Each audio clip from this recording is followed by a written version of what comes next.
Good evening and welcome to the 27th meeting of fiscal year 2024 for the Milton Planning Board. At this time, I would like to now call the meeting to order. We will first begin by introducing ourselves, the members and our staff who are with us this evening. We can start with Cheryl. Cheryl Tagayas, Secretary.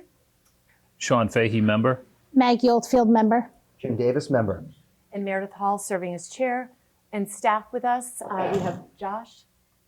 Josh Eckert-Lee, Assistant Director. Tim. Tim Zielinski, Director of Planning and Community Development. And Julia. Charlie Hutton, clerk. And we have our peer review consultant with us, Sean Reardon. Thank you for joining us. And before I begin, I just would like to say two items. One, Maggie, we are very sorry for the loss of your mother this week. Thank you. We are grateful that you are here this evening. Oh, thank you. Well, thank you all for reaching out. I appreciate it. Thank you. And the other thing is, for those who don't know, Josh, this will be Josh's last official meeting with us.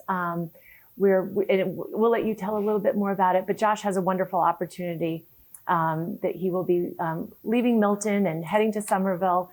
And we will, love for you to share a little bit more about your plans. Sure. So I'll be joining Somerville's Office of Sustainability and Environment as their new Sustainability and Resiliency Planner. My last day with Milton will be the 5th, and I've wrapped up all of my projects, I promise. So you're in good hands. I've got a 15-page exit memo with a table of contents ready to send. Wow. No loose threads as much as I could do. It's been a real honor and a learning experience. Couldn't have asked for more interesting and full time to be a planner for this town. Yeah. Well, thank you. You worked so hard, and it's not gone unnoticed. All of your work is. We were greatly appreciative of that. So our next item would be our first item, actually, approval of the minutes, and we have a few sets of minutes. I know, Cheryl, you just had some edits that you just sent in, so I don't know if members have had a chance to look at those from the March 7th meeting. The previous minutes that we can catch up on were dating back to February 8th. We have February 8th, February 22nd, and February 26th. Has everyone had a chance to review those minutes and any questions on those? I First, have. And with February 8th, in Citizen Speaking with Kathleen Tyrell, I kind of, everything that was stricken, I'd like to put back in. Is that?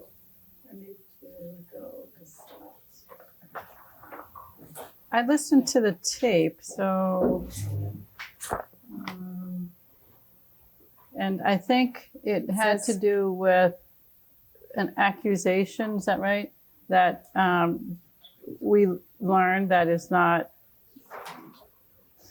I'll read. Why don't I read what is in what is currently in as here? I get to the. It may not reflect everything that Kathleen said. I think that's what your point is. But it says, Kathleen Tyrrell, 169 Whittier Road, said that she was concerned that an ethics violation could have been committed by a member of the select board related to the MBTA community zoning discussions. She believed town council should be consulted. And I think that was a shortened version of what, was there something in there that would be pertinent? No, that sounded good. That's less than what was stricken here. So I'm maybe what I have is old. Let me see. Okay. I'm sorry. Which meeting again? I'm just Verify that maybe. The 28th? February 8th. February 8th. February 8th. Okay, got it. And I'm actually guilty of having this from last time, and then we didn't look over these, so maybe I didn't print off the most current one. Okay. That's how it reads in the minutes in your materials.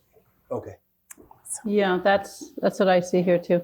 All right, then in that case, I'm good with Acceptable. Okay, great. Sorry about that, guys. Yeah, no problem. Great. So if there's nothing else, if I could have a motion to accept the minutes from February 8th, the 22nd, and the 26th of February. I wasn't present for the 8th. Oh, you weren't present for the 8th, so, okay. All right, so let's do a separate vote. For those who were in attendance, could I have a motion to accept the minutes from February 8th? So moved. Second? Second. All in favor? Aye. And Sean is abstaining from that because he was not here. Then next, we have if I could have a motion to accept the minutes from February 22nd and February 26th. I just have one on the 22nd. Okay, Mandy Donovan's name is Minette, not Nanette, on the Good second catch. page. That's all. right, Julia? That's got that. Okay. And this incorporates, these are the ones that had the edits that I had sent, right? Correct. Yeah, okay. If I can have a motion to approve the minutes with the friendly amendment to correct the name of Minette Donovan, February 22nd, and then minutes from the 26th. 26 are executive session, so they need to be Oh, that's right. approved That in was executive session. So let's just make a motion on the 22nd. I'll make a motion to approve the minutes of February 22nd. And a second? Second.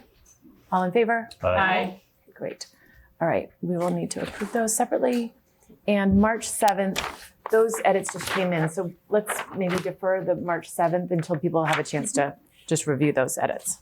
All right, Julia, is that okay? I'm gonna defer the March 7th. That's fine. She forgot. Okay, great. I recorded the end-to-end edit. Okay, great, thanks. Okay, discussion of next meeting dates. When we had last met, we had discussed the 11th and the 25th of April meeting. I actually have a conflict on the 11th.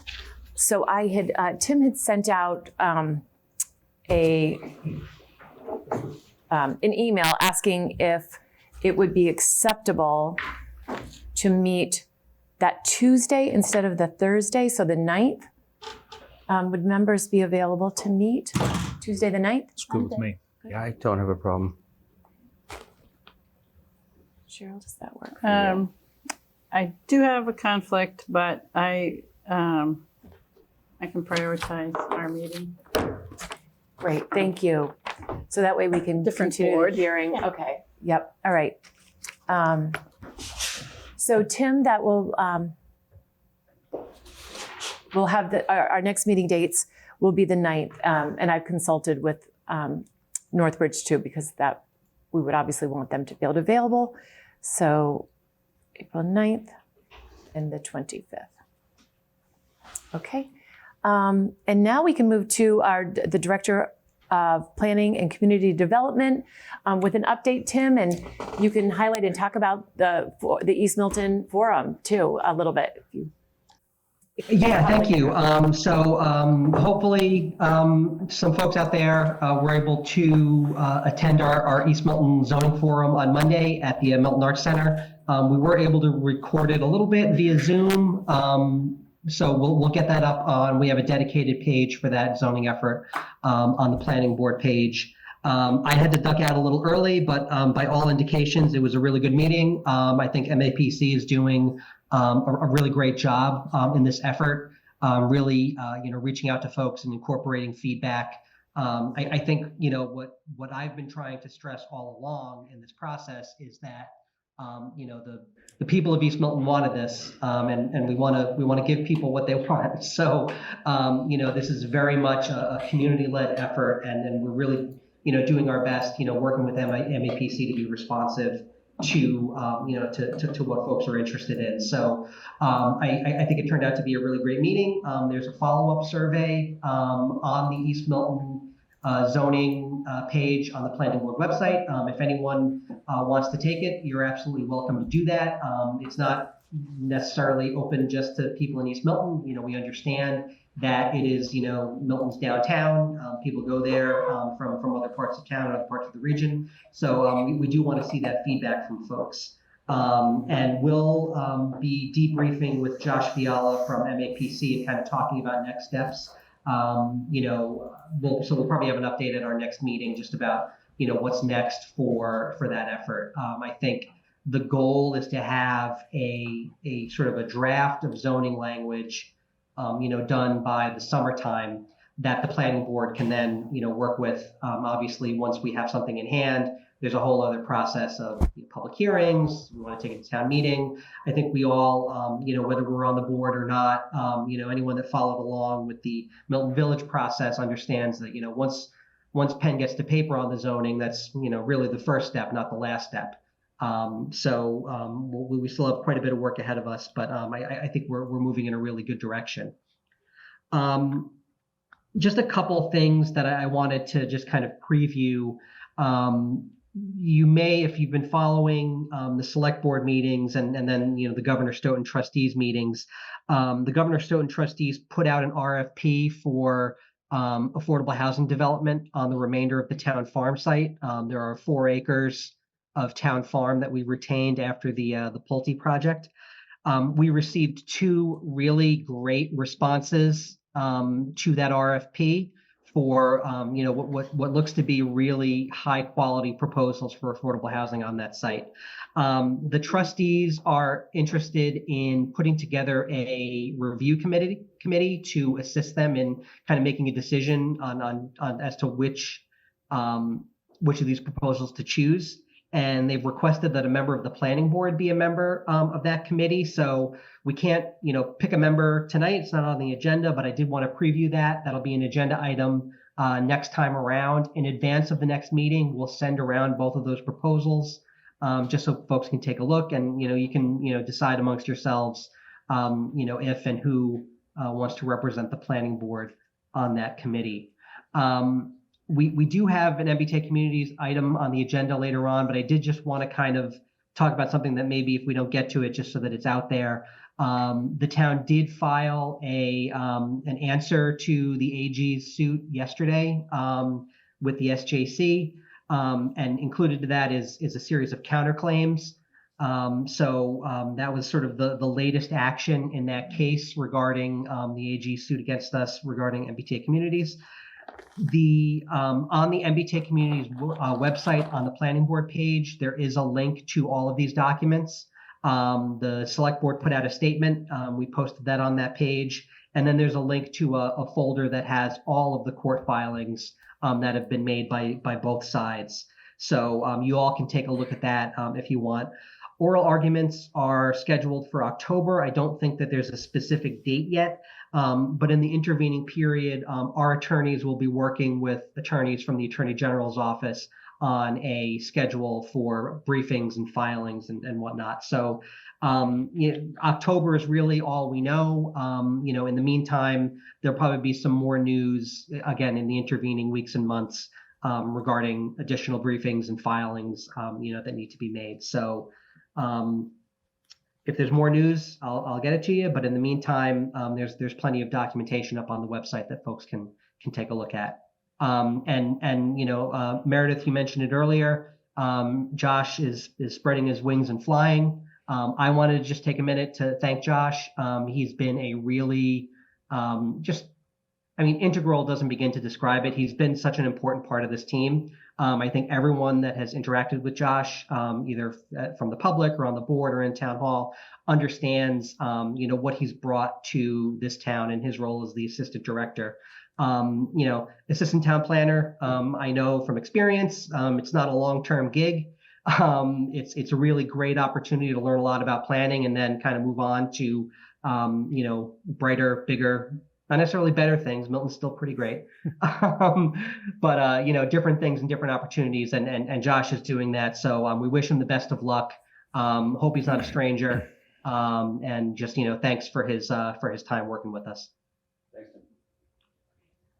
Can I ask a question? So on that, the Governor Stoughton Trust building project, does that come before the planning board, since that isn't necessarily a town project?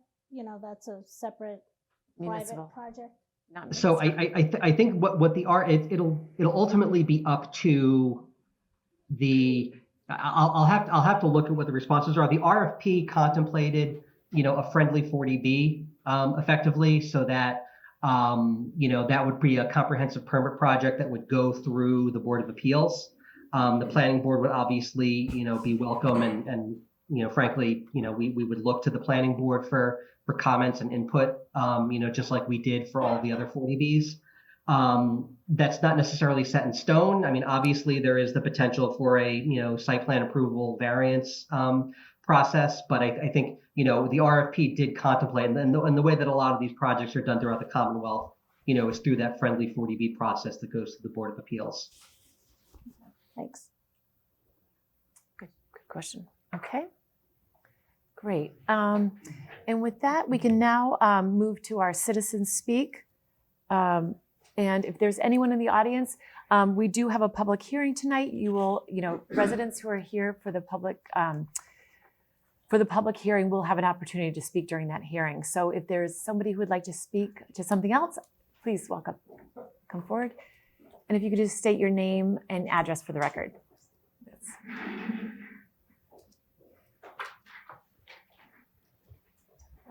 Good evening. My name is Rachel Shuey, and I live at 53 Center Lane. Thank you for allowing me to speak again. I am here representing Moving Milton Forward as One Town and speak in conjunction with Amy Flanagan, Kristen Bagley-Jones, and Bridget Conroy, who are unable to be here this evening. I attended and spoke at the Planning Board meeting on March 7th. On the agenda for the March 7th meeting, under item 3, MBTA Community Zoning, subsection 2, was, quote, discussion of timeline for creating MBTA communities article. At the conclusion of Citizen Speak, Chairperson Hall said, and I quote, we will follow up with this, but I think you are going to be really pleased when you see, if you haven't seen the agenda, because I think every item you mentioned is on the agenda this evening. The meeting on March 7th abruptly ended without any progress on a timeline or specific plans to move forward with compliant zoning. There were no plans established for community outreach, a new survey, or any forward progress for the town regarding zoning, MBTA zoning. I would also like to draw your attention back to the comment section from the December 4th special town meeting warrant. On page 38 in the comment section, in response to the warrant committee's recommendation to send Article 1 back to the Select Board for further study, the warrant committee stated the following, and I quote, the Planning Board does not support the Select Board's article and is seeking additional time to prepare their zoning article. The warrant committee recommends that the Planning Board be given the time it is asking for in order to draw up its own zoning article that is both compliant with the new law and zoning with which the Planning Board is comfortable, unquote. Further on in the comment section, it is stated, and I quote here again, to those ends, the Planning Board has set a goal for itself to have an article ready for the annual town meeting in May 2024. We therefore suggest to town meeting that the Planning Board be allowed to complete their work and further collaborate with the Select Board to do what is in the best interest of Milton, unquote.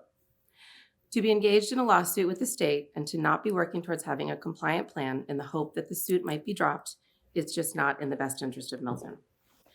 The Planning Board has not used the time they asked for at town meeting in December and then were given as a result of the townwide referendum in February productively. To our knowledge, there has been no forward progress, there is no timeline, nor a public commitment that you will work to develop 25% and 10% compliant plans. It is long past time that we move forward together as a community, develop equitable and fair zoning for our town that is compliant with the MBTA community zoning. We are requesting of the Planning Board that you share publicly what your plans are to devise compliant MBTA zoning plans that are, to quote, in the best interest of Milton. Thank you. Okay. Anyone else who would like to speak on something else than our public hearing this evening? Anyone on Zoom? Okay, no hands. All right. All right, then if I could ask, I know we have the hearing on as our first item of the agenda.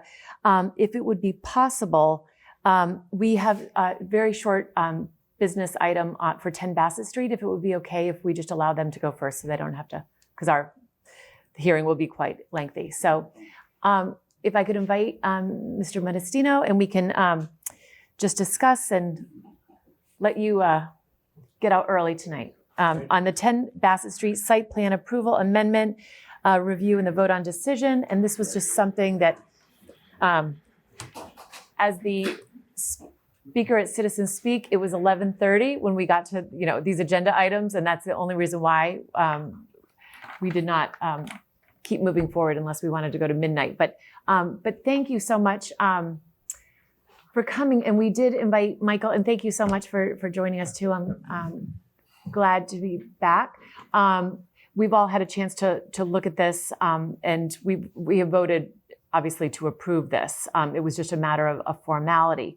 I think the question that came up, but it was again late for our discussion, and we just wanted to give you the opportunity, was just sort of the steps of items that we had approved as a board.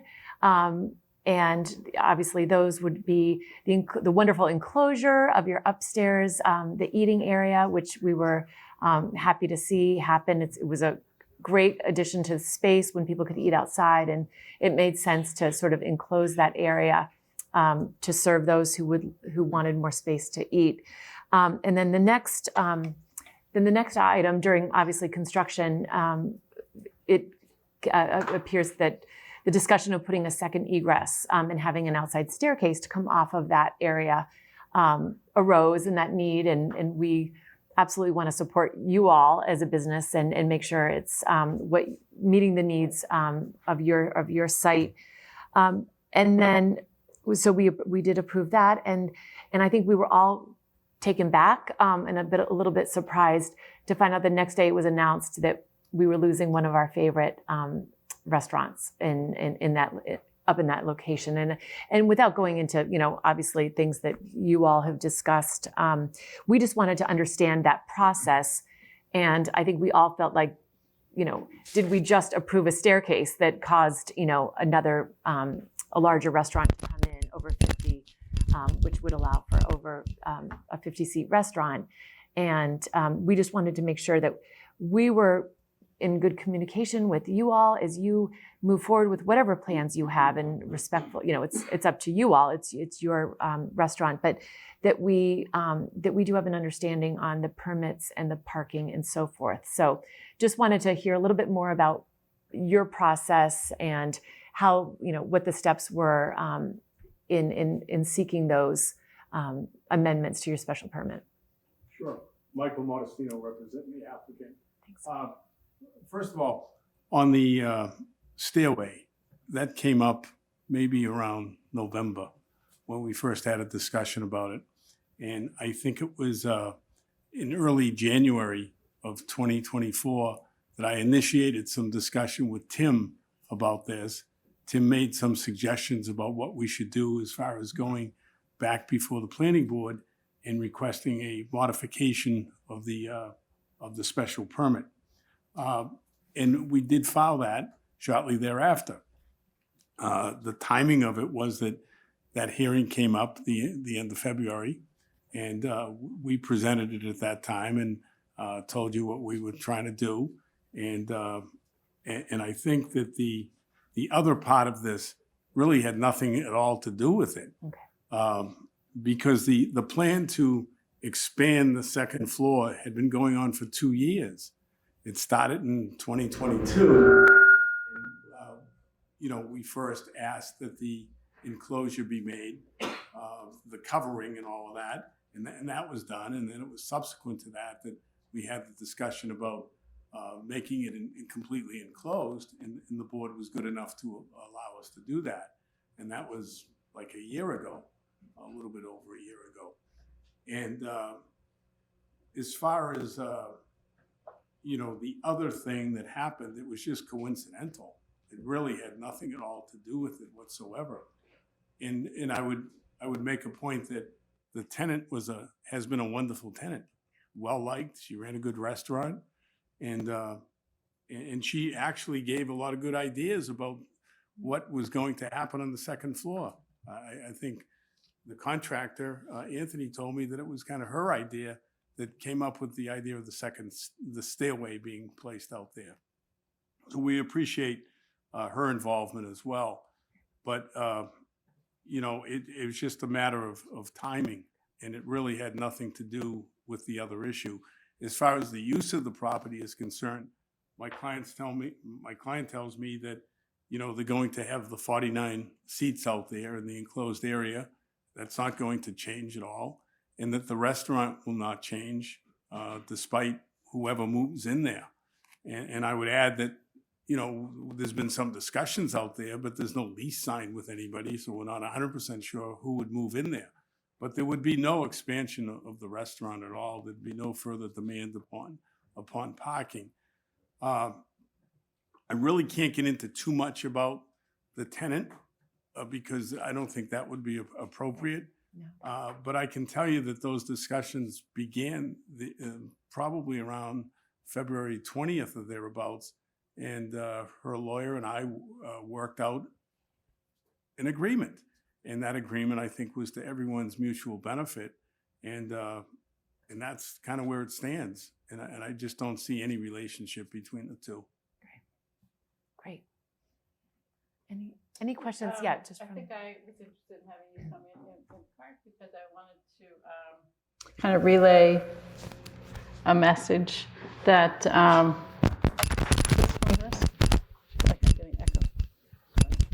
Your computer. it's on. Its volume is off.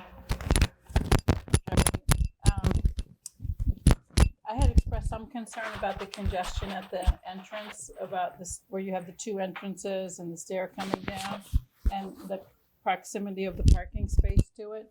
So as you think about, and as this all starts to unfold with a new tenant, it's nice to have generous space for people to sort of exit and enter before they're right in the middle of a parking lot or a drive lane. So just something for you to think about. Maybe you come back for another application at some point and kind of really give that entrance sort of more space that it deserves, because there's a lot of people coming and going in there. And I think there is some concern for safety, probably you even have it. I'm a regular shopper, as you know.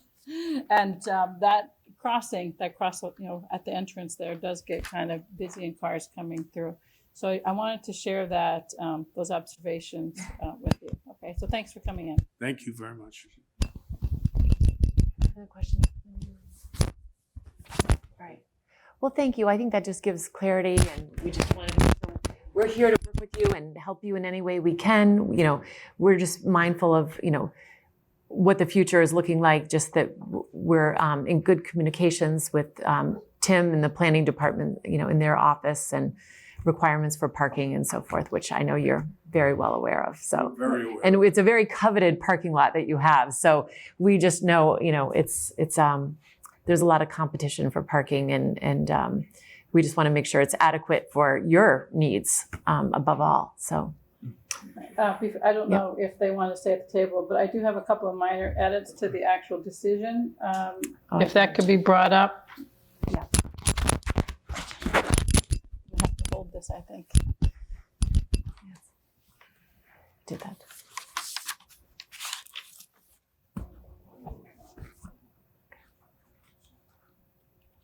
They're not major, but All right. I think it's important that you hear what they are, just so you're comfortable with them as well. Certainly. So while Josh is bringing it up, do you have a copy of it with you by chance also that you can follow? Okay, so we'll just wait.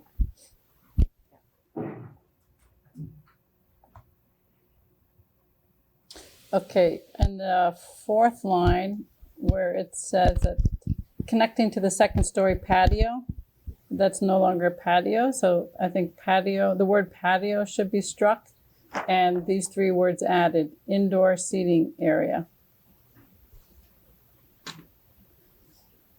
And then scroll to the paragraph after the numbered items. In the second line where it says outdoor deck on the second floor of the Milton Marketplace building, with a roof and windows. We should, after the word roof, add a comma and the word walls. And then the last sentence, instead of the word deck, the word space.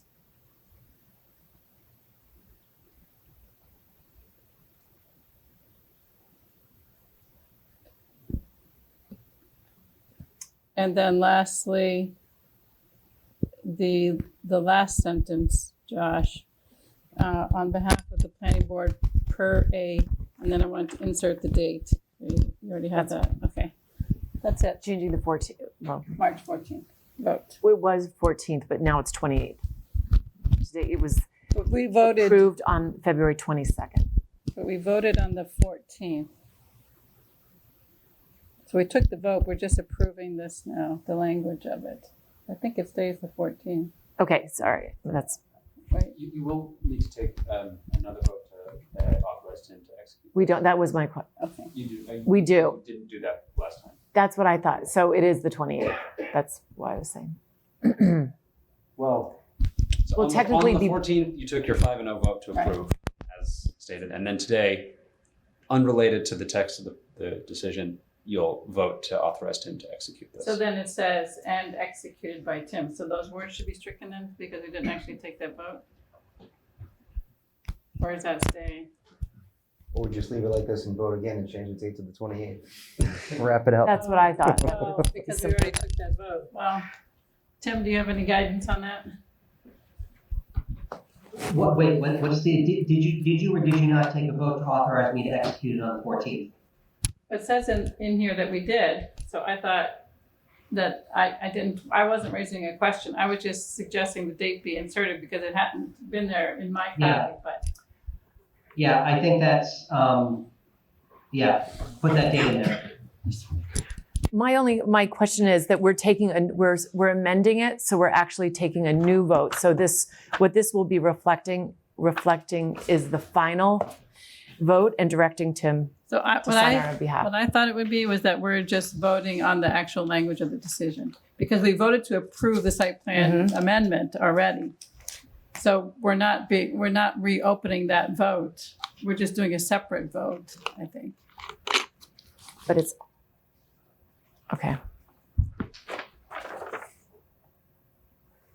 Just reading this site plan approval. Maybe add Approved. something like, and as amended on the 28th, or add today's date somewhere? Where does that look?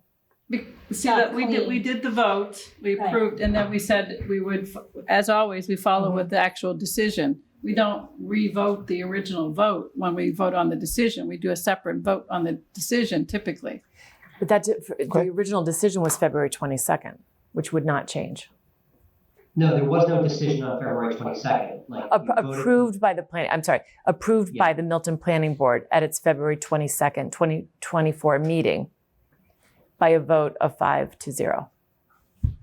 And that's what's in here. Right. And then That's the what, question is, I don't believe you voted to authorize Tim, so we'll change it to the 28th that's what I, for you to take a vote this evening to then authorize it's Tim clean. to execute this. All right, fine. that's, okay. Yeah, that's, I think, the cleanest way. And All right. somebody else So- can figure out that motion. Make a motion to authorize Tim to sign for us regarding the 10 Bassett Street stairway. But we have to, I think your motion has to be to approve the amendment. As As amended. amended? As amended. To approve the decision at Decision 10 as Bassett Street amended. as amended. So that. So it's the approval, I would Okay, say, fire the away. approval of 10 Bassett Street site plan approval amended based, approved subject to amendments made on March 28th. Can you repeat that? That we are approving, all right, I'll give that, because we have the amendments that have been, Josh has put in. That it would be a vote to approve the 10 Bassett Street site plan approval amendment. A vote to approve the 10 Bassett Street site plan approval amendment, subject to updated amendments made on March 28th. That doesn't, I think Does that it's, sound you want The to, first word amendment. so I. with it, yeah, because it's an amendment I to would amendment, say so. what you maybe would be to the vote to approve the decision for the modification of the site plan approval as amended at this meeting, this date. So I think that's all we need. Okay. Julia, did you get that? Sure, she got it. The recording. Sure. Okay, great. You can watch the recording. Okay, great. So with that motion, A second. Could I have a second? And all in favor? Aye. Aye. Yes. Thank you. Thank you. Sorry, that was just to be clear. Thank you. Great. I get the easy part. I know. It was the amended amendment. All right. Great. Good thing we did that early in the evening at 11:30. Good night. Thank you so much. Appreciate it. Okay. Okay. Great. And now we can open the public hearing for 111 Highland Street special permit continued from March 14th, 2024. We can welcome the team to come forward. Good evening, Sarah, members of the board. For the record, Ned Corson, on behalf of Northbridge Companies. Is that better? Yes. Okay, sorry about that. Ned Corcoran, counsel for Northbridge Companies, the applicant. I think tonight my understanding, we're on to hear from the fire chief, who I know is here, to discuss traffic, construction management, review, modifications to the landscaping plan that were filed following the last meeting, and then move on from there. And I don't know whether the board wants to take the chief first and give him a chance to speak, and then doesn't have to stick around for the rest of the meeting. So he could leave, so he doesn't have to stick around. Yes. You're trying to speak up, you can't be heard back here.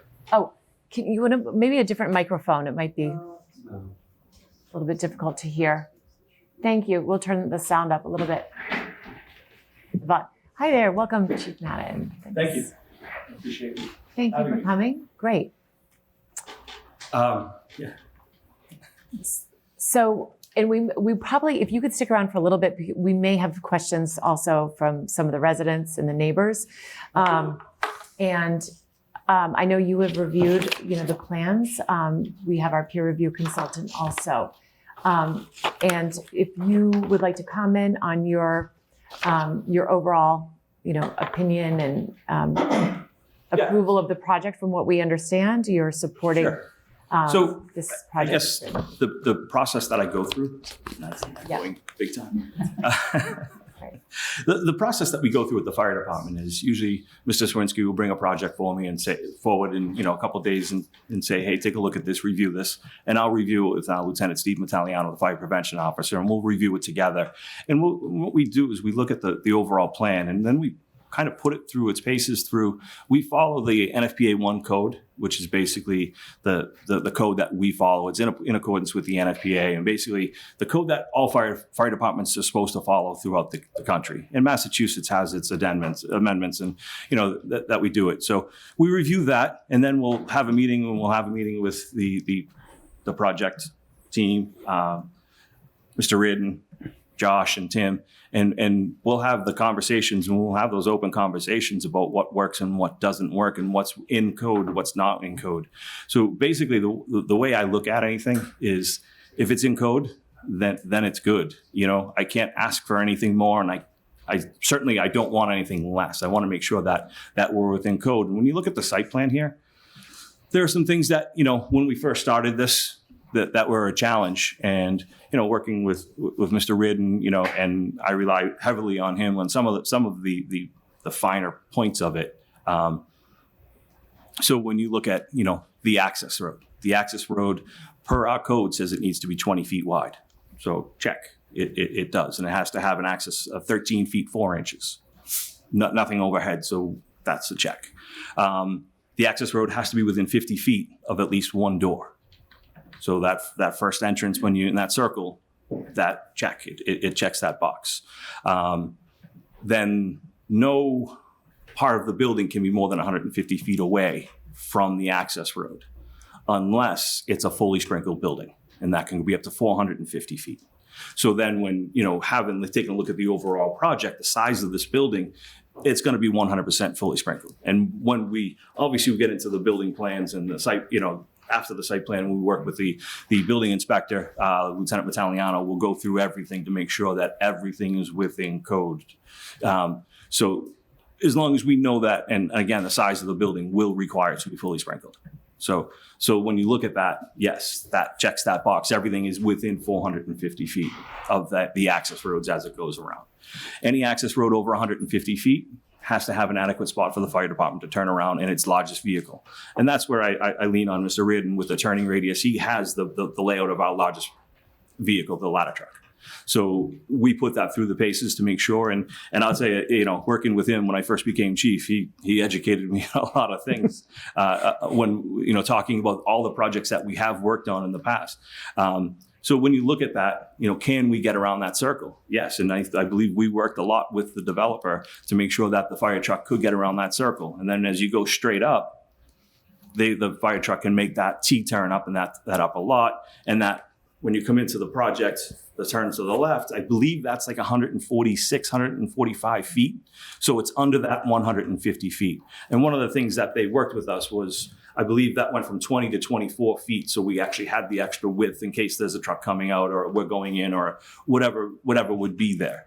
And one of the other things that when you look at and talking with Mr. Reardon, when we're taking a look at this, especially with the turning radius of the fire trucks, is when, exiting back onto Highland.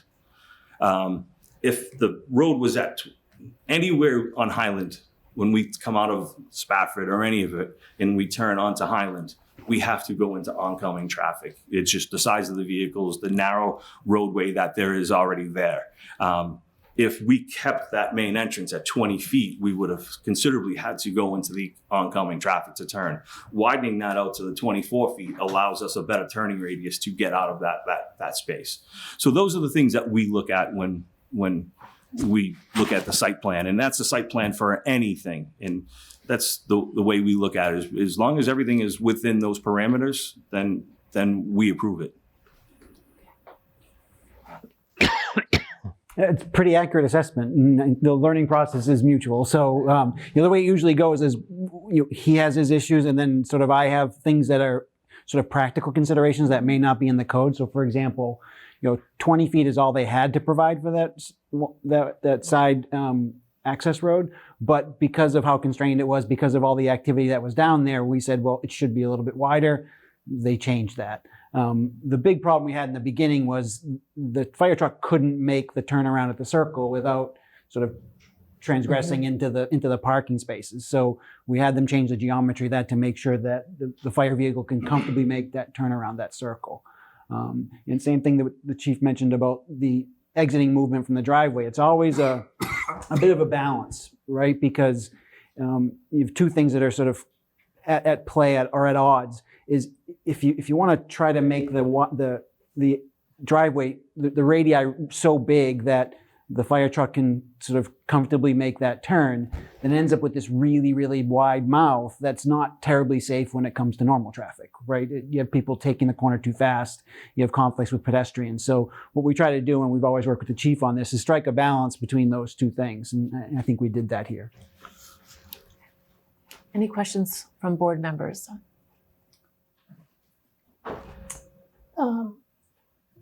So I know that the fire department's understaffed. Yes. So I think on any day, we only have 11 staff members Yes. throughout the whole town. Yes. And so, as you know, we have all these 40Bs coming up, an additional 500 units. And I know you've written, memos on those other 40Bs that they're not ideal situations, but you can make it work because that's what firemen do. They make it work. But my question is, how many calls a day do you anticipate from this size of a facility? That's really hard to say. At 78 beds and what is an emergency, what is not an emergency, I would, it's hard to speculate on that. Medical emergencies, one of the things about it, when we talk about staffing, and yes, staffing, we are understaffed, and that's something that we're working on. I approached the select board the other night to try and get a SAFER grant, and it's a highly competitive grant, nationwide, to try and push us up to 12, and then we'll see what happens with all the other developments coming to see if we can actually push our staffing up to the NFPA code, which is 17 firefighters on shift. So we're working with that. So when you look at a facility, and I'll be honest, I have not reached out to any of the other facilities, but I would call this very similar to 1200 Brush Hill Road or the hospice center. Probably the same kind of volume. And 1200 Brush Hill Road is a larger building. I don't exactly know how many beds. I think there are well over 100. What's that? 160. So we probably go there 2-3 times a week. The hospice center probably once a week, maybe a little bit less than once a week. So 3 times a month. So it's hard to say on a given day. We could go there 10 times and we could not go there for a year. So it all depends. It's a challenge to try and predict how busy we would be at that location. Because I was watching the Warrant Committee meeting recently, and the Board of Health director reported that the hospice center has put an incredible amount of strain on her department because they have to process all the death certificates. Yes. And I feel like that is one unanticipated consequence or impact that we don't plan for. And I feel like having a facility this large, it will create another unanticipated impact on our town services.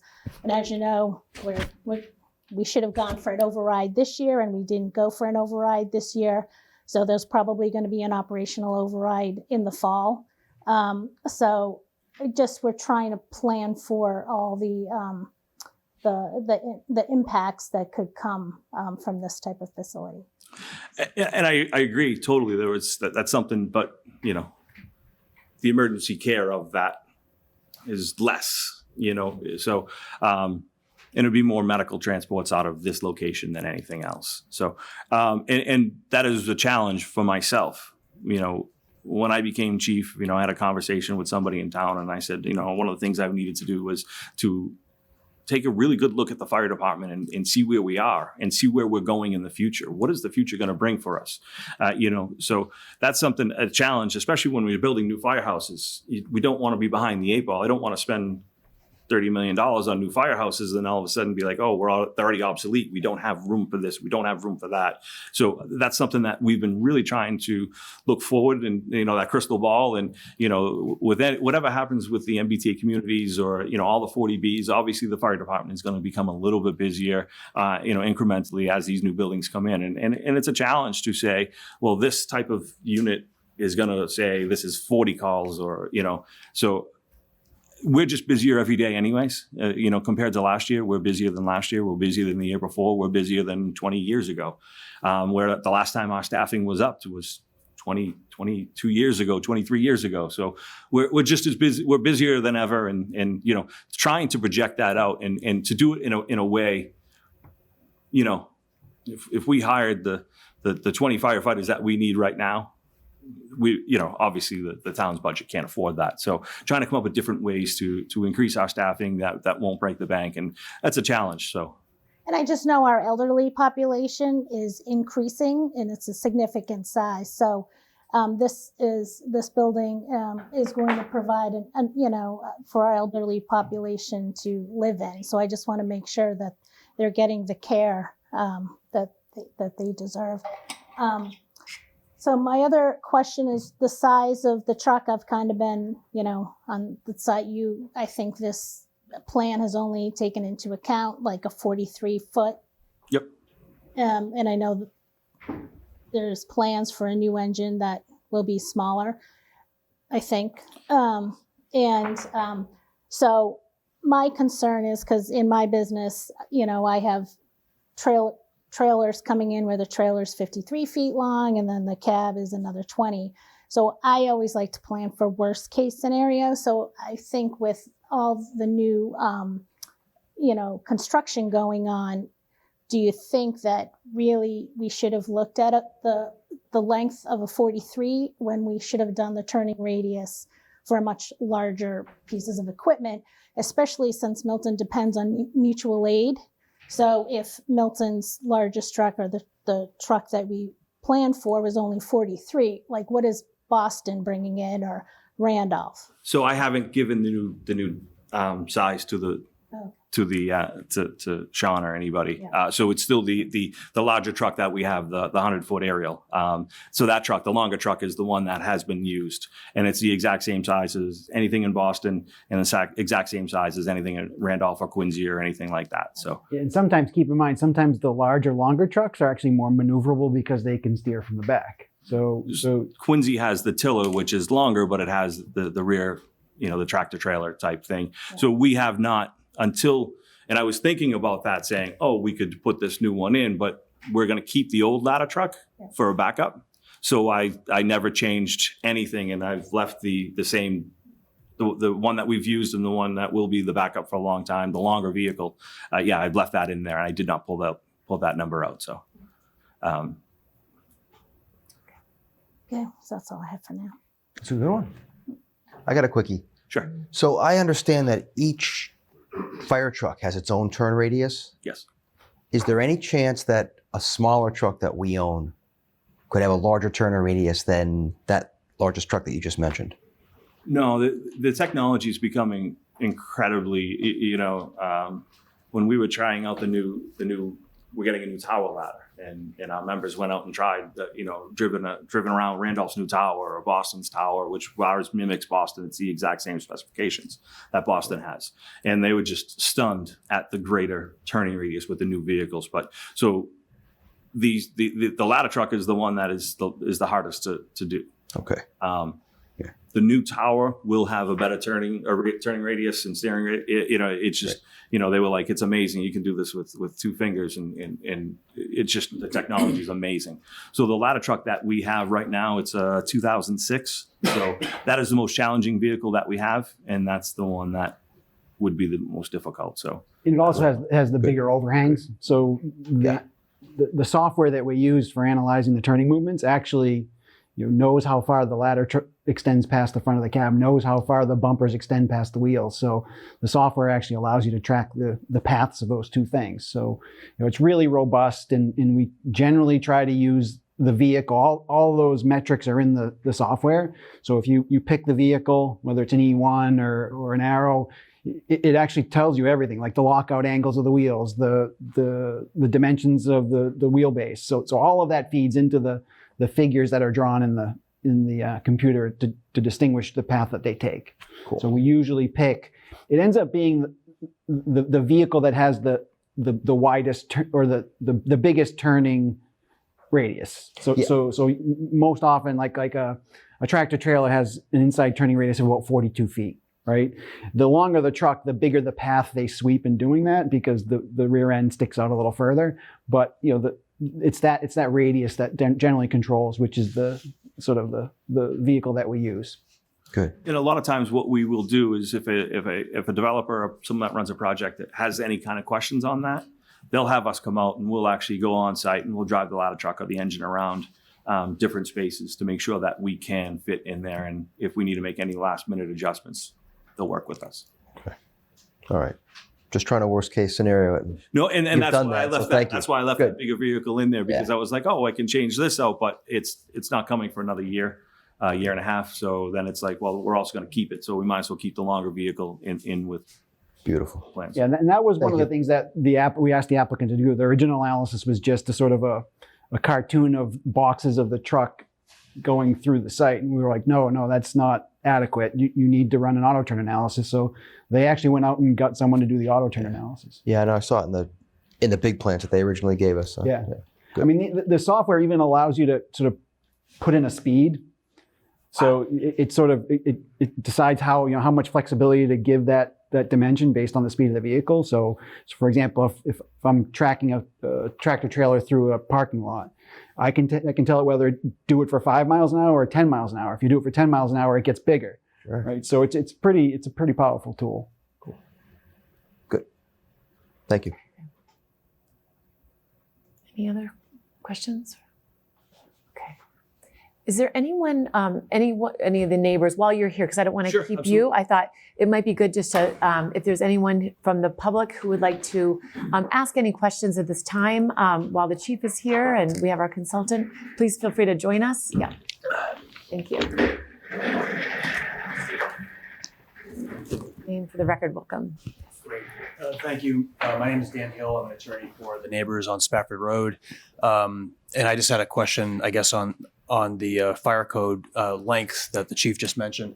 The 450-foot requirement, so that the regulation says that fire department access roads must be provided such that any portion of the building is located not more than X number of feet from a fire access road. And you said it was 150, Yes. but then if you have sprinklers, 450. but that's the NFPA standard. Is that the Massachusetts standard? Yes, that's what we go by. Because I've got the Massachusetts regs, and I've always, I'm not trying to challenge you. I've always, Challenge.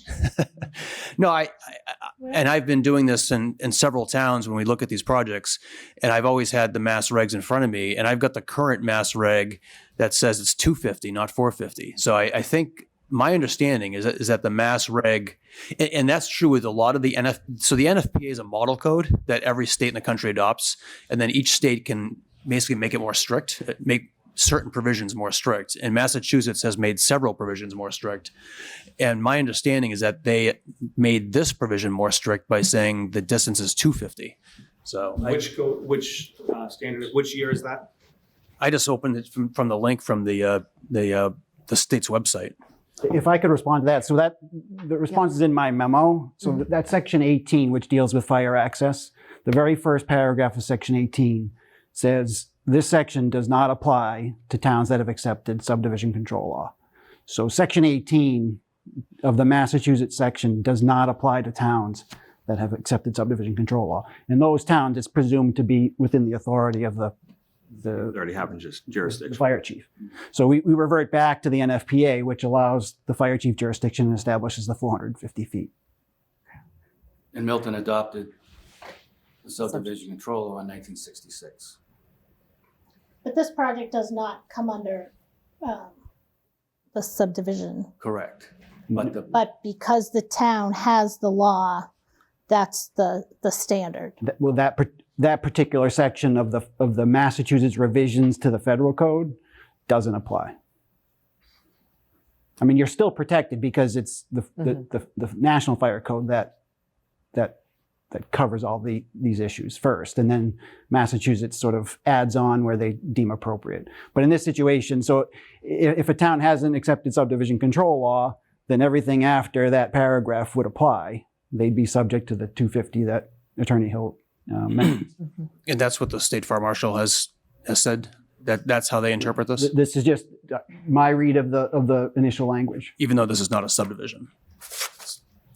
It doesn't speak to applicability. It says the section doesn't apply to towns that have accepted the subdivision control law.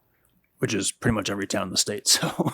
And can a town override that if they feel like the safety of a site is in question?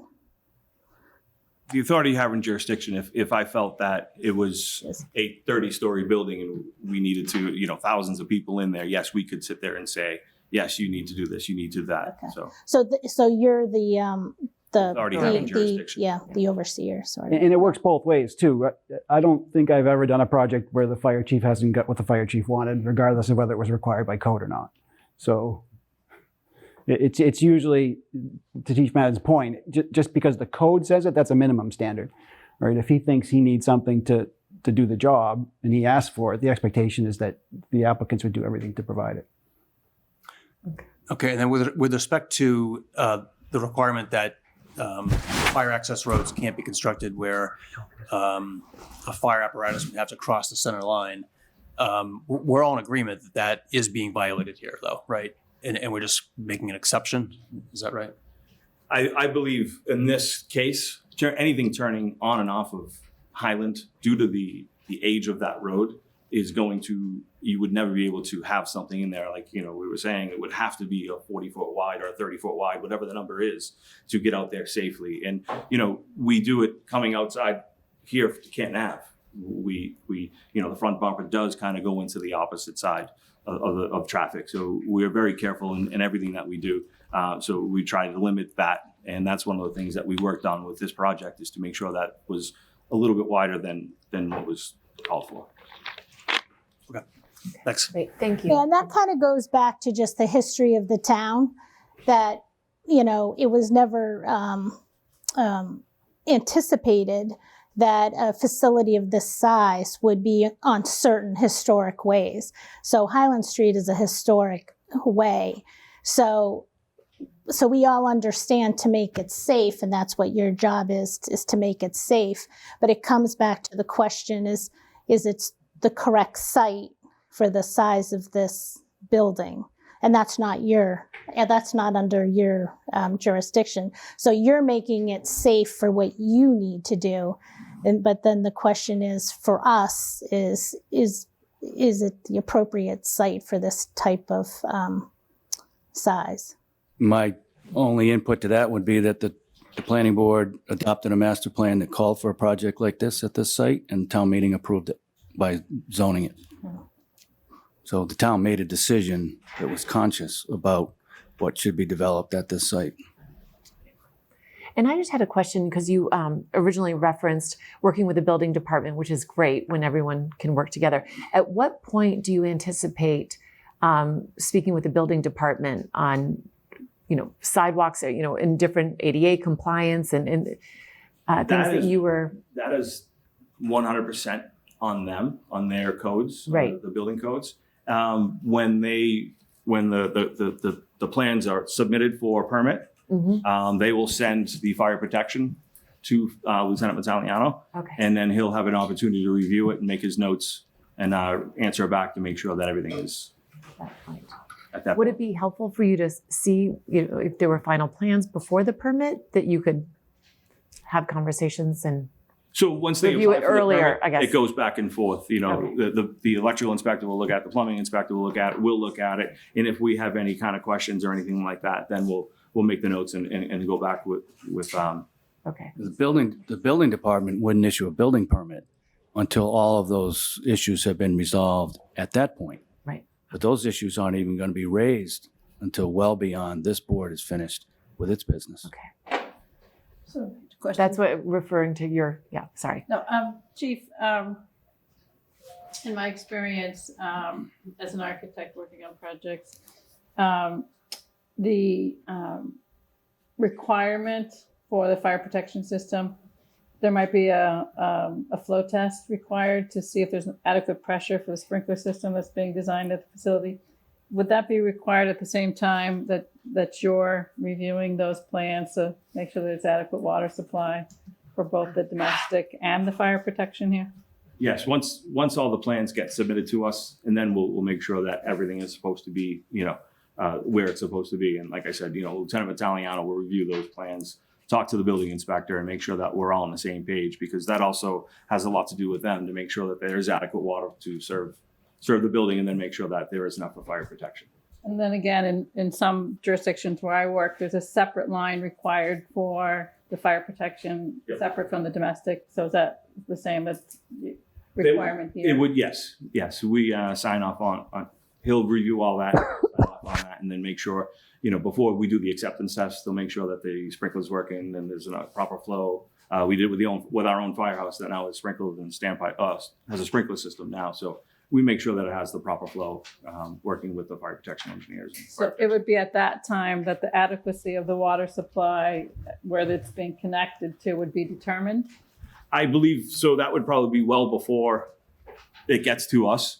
I'm sure the engineers that design the building will test all that and making sure that it has water there. So if it says that it's supposed to flow so much water, then when we go there and we test it, if it doesn't, then we don't sign off on it. So I guess what I'm just trying to get at is the adequacy of the utilities is going to come in the permitting process. Yes. In terms of having the adequacy of the water in this particular line of questioning is just for both the fire protection, obviously, because we're relying on the fire protection for the safety of the occupants of the building, right? So. Yes. And just, building the firehouse, learning a lot of this stuff, and, they needed to make sure that the engineers needed to make sure that we had enough water going there and saying, this is the size of the pipe, this is what you need to flow and everything. So included with the building permit plans will be a stamped design of the fire protection system. So as part of that design, the design engineer, the fire protection designer, is going to have to evaluate the water supply to make sure there's adequate pressure.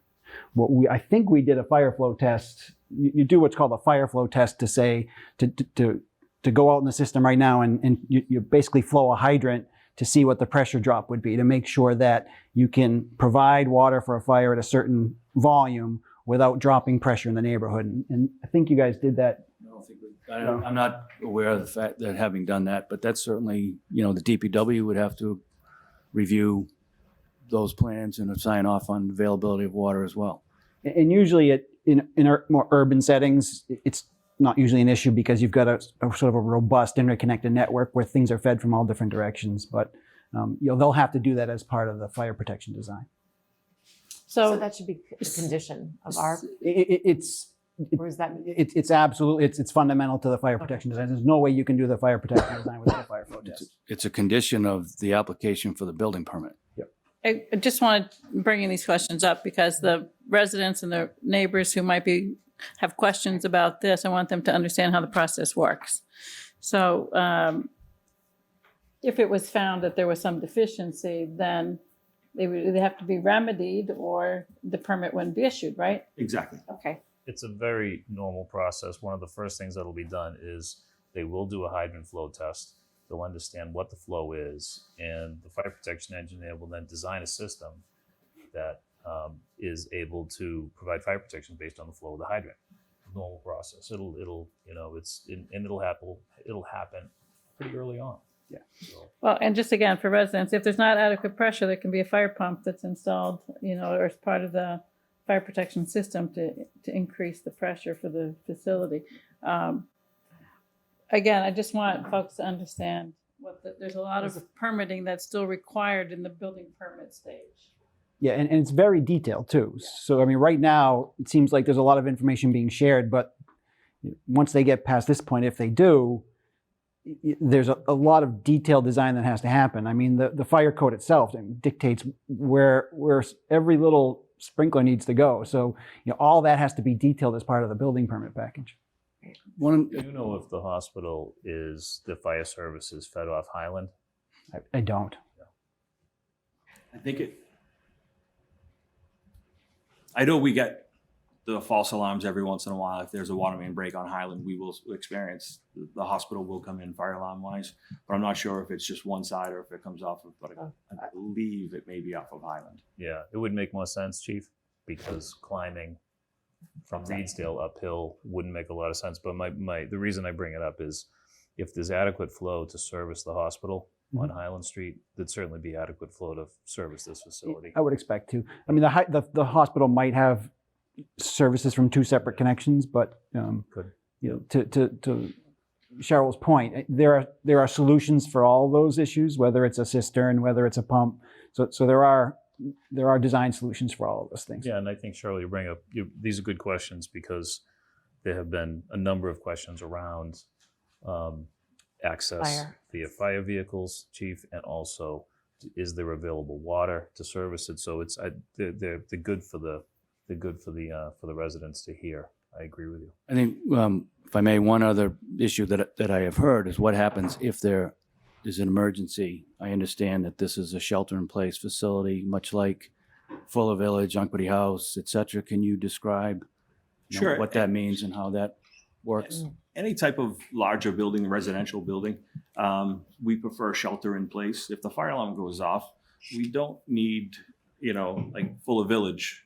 If everybody tried to exit their house at the same time, their stairwells would then become clogged. So we could not get up the stairs to find out what is the problem. So what we ask is most places, the hospital, shelter in place, 1200 Russell Road, shelter in place. If there's an actual incident, we'll stop moving or evacuating people to where we need to. And what we typically do in a building like this, or the hospital, is we're just going to take them from one space and move it to the next wing. And try and handle the situation we have.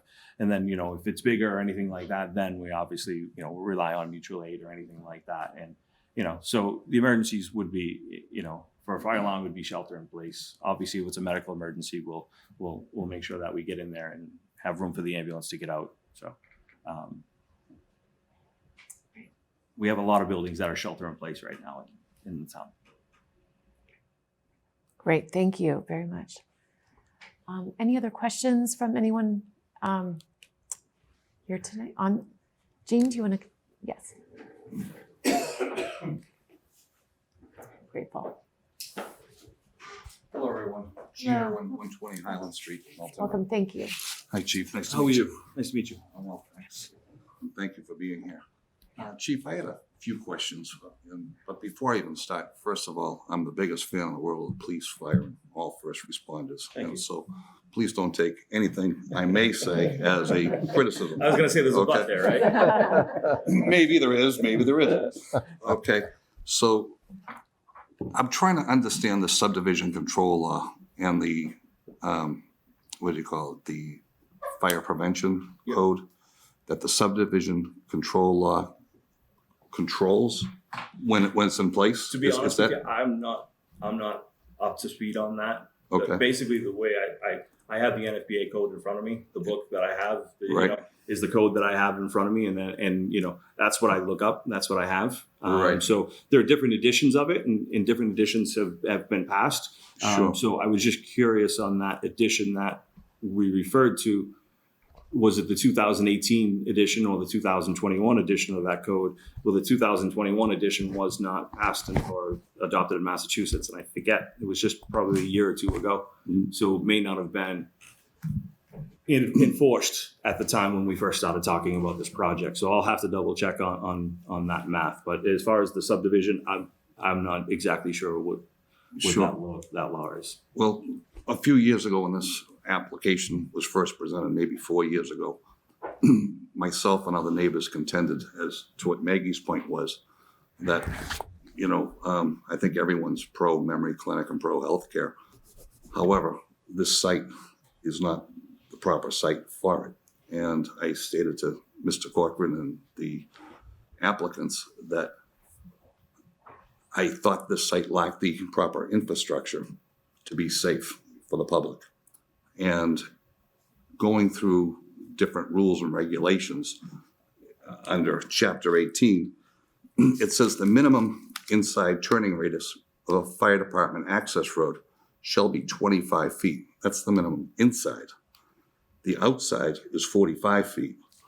Now, how does the fire truck make the minimum 45 feet with a road that's only 27 feet? I don't believe that is safe for the general public.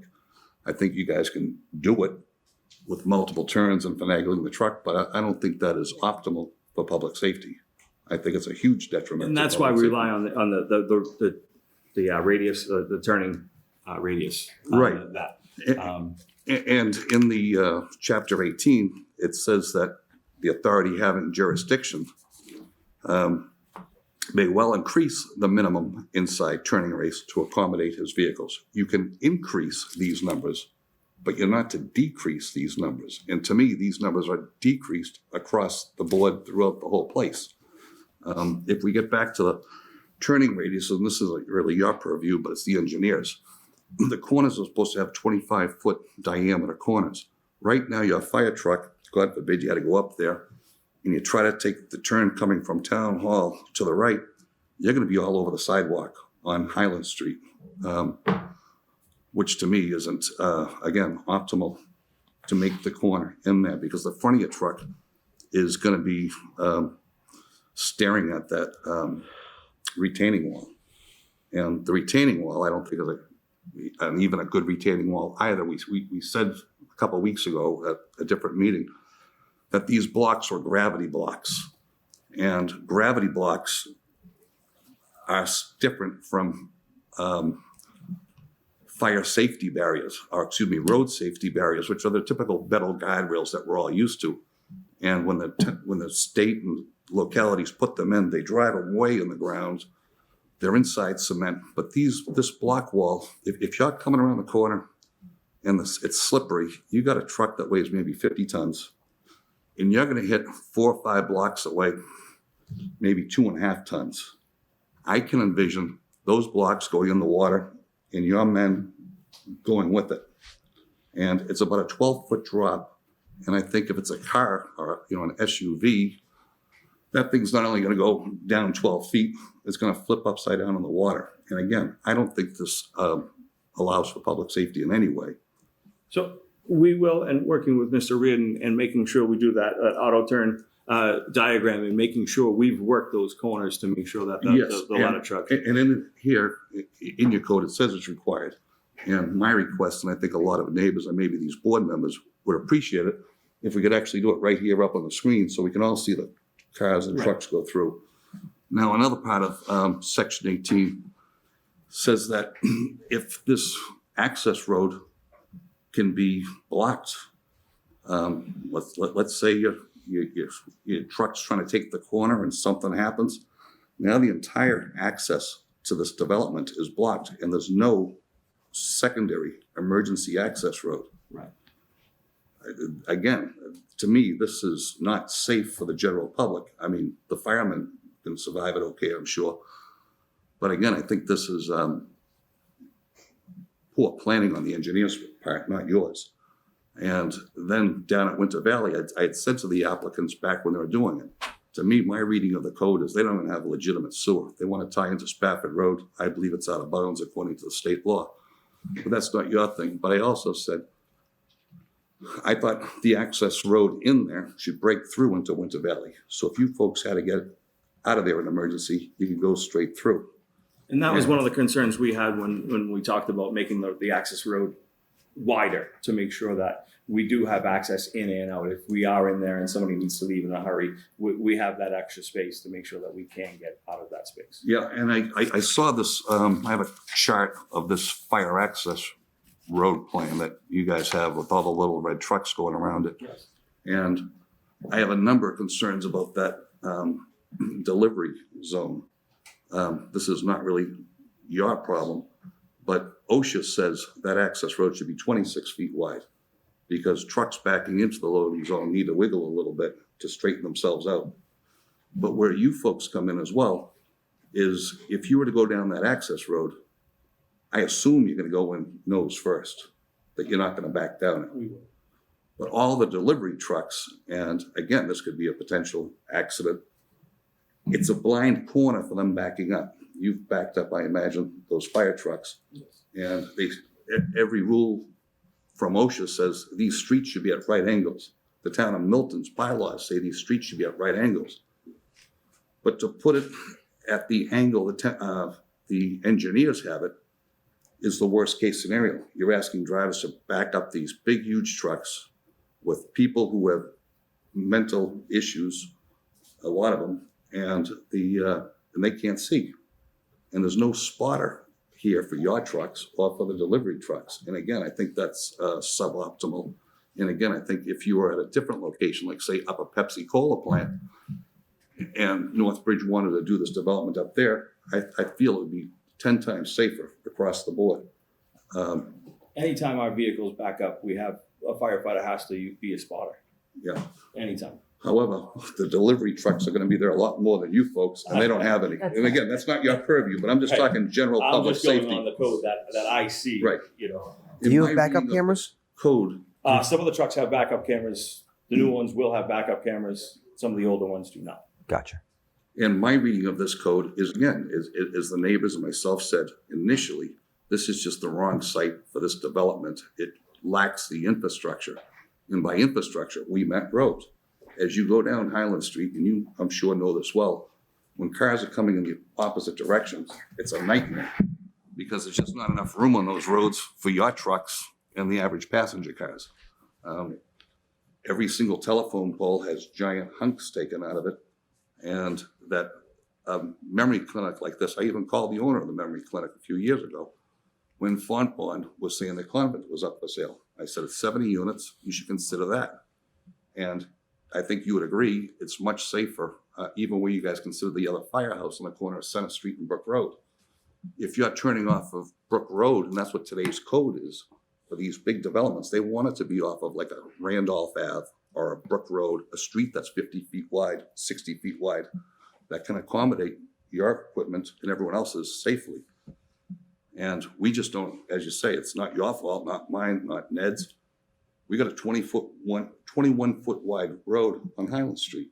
And I just think it's terribly unsafe. And Again, the code says if one truck can possibly block the entrance, we need a secondary access road. We just don't have it. I thought when Ned held up these meetings several months ago, I didn't know why. I thought for sure you're somehow going to come back in, knowing that I'd gone over this stuff previously, and come in with an access road, like say where the old barn is, coming in on an angle, something like that. Or he's going to have struck an agreement with Winter Valley to have some arrangement, sort of a mutual aid. But when I look at this new little development off of Ford Ranch Road, where they got like 5 or 6 houses in there, you folks have a giant, like 50-foot lollipop turnaround, which to me is far more efficient for you folks to get in and out than these T-shaped turnarounds. And again, is it doable? Yes.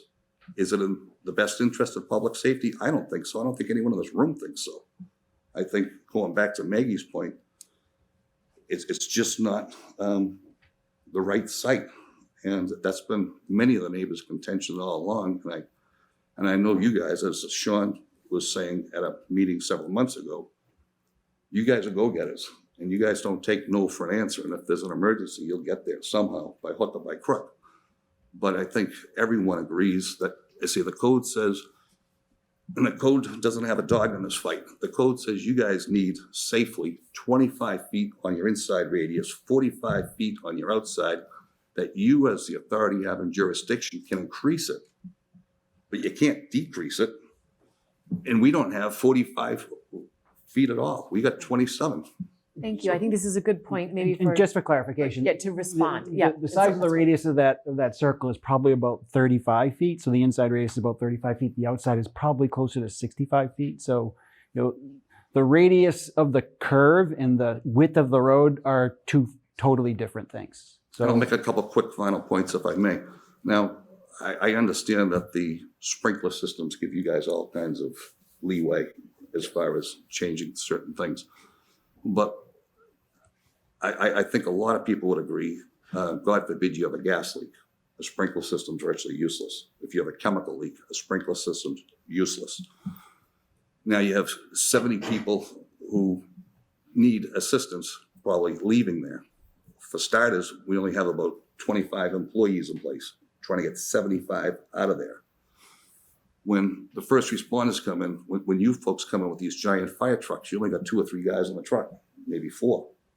How are we going to get the 75 out of there safely and you folks handle the emergency at the same time?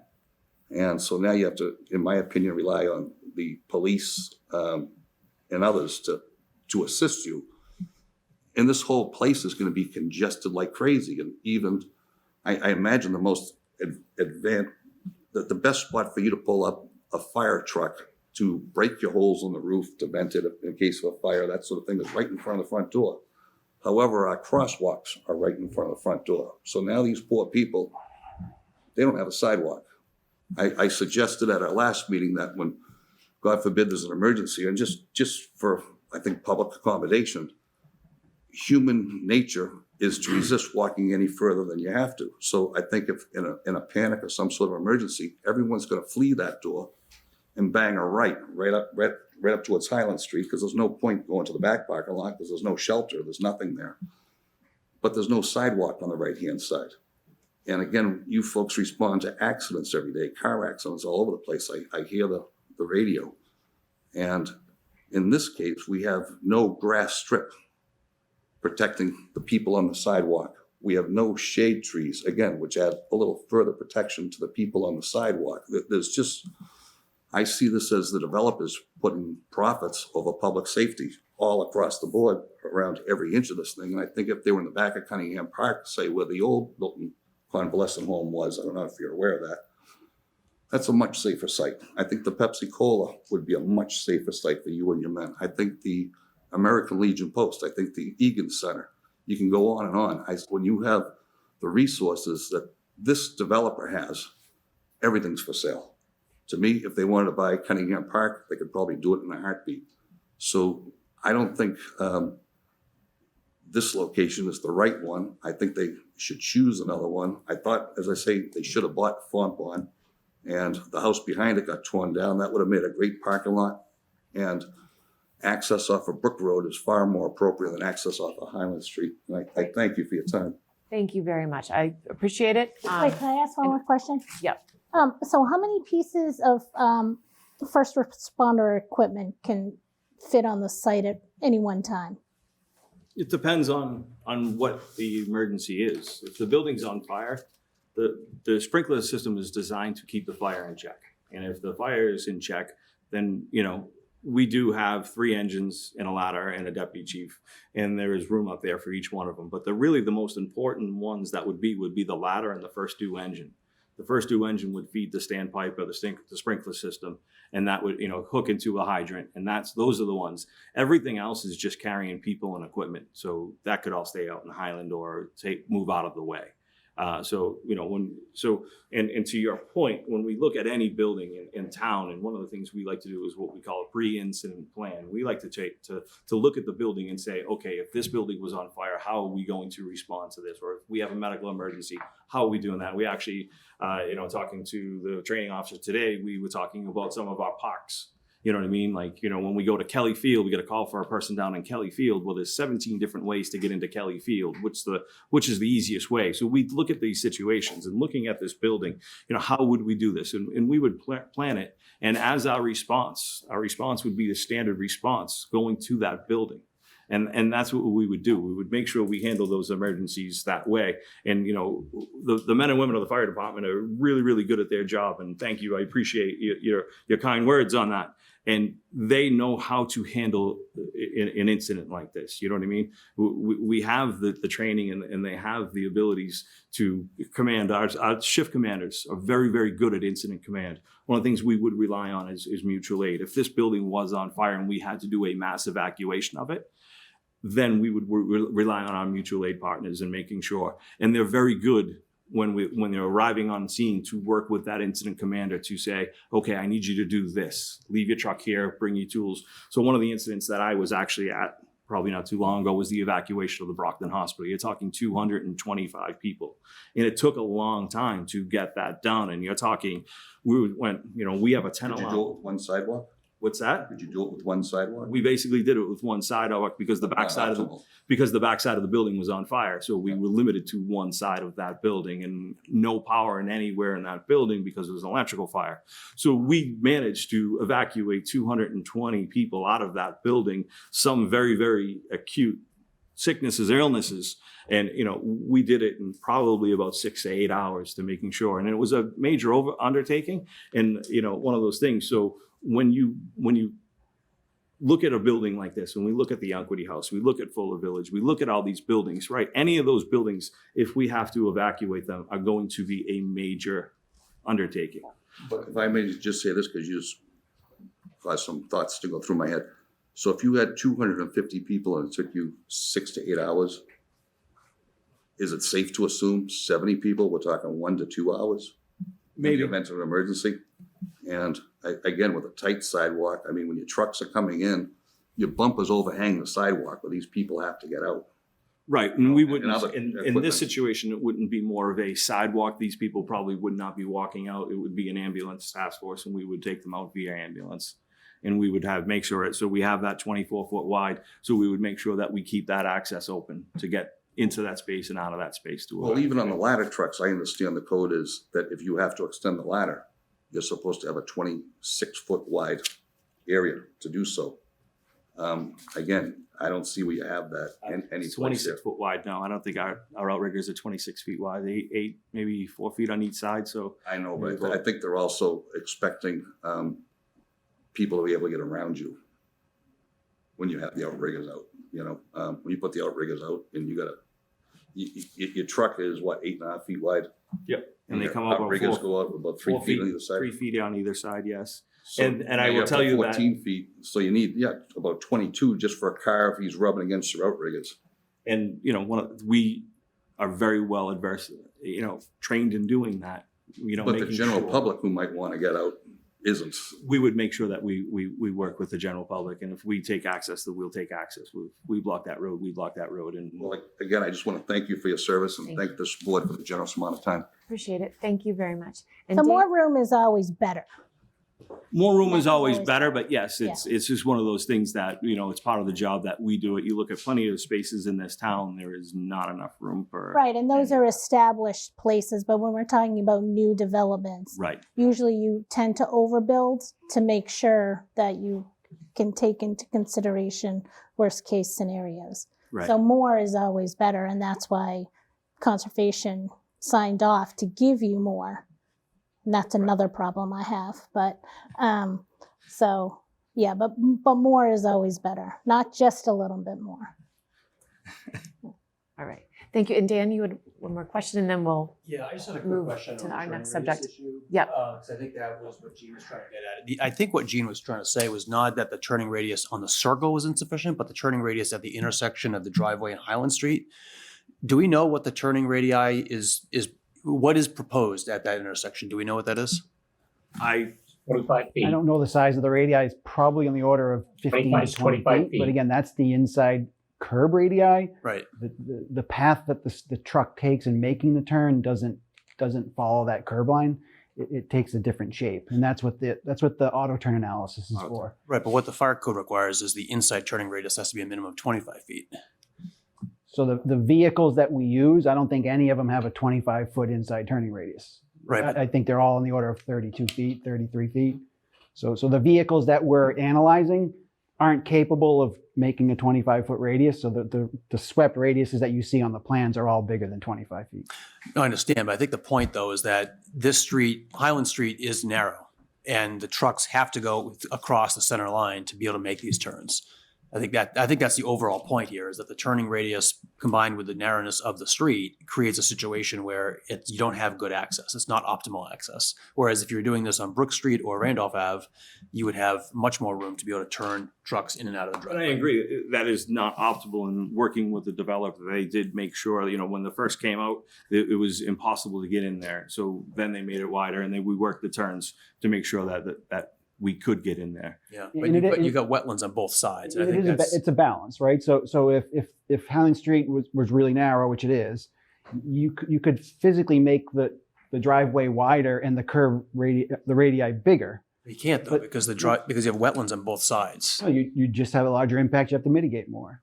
The idea is it's counterproductive, because for the 30 some odd feet or 25 some odd feet that they have to cross the Highland Street center line with their lights on, with traffic stopped, it doesn't make sense to design a condition that's going to serve every day and complicate things every day, to have an overwide driveway and an overwide mouth that potentially presents other issues. And our concern is that if you make the roadway too wide or the driveway too big, that incentivizes people to drive too fast on a daily basis, and it's a less safe condition. So we try to strike a balance between those two. And the balance we struck is that we think it's permissible for the truck, as it's coming in, to make a slight turn across the center line to get into the driveway, in lieu of an over-wide driveway and an over-large curb radii at the entrance. Yeah. Great, thank you. All right, Chief, thank you. I think, are there any other questions from the board on this? I'm good. Good, okay. All right. Thank you so much Thank for you. I coming and appreciate it. everything that you are doing Josh, for the good luck. town. We really appreciate it. Okay, great. All right.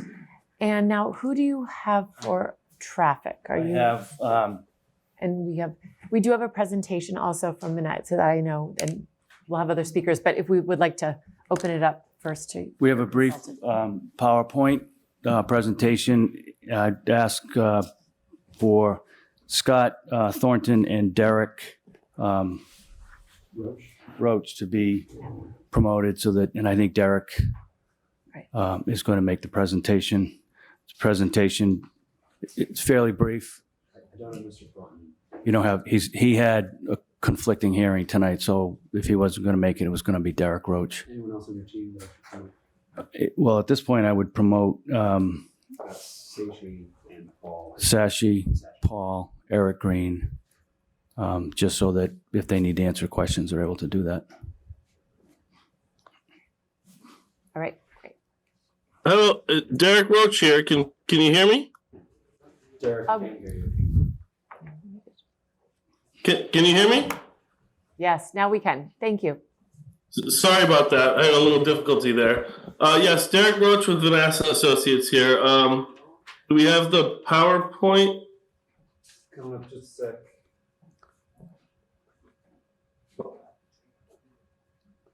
Yeah, so the first slide here, we're just going to go over a little bit of the history of what we've done so far. So we conducted a traffic study that was prepared and responsive to the scope coordinated with the planning board on December 8th, 2022.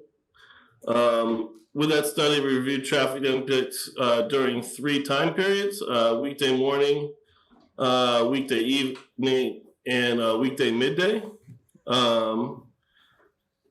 Based on the traffic generation on the existing comparable facility operated by the applicant, traffic study presented to the planning board on March 16th, 2023. Responses to planning board comments provided on April 3rd, 2023. Project resulted in minor delay increases at study area locations. Applicant identified measures to address. Project presented to Traffic Commission on April 27th, 2023. The town's peer reviewer consultant provided comments on May 9th, 2023. Study update presented to Planning Board on June 8th, 2023, and project presented to the town staff on June 28th. It's June 8th, 2023 for the Planning Board and June 28th, 2023 for the town staff. Next slide, please. So the traffic study consisted of 6 intersections. We looked at Reedsdale Road, at Central Street and Canton Avenue. Canton Avenue at Thatcher and Highland. Canton Avenue at Gulliver Street, Canton Avenue at Guile Road, Highland at Spafford, and Highland at Buckingham Road. Next slide, please. The trip generation, like we said earlier, was based on a count of a nearby facility in Newport that's controlled by the applicant. That study showed that the facility would have 288 daily trips, 15 trips during the weekday morning peak hour, 36 trips during the weekday afternoon peak hour, and 21 trips during the weekday evening peak hour. Now, trips, each vehicle coming to the site has an ingoing and outgoing trip. So those are 288 daily trips is really only 144 vehicles per day to the site. Next slide, please. We presented some recommendations. We said the driveway is to be posted with a left turn only exit sign. All delivery employees and visitor traffic will be instructed to use Canton Avenue as access to Highland Street. Employees and regular delivery personnel would be required to sign a site access and egress acknowledgement form, which would essentially say that they will use the access via Canton Street to get to Highland. We will enforce that via video monitoring to ensure compliance with that restriction. The applicant will review need to modify employee shifts to minimize the effect on existing traffic. Potential traffic calming measures on ladder streets were reviewed with the Planning Board, Traffic Commission, and town staff with no clear conclusions. Applicant to coordinate with town on implementing signal timing adjustments in Canton Street intersection with Highland and Thatcher Street. Next slide, please. We also proposed some TDM measures. The applicant will assign a on-site transportation coordinator to assist with transportation issues for staff and residents.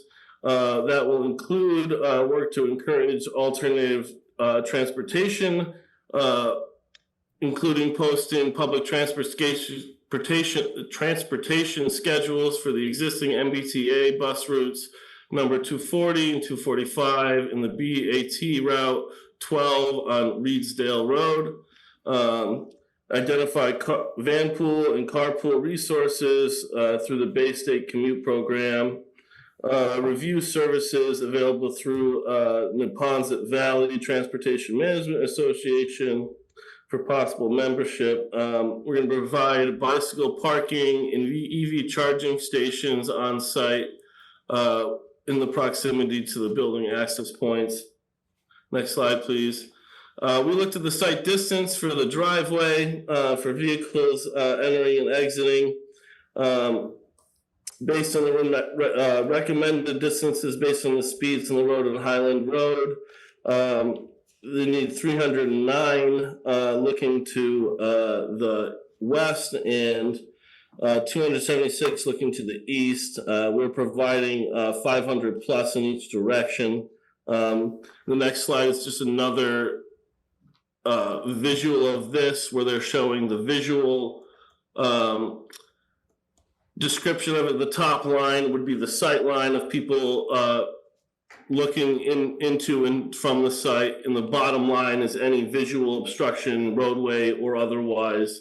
And as you can see, the top line has no obstruction from the bottom line, so there's clear sight distance in both directions as recommended. And I pass it back on to either questions or whoever's next to present. Any questions from the board of those items that we have discussed? Just for the board, and then I'll offer. I just have one question. The video monitoring of the traffic that leaves the site, who monitors that?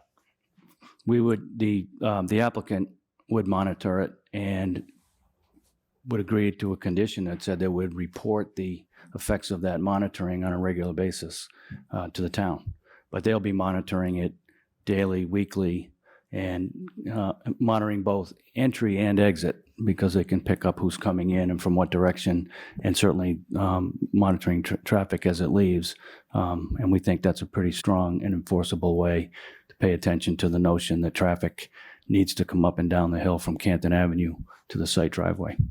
Yeah, I think it makes, I mean, obviously it makes sense. It's what we've heard from the residents, I guess, you know, and I'm sure the residents probably would like to understand how does that all work. You know, the violator is probably, if there is a violator, an employee of the monitor, you know, and how do you discourage it? You know, you know what I mean?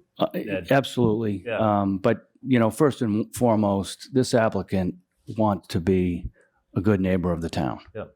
And it's going to want to make sure that its employees and delivery folks are paying attention to the rules, particularly rules that have been carefully crafted. And this has obviously been a significant issue through this whole process, is what's happening, particularly with background traffic on Highland Street, on the ladder streets, and otherwise. I think it's pretty clear from our study, and I think the Tetra Tech's review concurs, that this facility is not going to create any direct impacts to the traffic.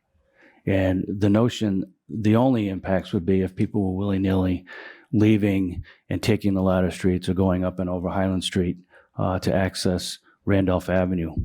This is a pretty strong enforceable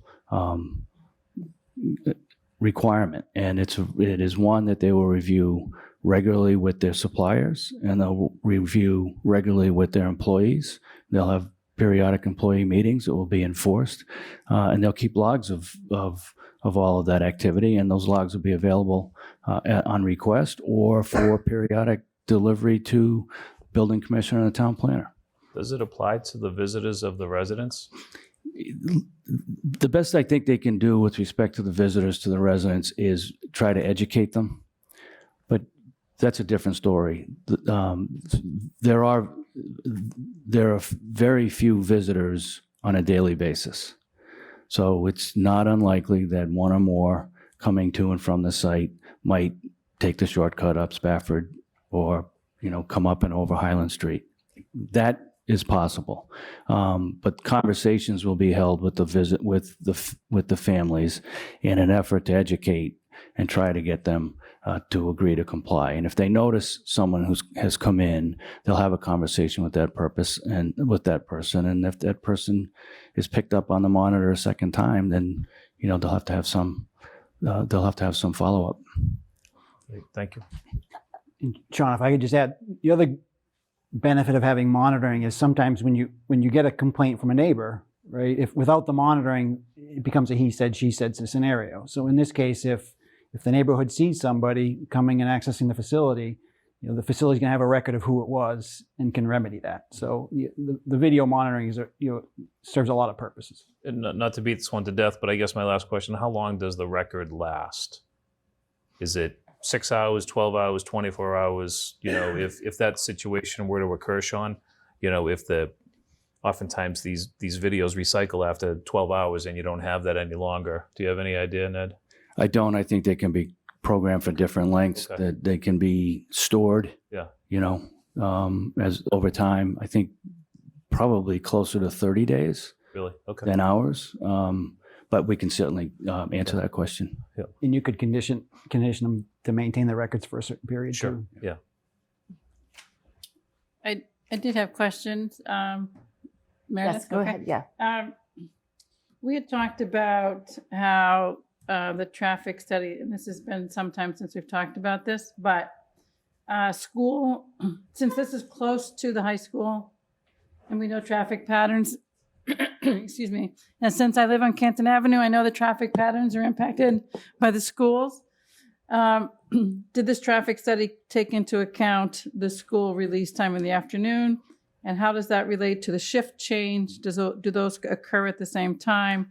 And also of the delivery schedule. So it seems, I think we talked about that these shift change and deliveries could be scheduled so as to not coincide with, at least with school times and probably with peak commuting times as well. And I don't recall if that was in the recommendations that were just reviewed. No, but we did provide a representative staffing schedule that shows times when, first shift is the largest shift, obviously the daytime, and most of those folks are coming between 6 and 9 in the morning, and their times, they can be scheduled to arrive before or after that high school time frame. In the afternoon, again, the high school time is between 2 and 3. The shift changes occur sort of closer to 4 and 5, and we can again time those to make sure that they are minimizing conflict. Deliveries can be timed between 10 and 2, so to avoid either of the morning or mid-afternoon peak. So how many people, how many employees at shift change in the morning and in the afternoon? I think there are a total of 86 employees through the day. My recollection was there's less at the third shift, right? Oh yeah, much less, because it's just really sort of overnight. There are 6. There are 6 in the overnight. Okay. There's 12 in the second shift, and the balance 35 in the first shift. Because we talk about the number of trips, but you have 35 people coming to work. If they all come at 7 o'clock, that is a lot at one time. Mm-hmm. They're not spread out evenly throughout the day, right? So, So, for example, they really have a 3-hour window for people to come to work? Yeah, because they have different functions coming at different times. So, example, they have a cook that starts at 6, so that he or she is there ready to get breakfast going. There's a second cook that's there from 9:30 to 6. So the first cook is 6 to 2:30. The second cook is 9:30 to 6. So they have an overlap, and they're coming at different times.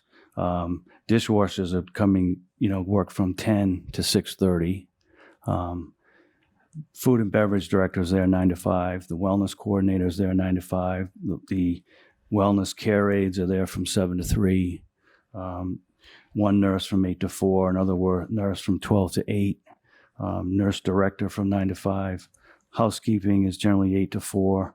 So Ned, how many do you see there, say, between 7:30 and 8:30? Which I would call like commuter and school overlap. that would be the peak hour number from the traffic study. Okay. So But- I think it was and like 18 or 20. But did the traffic study take into account the shift change and the Yeah. numbers there? So it's based on that. Right. This is Just the the, traffic engineers. No, it's actually no, based we on did the similar actual facility. count was Yeah, okay. Newburyport, same number of beds, same number of rooms, same staff. And, 15 trips over an hour is one every 3 or 4 minutes.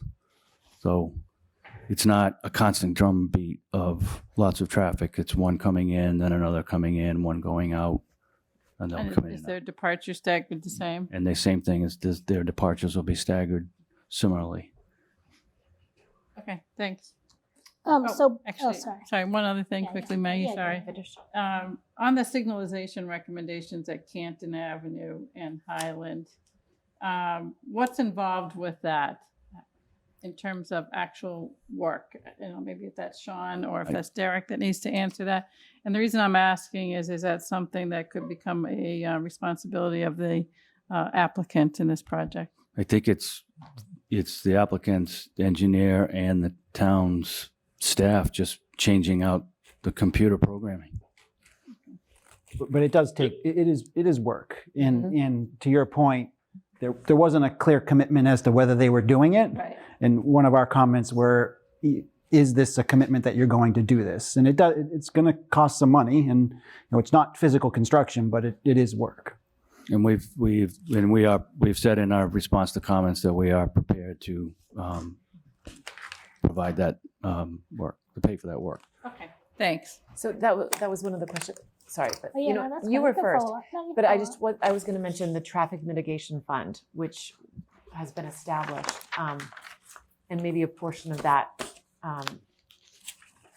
the payment, for the engineer to do that work. But we haven't talked as a board about a contribution to our traffic mitigation fund. I don't know if that's Tim. Do you know what the most recent contribution amount was for a project to the traffic mitigation fund? I think he's putting it over to bed. Okay, we can come back to that. My- we haven't talked about it. but I Understood, thought and my concern about that, might- quite frankly, would be we don't have impact. We can only be required to mitigate the impact. We can't just be required to throw money into a fund that doesn't relate to specific impacts. I think we have to look at that actual bylaw in terms of what triggers a contribution and what projects trigger it. I think we need to look at it to clarify. Right, and I understand your point, but we do have an overall problem in Milton that we're trying to find ways I to understand address that. and mitigate, and development projects such as this are opportunities to try to fund those concerns. And so I just wanted to put a placeholder on that for future discussion. Just logically in terms of impact, Ned, right now that site doesn't have any traffic to it. Mhm. So just in logic, you would have an impact. The net change from what goes to that site now compared to I understand. you know what I mean? Yep. So anyhow, It's not zero. it's not zero. Agreed. Sorry, Maggie, I didn't mean to jump in. Oh, but yeah, I no, that's wanted fine. But I had a couple follow-up questions to Sean's about the video monitoring. One is to what department will review the monitor, and how often do they review it? What's the fine per violation, and who pays it? And are the videos made available to the public upon request? They would be public records as soon as they were filed with the appropriate department. I think the building commissioner is the person who enforces the bylaw. So the building commissioner would be the logical recipient. And if somebody made a request of the building commissioner to review them, they're public records. They'd have access to them. So I would think, though, then they should be available for over 30 days. Well, I think the question there is storage capacity relative to, so once if a video are captured for 30 days, say, and they're then stored, they're available forever. Yeah. It's the monitoring system that turns over. How often does that turn over? And then what's the storage that goes on with what's been monitored? That's the question, I think, because the storage is available forever. So if the general public wanted to take a look at the videos, they would just contact the building inspector. And then when, say, the neighbors spotted certain cars, I guess they're going to capture the license plate. Mm-hmm. So then would the applicant then send a fine to the license plate, to the car owner? And what amount would that fine be per violation? If it were a visitor, I don't think that there would be any basis to send a notice of a fine. If it were an employee or a delivery, there would be. And I think it could be, $250, $300 would be a reasonable fine associated with the failure to comply. And it would be on the applicant to pay it and to recover it from either the employee or the supplier. So then it becomes the. And I would hope that if neighbors are captured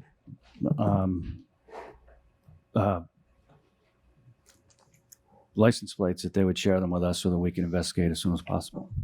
So basically, it comes on the burden.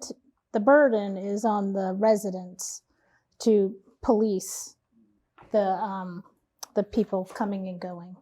No, it's and on then us. Report it to the. It's on us to review it and then to submit records to the compliance records to the building commissioner. So That can be that a reporting requirement can be built into the permit that says that thou shall provide records on a monthly basis or a quarterly basis, whatever the appropriate time frame is for the building commissioner to review.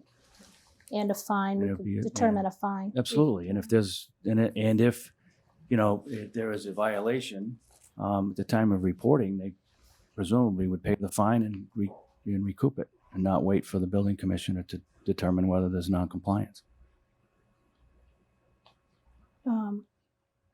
And then also, will there be a condition that the employee count will not ever exceed the 86 employees per day? I don't think we could do that. Things change over time. Staffing levels might have to go up, they might go down. No, I know, because my permit, I cannot exceed a certain amount of employees per year. And I report that to the building inspector every year. Right.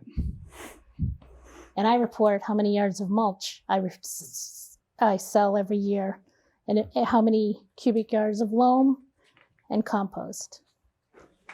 And my business has been there for in excess of 50 years.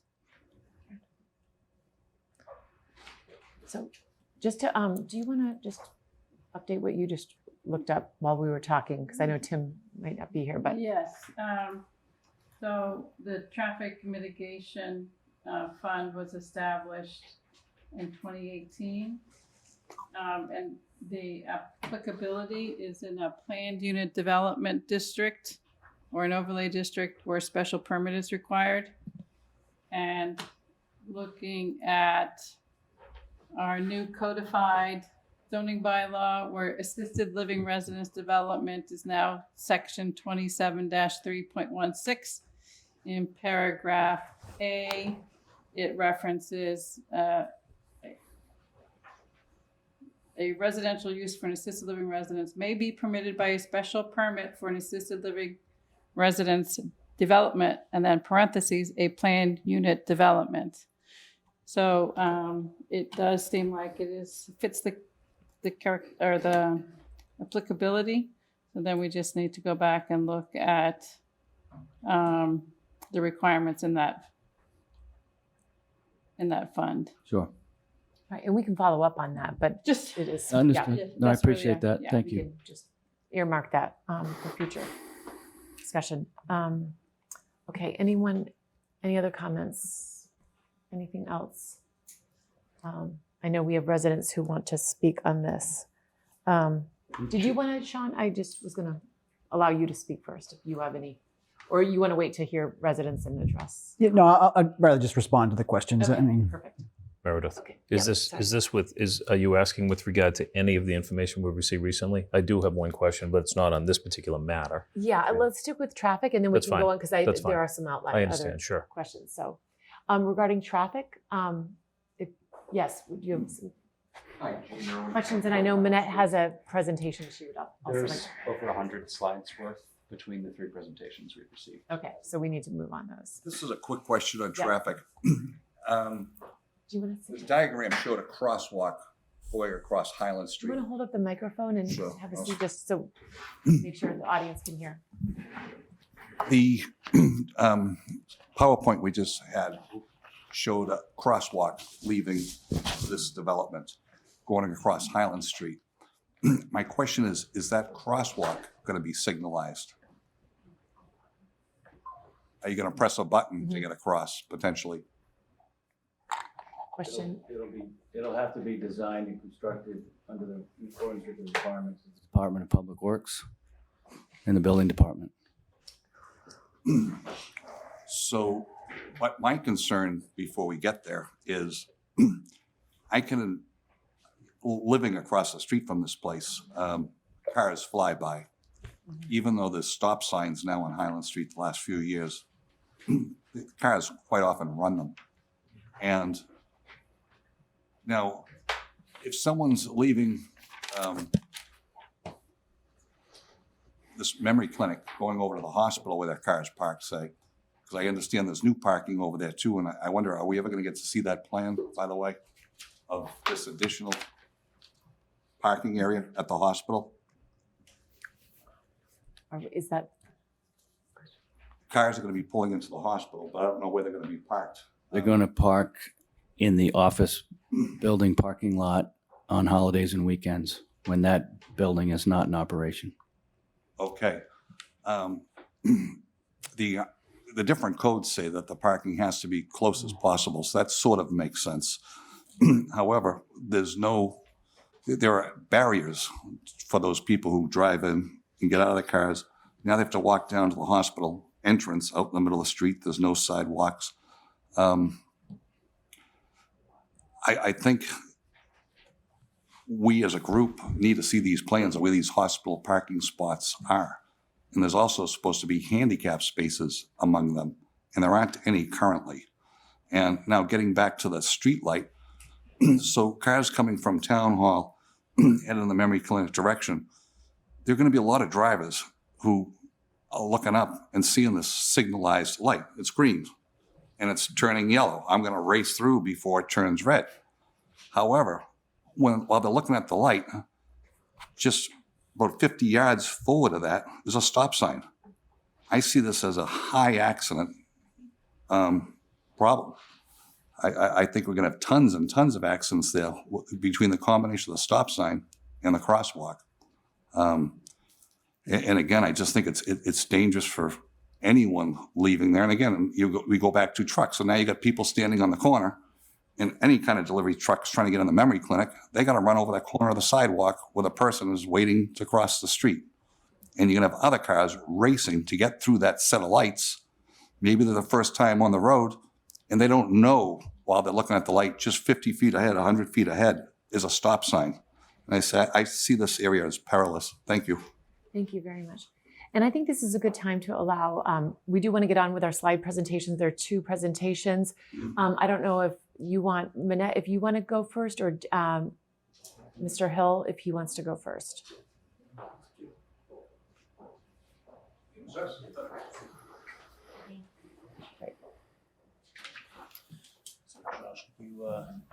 Tee up the That'd be great. And so just to keep track of our time for everybody, it's almost 10 after 9. And I'd like to conclude this at 10 o'clock,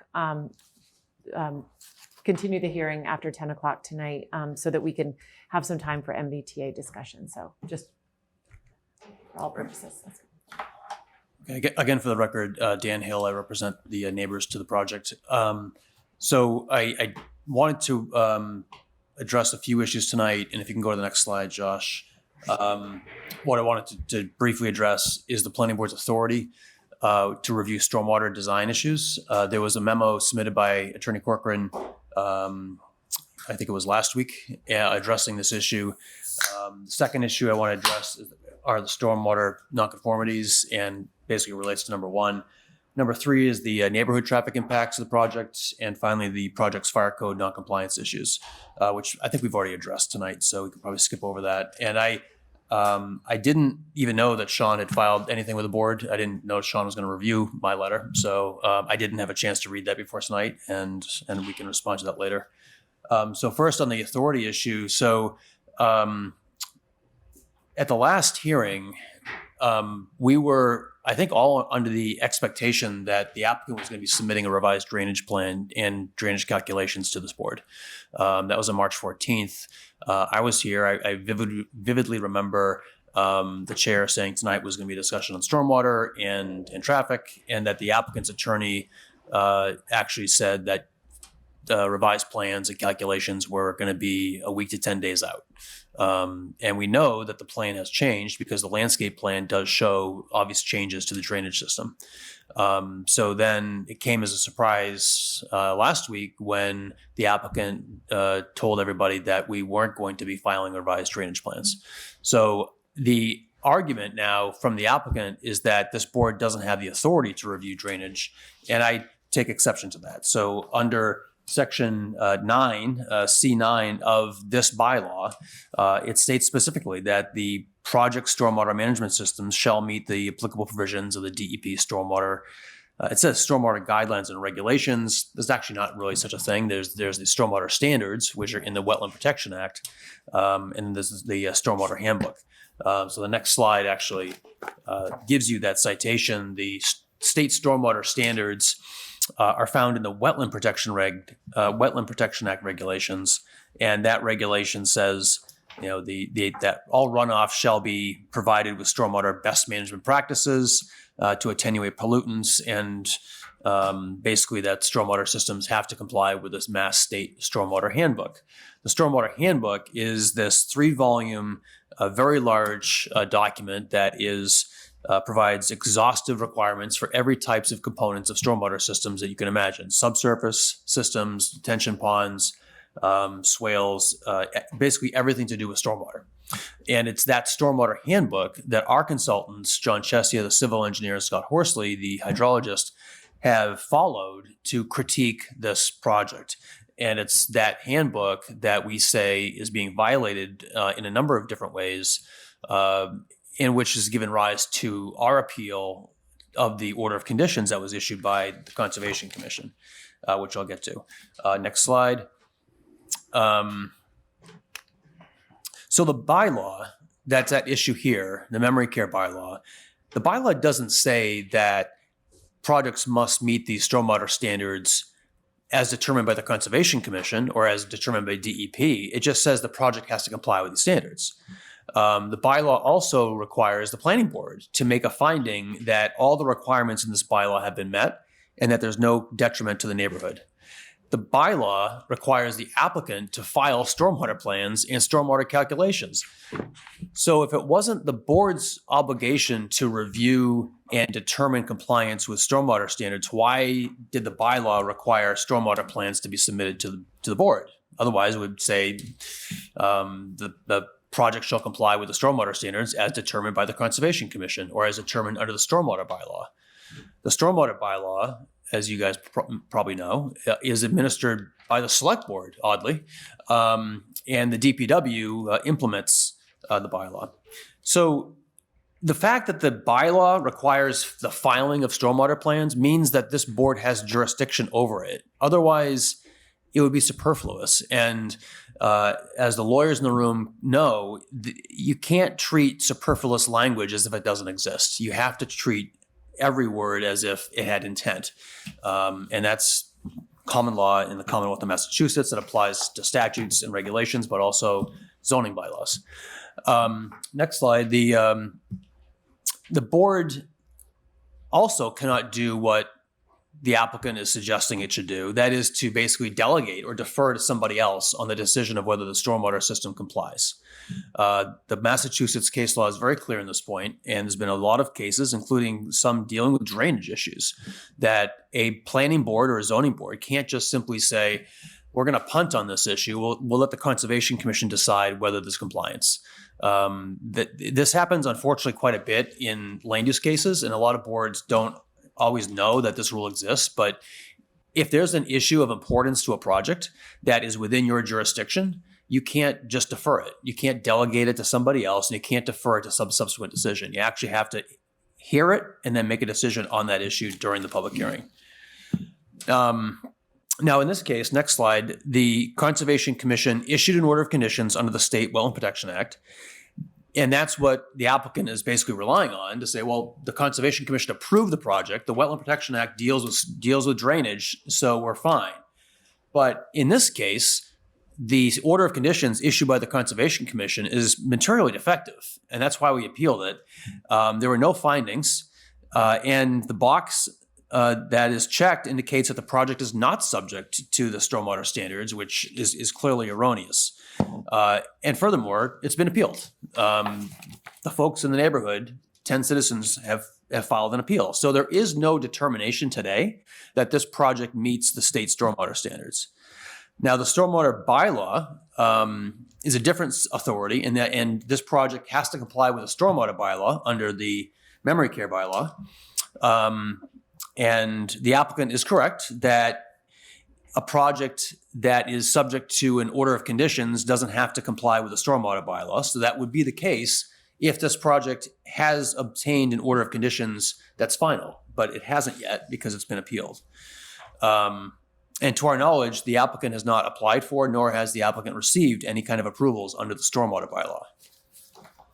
So now we ask, well, what is the status of our review of the stormwater deficiencies? So again, the stormwater standards in the handbook are embedded in the Wetland Protection Act regs. The Conservation Commission issued the order of conditions in October, and that's been appealed, so that's still pending. The stormwater deficiencies we've already laid out. I'm not going to go through this again tonight. We submitted 2 letters from John Chesia, 2 letters from Scott Horsley, and the appeal is pending at DEP. I'm not an engineer. I'm not going to try to debate with Sean tonight over whether the detention ponds drain out in 72 hours. I mean, my engineer, John Chesia, is telling us that their model stopped at 50 hours. So their model does not actually say whether it drains out in 72 hours. And that John's convinced the math says it doesn't. And I know Sean has disagreed with that. So I can't answer that. I'm not going to pretend that I can. The bottom line is we've got engineers that say that this project doesn't comply with the state stormwater standards. This slide you saw last time, a major issue. If you've got a building submerged 10 feet into the groundwater, there needs to be dewatering. I mean, Sean, I think, has acknowledged that. There needs to be perimeter drains that take the water away from the site. Well, where is that water going to go? Is that water going to go into a wetland or into a stream, into a channel? And this project needs to recharge water. So if it's recharging water at the same time it's taking water away, is that conflicting with the recharge requirements? We haven't seen any evaluation on that issue. So just moving to traffic, and that was number 3, traffic impacts on the neighborhood, my third point. I don't think I've seen anybody actually look at a map during the course of this hearing. And I think it's really important. I mean, maybe more for me who doesn't live in Milton, but you guys know this neighborhood. But it's been explained to me that there is really no way to get from Randolph Ave to the project site from Highland Street because you can't take a left turn on Highland, and nor would you want to because it's a narrow, windy road with stop signs. So for traffic coming to this project on Randolph Ave from 128, you're going north and you're going to go left on Reedsdale, and then what are you going to do? And our concern all along is that folks are going to take left turns down Buckingham, Spafford, or these other ladder streets, rather than going all the way down to Canton Ave, taking a left on Canton and dealing with that traffic, and then taking a left on Highland Street to come into the site. So the next slide. Oh, and before you go to the next slide, sorry. I wanted to point out, in case everyone doesn't know, there are 2 40B projects really within a very close proximity of this project. You've got the Canton Ave project with 116 units, which is on appeal, but that's on the left, across from the high school. And you've got the Randolph Ave project, which I think I have the right location. I think it's 711 Randolph Ave, and that's 90 units. And you forgot another one across the street. Across the street from From The 90 unit. From the 90 unit, it's another 40 across the street. Okay. I'm not aware of anybody actually looking comprehensively at the impact of all this new development on this neighborhood. Whether including the project or not, no one, I don't think, has studied this. And so when a new development comes online and says we're going to be adding, 280 trips per day, whatever that number was, that traffic study should be accounting for all this new development, and it should be asking bigger questions like, where is all this traffic going to go? Is it going to make matters worse on these latter streets? Maybe it won't. Maybe it makes the opposite effect. And none of us actually know this without actually studying this. And we've been calling all along, next slide actually, that this project would benefit greatly by having an independent traffic engineer look at this specific neighborhood and Reedsdale Road, Highland Street, Canton, and Randolph, and ask, are there ways to protect these neighborhood streets from traffic, not just from this project, but perhaps from all the projects? This is in blue. This is the route that we would want to see traffic follow to get to the project. But reasonably, people are going to want to take a left turn to not have to go all the way around. They're going to want to take a left turn to go up the ladder streets to get to the project. So we would, again, call on the applicant to take a step back and a pause and ask that the town leadership really look at this whole neighborhood in light of these new projects and this project and say, maybe we can think about what kind of restrictions, maybe there's geometry changes we can make to these streets to protect these streets from additional traffic, specifically commercial traffic and deliveries that we're really concerned about. If we go to the next slide. Oh, these are just the fire code nonconformity issues that we've already discussed. And I think the board has probably seen these. These provide the geometric issues with the turning radii and crossing into the center line. So I want to close by making a few suggestions, if I may.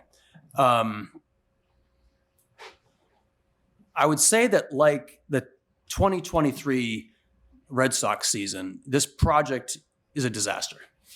All right. But today, does everybody know what today is? It's opening day. It's the first day of baseball, March 28th, 2024.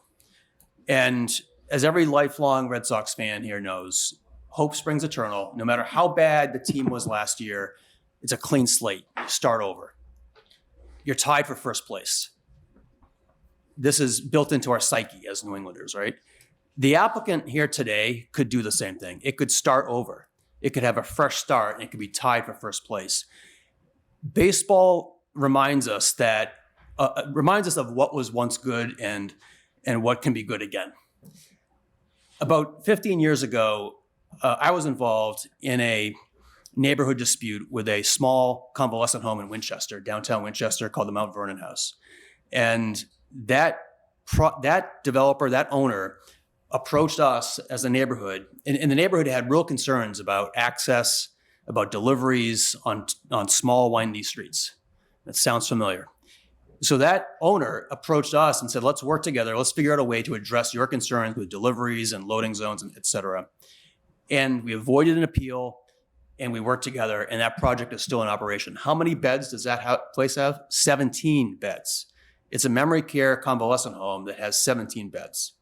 So I reject the notion tonight that this project needs 78 beds to succeed. You heard testimony at the last hearing from Bard. We looked up other facilities owned by this same company that has less than 70 beds. My message tonight to this applicant is work with us.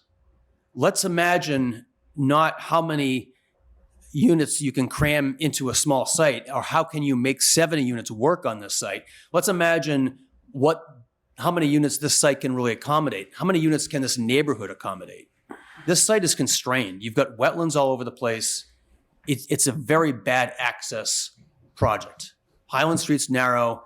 It's a neighborhood. This project, we wouldn't be having this conversation if this project was proposed on Randolph Ave or Blue Hill Avenue with direct access to a state highway, but it's not. It's on a narrow residential street. So my message tonight is let's work together. The applicant should withdraw this application and come to us and work together on a small scale project. Maybe Northbridge doesn't do small scale properties. I know they want to build 70 beds. They have 70 bed projects in other places in Massachusetts. Maybe this is a great opportunity for Northbridge to develop a new program of small scale memory care facilities of 17 units, or maybe 25 or 30. Maybe it doesn't have to be as small as the Mount Vernon house in Winchester, but maybe it can be a little bit bigger, but still fit on a site like this and in a neighborhood like this. So I would call on the applicant to withdraw the application. Let's start fresh with a clean slate.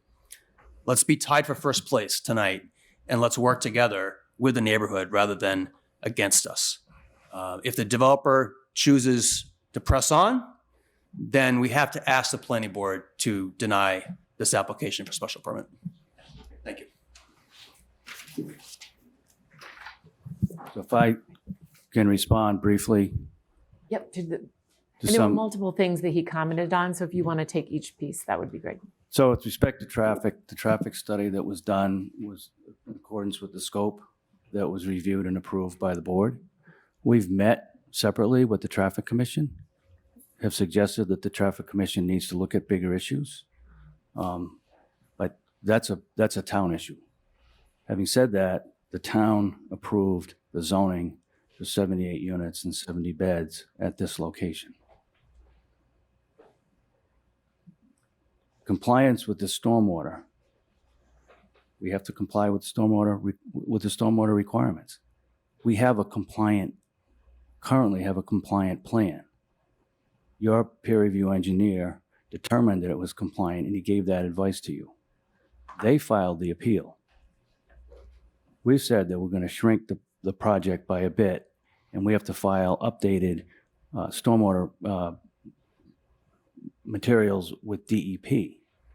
That determination now rests with DEP. I don't know how this board can separately exercise its judgment about whether or not this site plan is compliant with stormwater.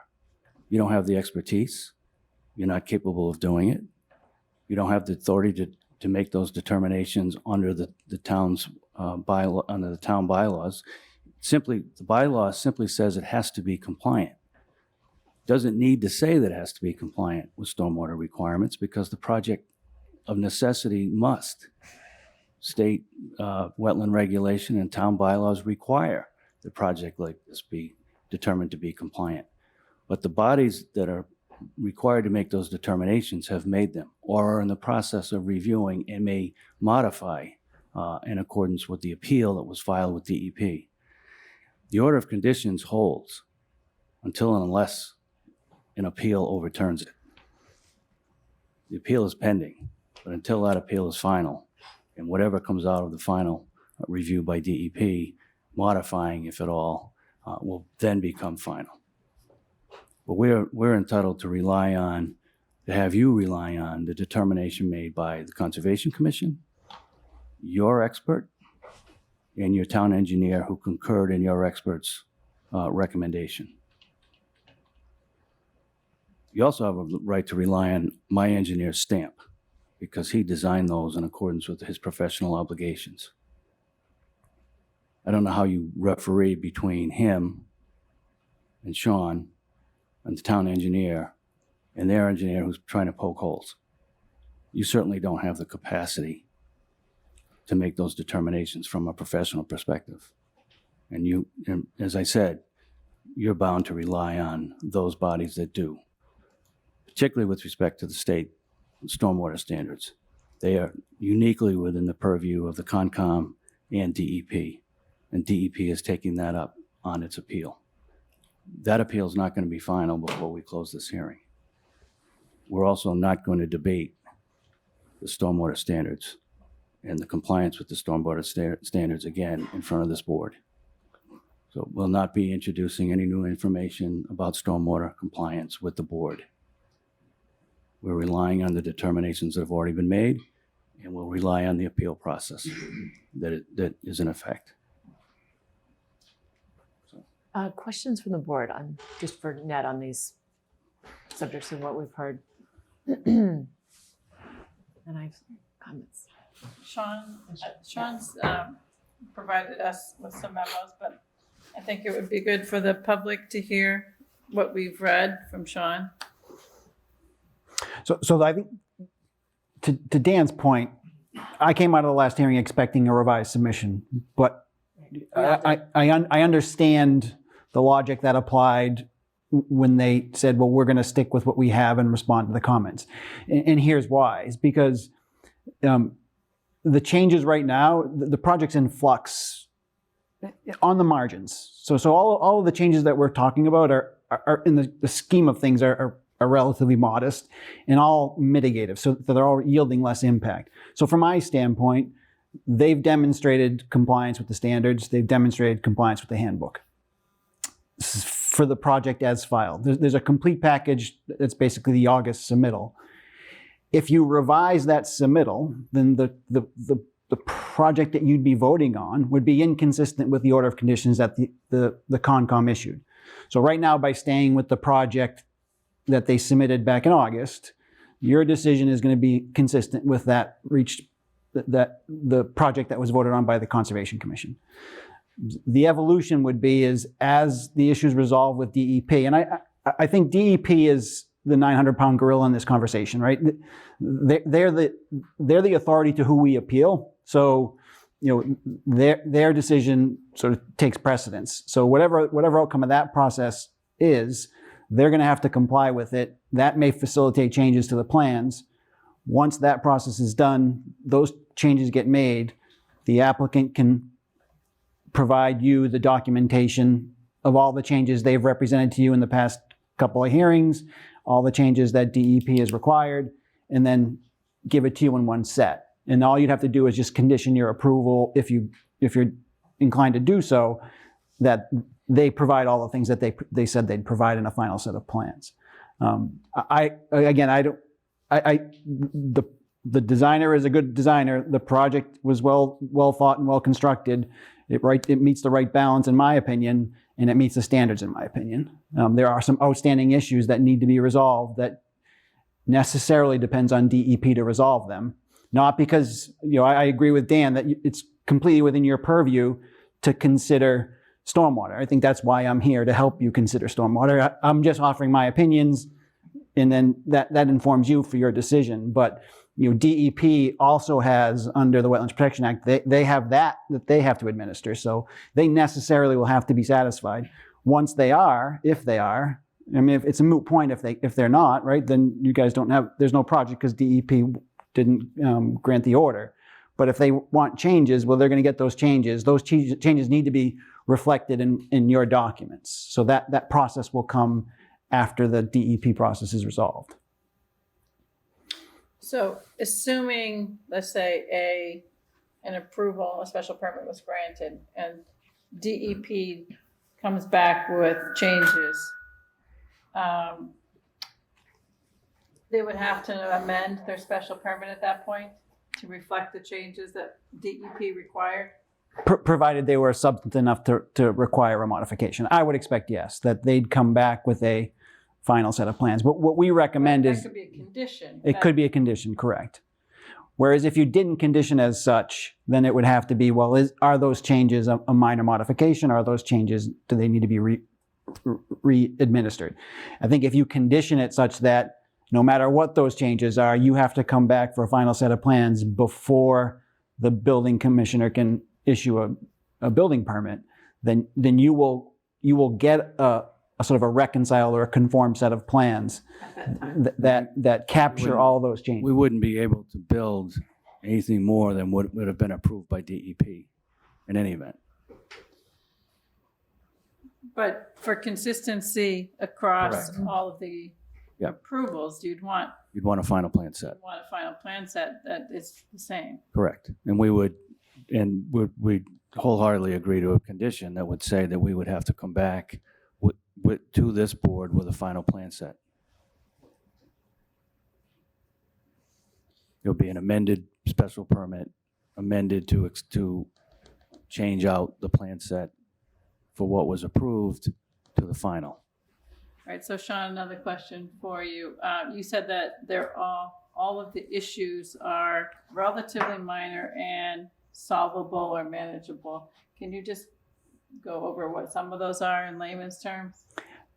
So first, the changes are minor, and the changes are all in sort of a positive direction where it's less pavement. So there's no changes contemplated which would put more demands on the infrastructure. So all of those changes that they've discussed recently are what I call mitigative. They reduce the impact.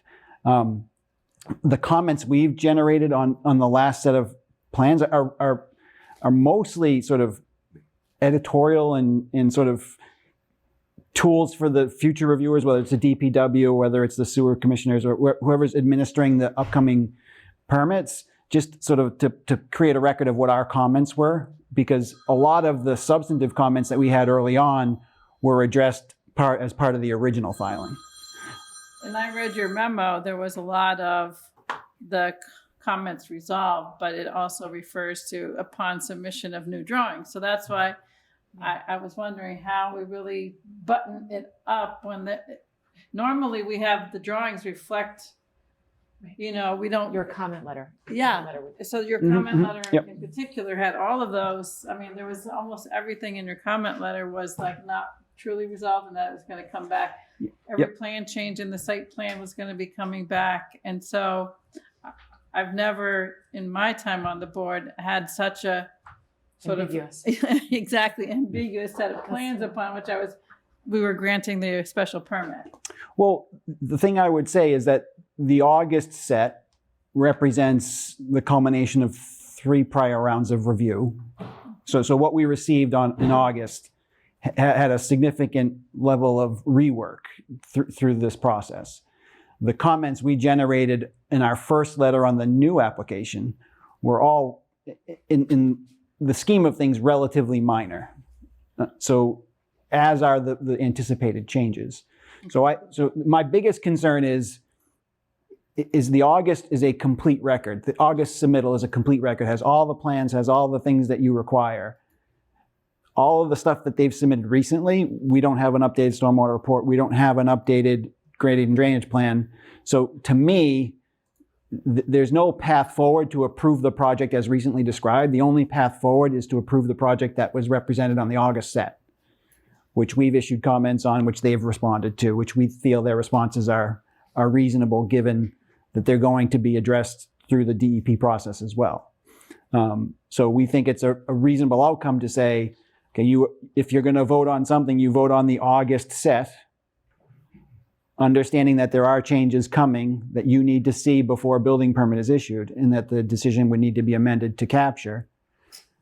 But the set as submitted in August is complete, and the comments have been addressed, Then at why least to are my we still satisfaction. getting these and wasting our time reviewing these, like these new submittals? Those are LAMs. Yeah.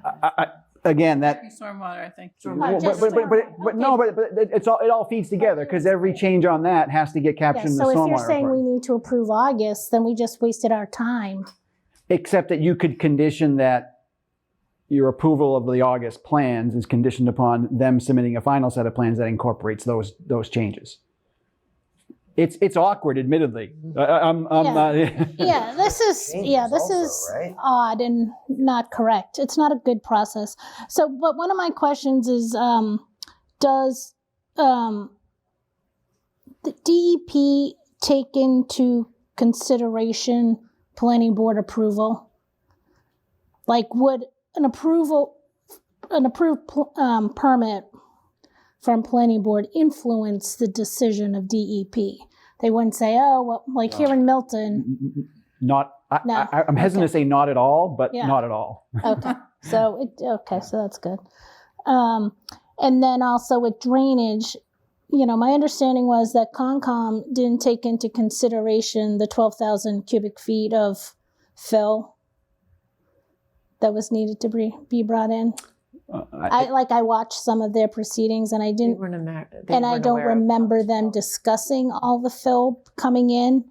So, so I'm wondering,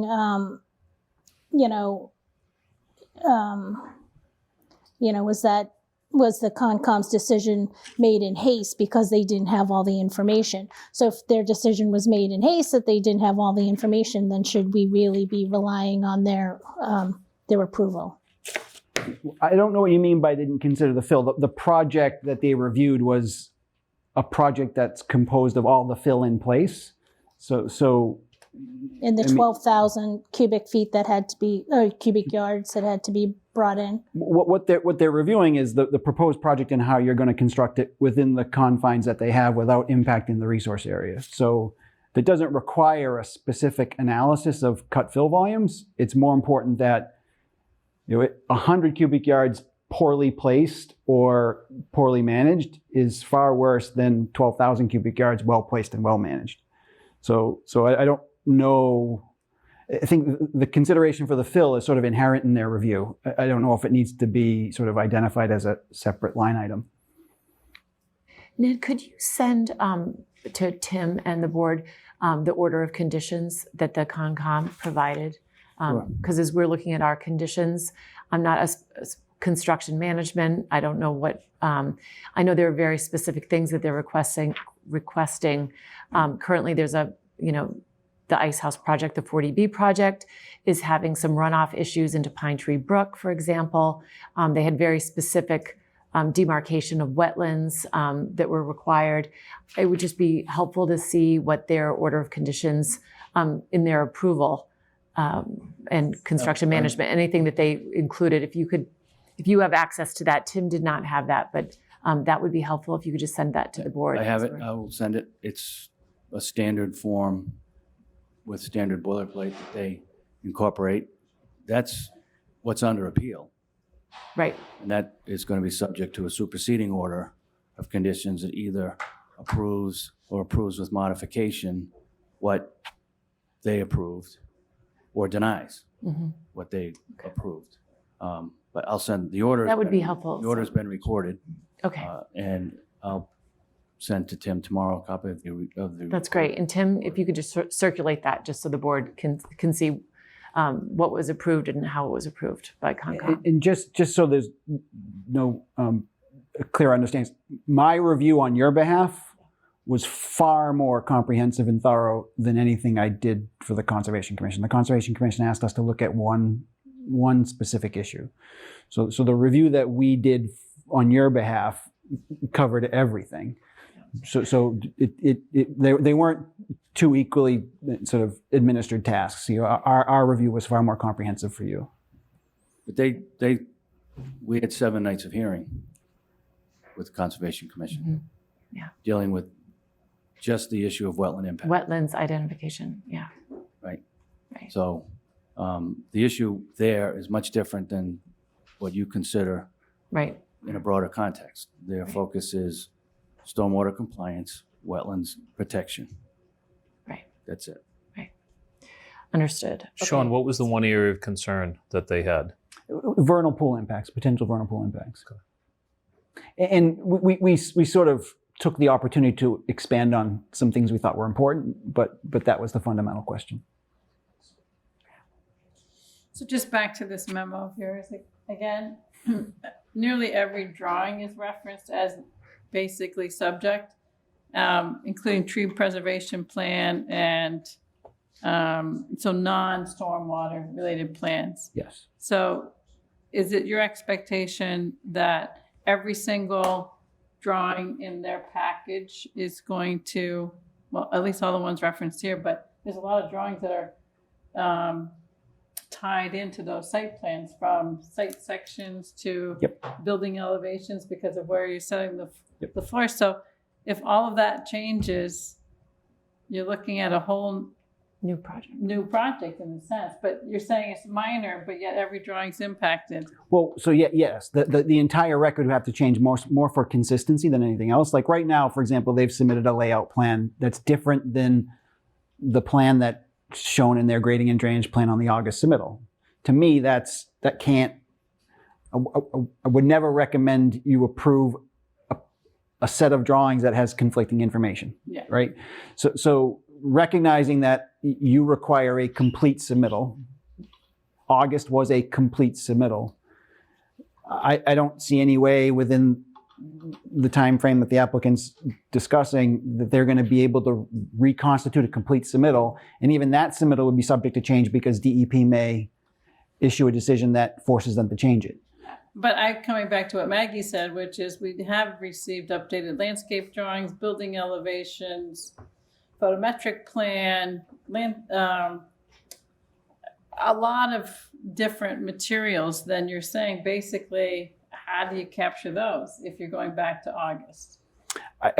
I would suggest, if you're willing to do it, is to reference them as a condition of approval.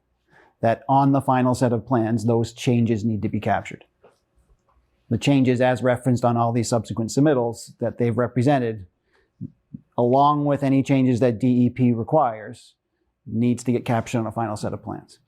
Understanding that those changes are in my mind, expected to be, at least the ones we've discussed, are relatively modest in comparison to the size of the project. But to me, it seems like we would be approving something knowing that it's coming back to us for an amendment, which, I mean, I don't necessarily. Special permit can specifically reference that. I understand the point that's been made before, that we don't know how long this process will take with DEP. We can't leave the public hearing open forever for that process. But I'm just trying to kind of think through the implications or the consequences, which is basically we're either being asked to approve something that we know is going to have another hearing, another application, another amendment, or we're not, right? So, okay. I just think it's going to be a fairly detailed decision that's going to have to be drafted, that's very careful about all of these things that have been submitted since August, basically. We have to capture all of that in the written decision. Yeah, and the easiest way to do that is just to reference their submittal record. So has that been done before in the past? Like, to me, it seems a little sloppy. It's a sloppy process. I don't like to be part of sloppy things. My understanding is, in my experience, is you have to submit everything that's final. And then when you come back, and if there is an amendment, because I've had to come back for amendments, then you come back on very specific amendments and changes. And you have to remember that it's the building inspector and his department who's responsible for enforcement. So do we want to create a record, a special permit? And again, my special permit is like 88 pages long. Do we want to create a special permit that is going to cause confusion for town staff? So my experience hasn't had an appeal of a Conservation Commission decision during the middle of the special permit hearing. Mm-hmm. But in terms of something that gets changed later under the enforcement, that's come up as an issue. Yeah. There's one project where the building commissioner approved building permits for 3 homes in a project that we had approved, but approved the locations in quite different locations than what we had approved. And it only came up later when there was complaints coming in about stormwater runoff, that we discovered that what got approved under the building permit phase was different than what we approved. And we flagged it with the building commissioner and said that we wanted any change like that to be brought back to the planning board. So the commissioner at the time said every special permit is different, and they would actually appreciate some continuity, at least maybe in the way they're organized or the topics that are covered. And even if it said a particular topic was, or if you had a model decision, and then for one project that particular topic didn't apply, you would just say not applicable to this project, so that they knew where to look for each special permit. We've talked about that. We haven't done it, but I do think it's a good idea, because it is something that each of these projects, they have to go and check if what they looked at the last one is different than what they're looking at on this one. But because of my experience, I do think there have been other instances in which some things have been left to the planning department to make a decision. And Tim oftentimes just brings them back to us because he feels as if we should be making the decision. So, what's minor and what's major is different in different people's eyes. And so I think it's when we spend so much time talking about very specific things and details, it's really important to capture it in the decision in a way in which it makes sense to the person who has to enforce it, right? But also, I think very clear when it varies from what we've put in the conditions, it has to come back to us. When I think of what you've described, the August submission, and you have one sentence in your letter that I think is meaningful to us as a board. Just one? In particular. They're all meaningful, Sean. Every one of them, every word's meaningful. Sorry, I shouldn't have let But that there is one that I think is important, very important. For the purpose of our review, these changes are not considered part of the record submittal since no superseding information has been submitted, site plans or stormwater report. However, based on our current understanding, the changes are all expected to result in reduced stormwater impact, and their incorporation into the drainage design is not likely to materially influence project scope or its compliance with stormwater standards.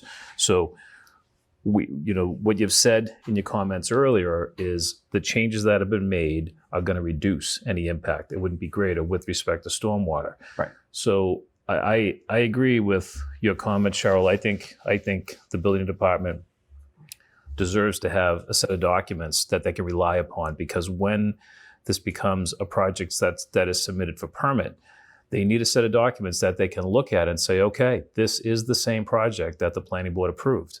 A series of scattered pieces is very difficult, and I think it's irresponsible of us, to make that the burden of the building department. Now, that said, what's been said so far is we're not going to see anything different in terms of stormwater design. But it would be possible for you to take that August submission and update that August submission with all these different documents that we've seen through the course of the number of meetings, and help us clearly understand, what is a different component of your submit. Do you know what you understand what I'm saying? That's easy to do. We have, I've got a robust draft of a special permit to share with the board in the near future. My Exhibit A is a list of the plans, all dated August, whatever. Exhibit A1 would be a list of the plans that have been presented with modifications through the balance of the process, which, if approved by DEP, would then become the final plans. Mm-hmm. And they would be updated with a final date and consistent, and they would come back to the board for review to make sure that those new plans are consistent with your determination to grant the special permit. Yeah, I think. Sorry. What I would suggest on that, if I can interrupt, my big concern is that I think sometimes people think, well, we changed the layout plan because that's all that needed to be changed to show what we were changing. Yeah. But every other plan that shows information that from that layout plan on it, in my opinion, also needs to change to be consistent with the layout plan. Understood. So yeah, I know one will trigger a change on a series of documents. Yeah. Well, no doubt. Even if that layout plan necessitated a grading change, then it changes the site sections. It changes the building elevations. So it really, that's why I said it really affects every drawing. Then it should affect the details as well. I actually think there should be like a list of documents with columns for when, if it was included in the initial submission, it gets a check mark. The next column is a revision date, and so on and so forth. And so that you might see that C01 was changed 3 times, but A101 was only changed 1 time.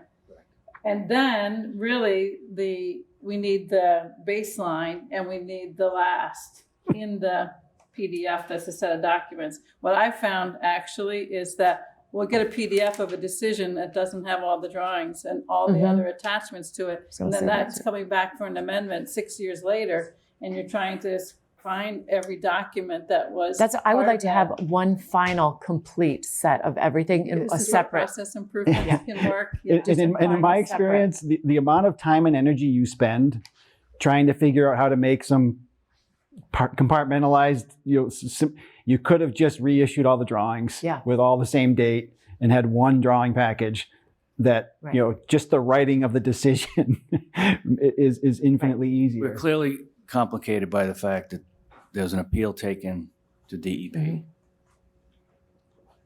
Right? That's complicated this whole process. But I think you yourself don't expect many changes to come from that. Correct.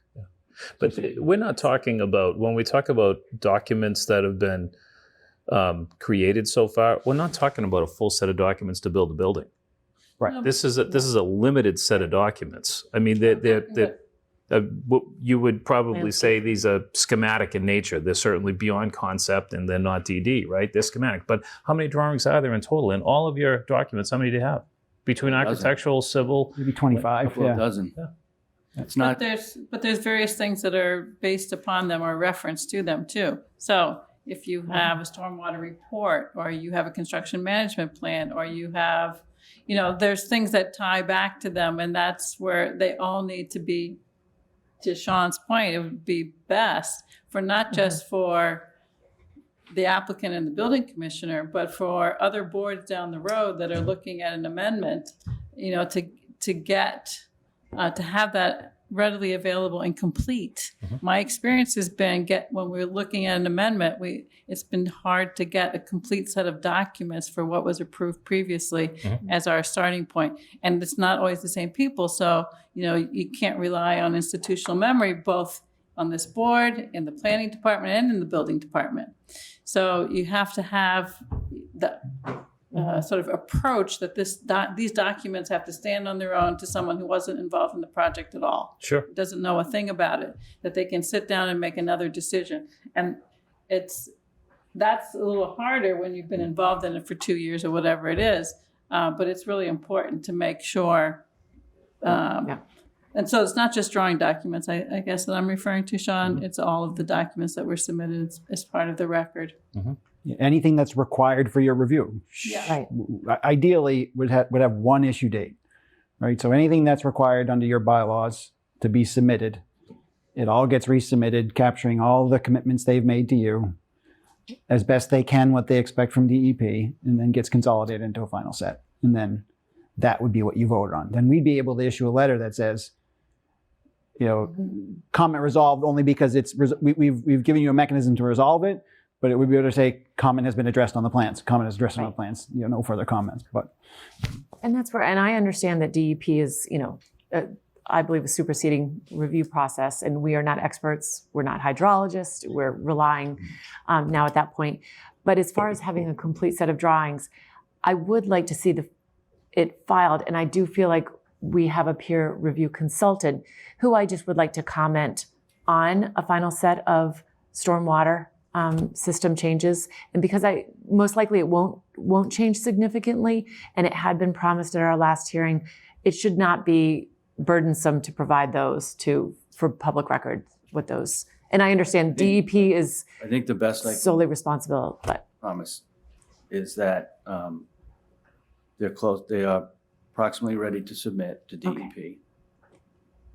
We'll submit to Sean at the same time. That would be great. Monday or next Friday or whenever. But what I will say is we're not going to debate. And I get that. That's fine. Yeah. With this board. We're going to rely on DEP's process. to determine whether or not. And that may and it may change. And it may change. And it may change. It may require further. But if we could changes to the plan. understand where it is, just We'll be happy to share that. And if so we're not having to go on assumptions, because we are making assumptions in saying it's getting smaller, so it's probably going to improve and be easier to mitigate and recharge. I would just like to, sorry, Mary. Yeah. May I? Yes. I would just like to say that we don't know, we have no idea what these changes are. Let's just say you say it's better for stormwater, but if it allowed us to change the landscape plan, for example, Right.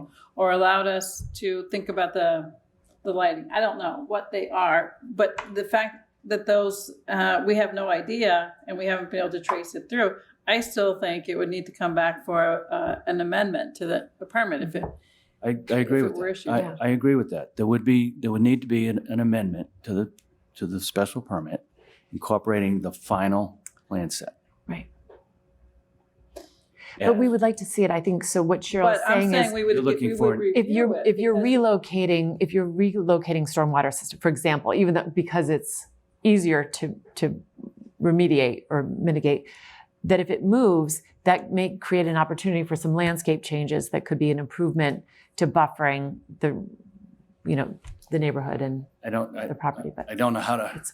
It's an unknown, is what I'm saying. It's an unknown. Exactly. So my feeling is any change should be considered coming back for an amendment. And we know then if it's a minor change, that amendment won't take long.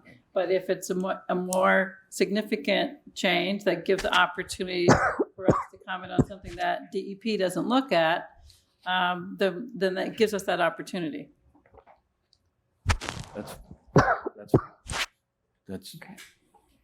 That's understood. Okay. And at that time, we'd have opportunity for peer review again. All right. So I think that's very fair. I apologize because I feel like I wanted to have you come on early. It's 10. Can we? Bart and I both had presentations to share. All right. I think it's important to speak if you. That's great. All right, then why don't we do that? It's going to give us a little less time for MBTA. So if the board, did you have another question? Sorry. No. Okay. We'll let you come on. My only question would be: Are they presenting any new material? Yes. Okay. Yeah. In the spirit that they're presenting new material, it hasn't been already presented, and I wouldn't have any concern with them presenting. Okay. Yeah. It's new material, and it's also to correct some inaccurate statements. Then can you say for one moment, I have one ask. Sorry. I have one ask of Ned before we move on to Bart and Manette. Could you, this was a document that was sent to us. This was an Erland document of their calculation.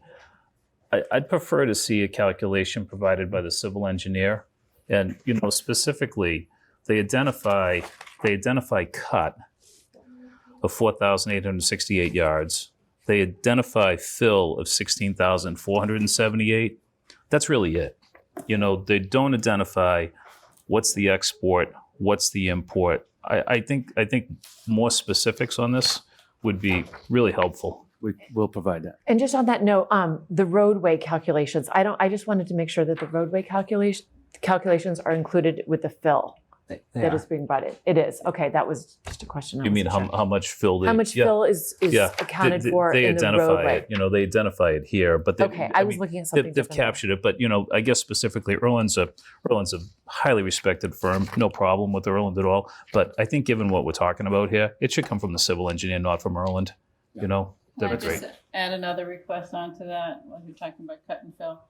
Some time ago when we talked about this, I asked about the number of trucks that this cut and fill operation would be over what time period. And I think it was discussed, but it was never provided to us. Because that's important to the construction management, I believe, and the expectations of even what we talked about earlier in terms of schools, scheduling of these trucks around where it's not peak. So it's a lot of trucks. Understood. Great. And combine that with all the tree removal and where's all that material going? How many trucks that's going to take? Actually, even how many big operational trucks it is. I know from one tree coming down on my own property, how many trucks it was for a huge tree. We've got a lot of trees there. So that would be helpful in terms of additional information. All right, Bard. Good evening. Thank you for your time and patience. We really appreciate everyone. I'm Bard Harvey's. I 11 Spafford Road. Josh, if you don't mind, you got it? Okay, great. First off, I'd just like to lead off by saying, I attended all 7, Conservation Commission meetings, and I can say that, there wasn't very much discussion at all about things like cut and fill, about site sections and elevation. So, I believe what I heard, which is, some of you saying that people who spoke to in the Conservation Commission did not necessarily review those things. So, why that's important, I think, is because a lot of the discussion in Concom was around, water flows downhill, and there's certain, things like gravity that logically tell us what's going to happen and where the water is going to go. Well, when you introduce a new hill and you reverse the grade of the whole property, and now things start sloping in other directions, the water doesn't all flow downhill. Those elevations, I think, are very important, and a lot of these details were not reviewed by Conservation Commission. And as Dan Hill said, even their order of conditions is missing a lot of information. Sections are blank. There was a back and forth with DEP over what was actually approved, what wasn't approved. There was confusion. So, in our opinion, that whole process was rushed. But let's dive into traffic for a little bit. Actually, if you don't mind going back to that first slide. So I think it's important to have context to everything. In my line of work as a consultant, as a data analyst, so what we've heard in prior traffic meetings from I believe it was Scott from Van Ness and Associates is that, when they initially did their traffic study, they thought that the project was going to be about 182 trips a day was their estimate. And Scott likened that impact to a small apartment building. Now, based on some questions from you guys and some points like, hey, maybe, we need to measure local conditions at a different time of year when there's actually more reflective of reality rather than, July 7th or 8th right after a holiday. They actually went out and measured real data from a facility, from their residents at a view of Newburyport, same number of units, same number of beds. And, the traffic engineer came back and said, well, it's not 182 trips a day, it's 288 trips a day. So why that's important, I think, is that's, more than, it's almost double, 60% more than what they had initially estimated based on the employee count and other information they had. But the actual data shows that there's a lot more traffic.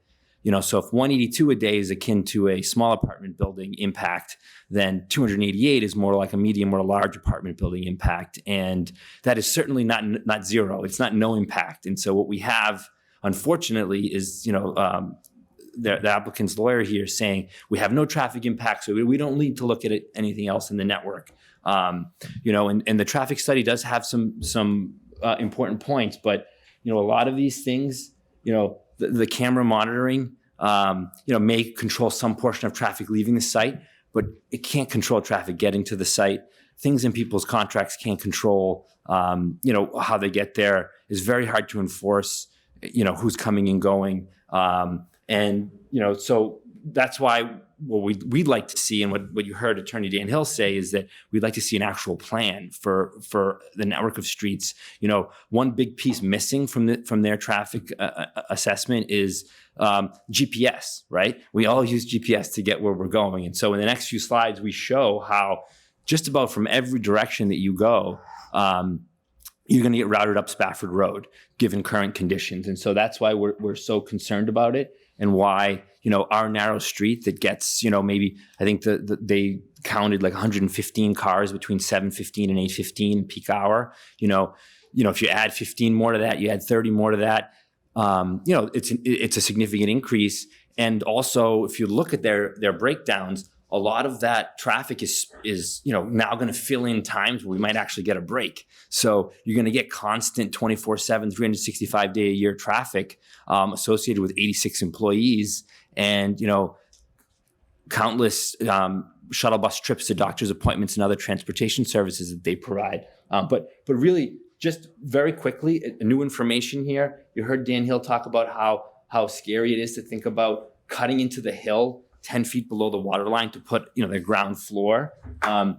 This image is from a couple of hours ago. That is Sandy and the Bacardi property. This is the intermittent stream coming down the hill. It is basically, over 20 feet wide. It is completely, spread. There's water on all sides of it. And I said 139 Highland, it's actually 137, so excuse that error. But, this, when you think about cutting into this, just a mere few feet away from this, and building in the non-disturbance zone, which is flooding at the moment, that really makes us so concerned, because we know across the street at the O'Brien's house at a 1,200 square foot foundation, we know from their system, they're pumping 1,000 gallons of water a day to keep water away from their foundation.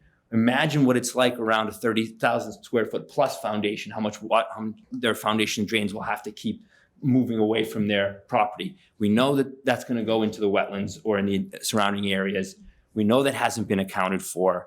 So there are a lot of groundwater impacts that are very, very concerning. That any place you step on this property is wet, and so wanted to highlight that. But we'll get back to traffic in the next slide. I think we can go to the next one. Josh, thank you. This one I started to show last time, and we ran into time constraint, I think. But basically, if you play the video, and I wish the fire chief had seen this, but this is an afternoon, with traffic backing up. I agree, I think, with what Ned had said earlier. Some of the 6 to 7 a.m. maybe aren't as much of a concern, or late at night as much of a concern. But it's when you look at the letter they submitted on the shift changes, there's a lot in that 3 to 4 window. And so that's when this is. And so these just reinforce some of the concerns about Highland Street. It is a narrow scenic road. It is a permanent do not enter on one side. It's supposed to have no trucks on it. It gets way more traffic than it's designed to handle currently. And so this video shows you what happens when a fire truck is trying to get through the afternoon rush. And what you will see if you watch the video is that these vehicles actually have to drive off road to allow the fire truck through. And so we have significant public safety concerns. We live here. There's actually one of our neighbors whose home unfortunately caught fire, a block from this. So these types of things are really, really serious for us. So this is Highland on a weekday afternoon. And this slide just shows, I think Attorney Dan Hill had one similar that shows where the site is located. But basically we're only about, Spafford Road where I live is only about 120 feet from it's the width of the Irwin's property at 120 Highland from the proposed driveway to Spafford Road. So just that, establishing that point that basically, if you look at the map, when you zoom out and if you go to the next slide and you start looking at the all the GPS, what the GPS will do, which is, in my opinion, missing from the traffic study. I didn't see it in there. Spafford Road becomes the access road for this residence. Just about any direction, whether you're coming from Point South, Brockton, Point East, and Quincy. Quincy's got over 100,000 people. Weymouth has a significant population. You're getting routed, whether you're coming up 28, whether you're going Edge Hill Road to Pleasant, you're going to get sent up Spafford Road. That's just the reality of what happens today, and what we should expect will continue to happen, absent changes, absent studying the neighborhood and actually coming up with a plan, comprehensive plan with traffic mitigation. The next slide shows you from other points. So points south, points west. Even from points north, coming down from Dorchester, you're routed up Spafford Road. And so, what is Spafford Road? This is a recent picture from a couple weeks ago, March 1st, 2024. Highland is only about 22 feet wide. Spafford is even narrower, 20 feet. We don't have sidewalks. This is what we live with every single day. Deliveries to Milton Hospital, where I can show you the letters that the hospital president has written to ambulance companies, to delivery companies, telling them all, do not use the back entrance, use our main entrance on Reedsdale Road.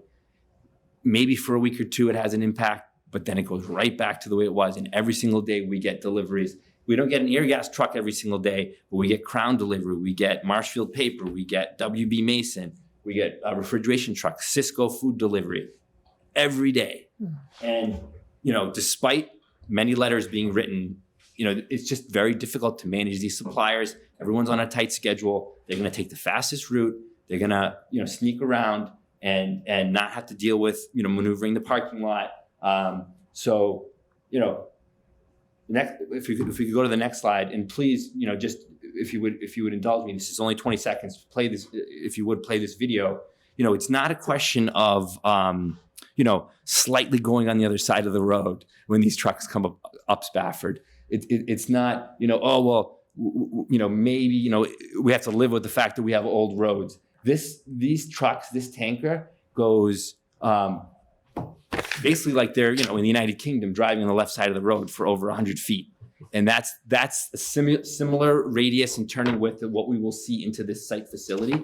And so what you'll notice is that you don't see any traffic at the moment because this truck basically waited until there was a clearing, and everyone has to stop to allow this truck to make this delivery, where they have to drive about 100 feet on the other side of the road, almost complete width of the truck on the other side of the road. And then here comes the traffic that is backed up behind it. So, all of these things are cumulative, and they are concerning. And, without a real plan to, enforcement, this is what we expect will happen to us.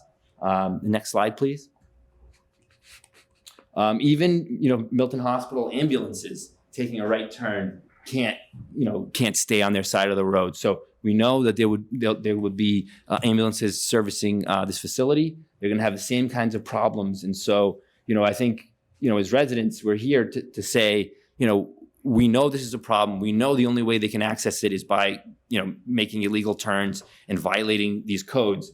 So we're asking for a better solution to protect us and to protect the residents of the property. I have a couple more slides that I think Nadine, Hannah, my wife, wanted to speak to after this. But just in closing, I wanted to just highlight, these are some things that have been discussed, but they have not been discussed in the context of the broader network, and what, would maybe help us might hurt someone else. I think, Cheryl, you made that point before. So I think we owe it to the town and not just our neighborhood to, come up with a plan that, tries to mitigate for us, but also tries to not push the problem somewhere else.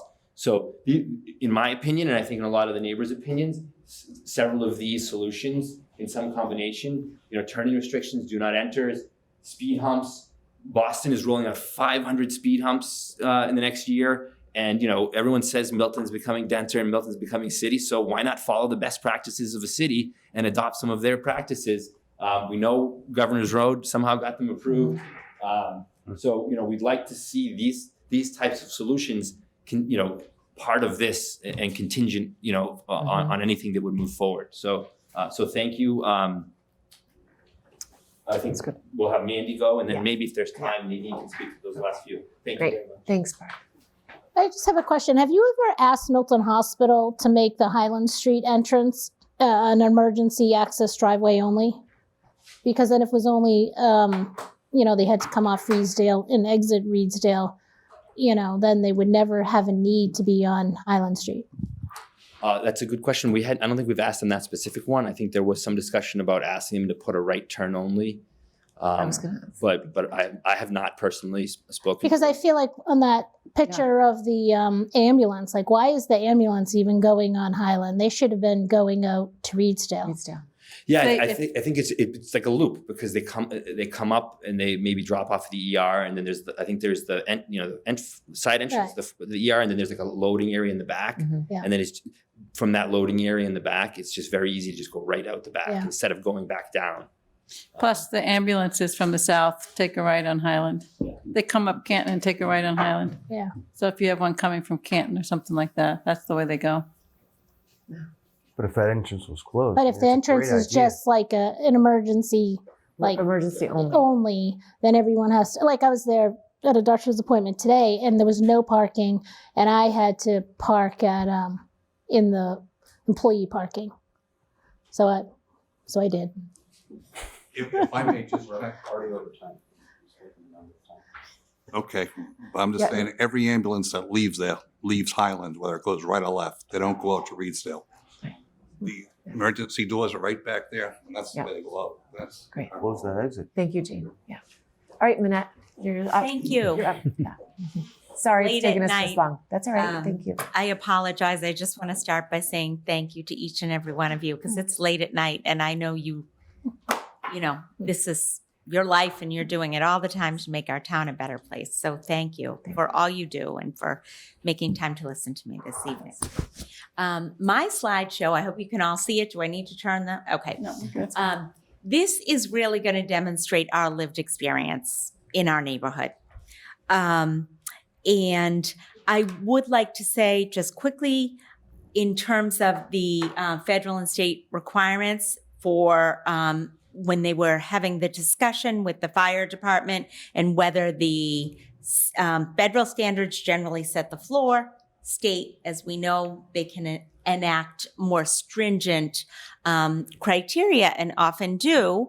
And I would say that is so important to our discussion and to the safety that someone should look and ensure that that is not applicable because it doesn't seem clear in the reading. I don't know if there's been a legal opinion on it, and it seems like there's some interpretation there, and I certainly wouldn't want to get that wrong.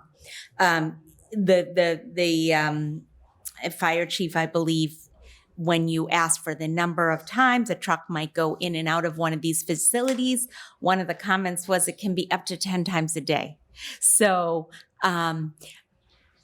just please keep that in mind when I show you these slides. I'm all set for the next one. Thank you. So our master plan goal in Massachusetts, in Milton, we know we're trying to make our roads safer. And there's a lot of kids walking to school in that neighborhood. So we should keep that in mind in relation to our traffic study here. Thank you. So the other thing is I just also want to point out that I won't read the whole slide, but essentially there should be a finding that this development will serve the public good and provide significant public benefit without significant unmitigated detrimental impacts. And I do believe that there are detrimental impacts to our neighborhood, as you will see. Traffic alone, which is what I'm discussing tonight, but clearly the water as well. So this is what we're looking at, Spafford Road, very old street, very narrow, no sidewalks, not designed for this type of traffic. And we're really putting the children and the near elderly and elderly neighbors at real substantial risk if we add to this traffic flow here. Next slide, please. It's inappropriate for this level of traffic and it is unsafe. This is Highland Street, as you know, narrow street, not designed for trucks. Not a bit of a sidewalk there on that side that this site is on. This sidewalk's only on one side and those stop at Clifton. So as you meander further down Highland, there are no sidewalks and there are children in all of those neighborhoods. It's the walking route to the school. And we know trucks are going to come. Next slide. We've seen these before. We know large trucks go to these facilities, and that has not been denied. This Highland Street site, it's materially flawed. There was some historical documents submitted in relation to this recently, and I was looking over and I found it quite interesting that the prior assisted living facility that they were contemplating over off of Randolph Ave specifically indicated that access to and from a state highway should be at a fully signalized intersection. So there was some knowledge that a facility of this type really should have direct access to a state highway, like the front of Milton Hospital. And that just doesn't exist. Highland Street is the furthest thing from that. Trucks should not be on our scenic side roads populated by walkers and children. With the 4 ladder streets, Wildwood and Highland, there are hundreds of children and pedestrians in this area. They should be able to safely use the side roads in Highland to access the library, Pierce, Milton High School. We're doing new things there. We're building more educational facilities that more kids are going to need to get to. Presumably, there'll be a lot of children on that in the new 40B sites. So that there's even more pedestrians to come. So it's unconscionable to direct these types of trucks on their walking routes. It really is.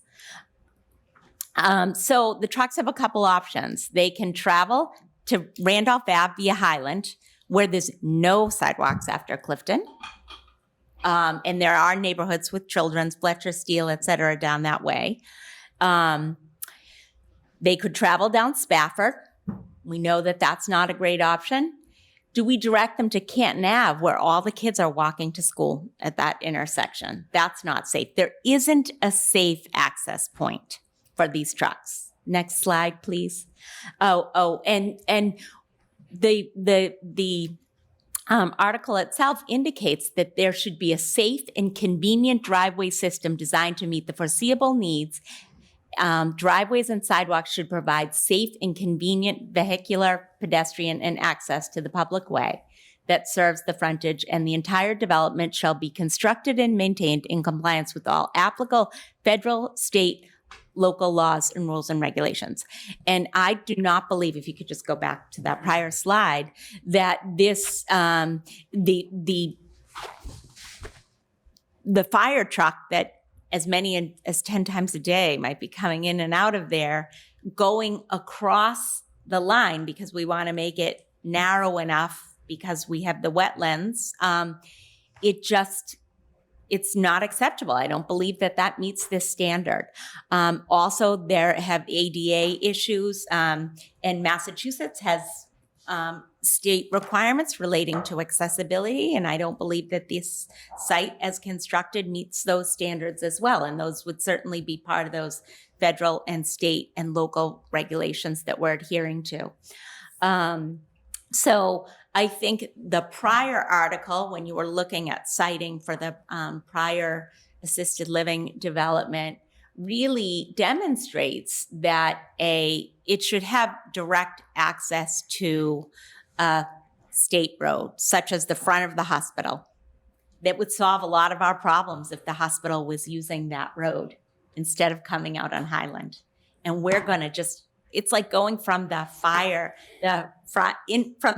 frying pan into the fire by saying we have all these problems with the hospital because they're using Highland, but we're going to put a big facility on Highland before we've even solved that problem.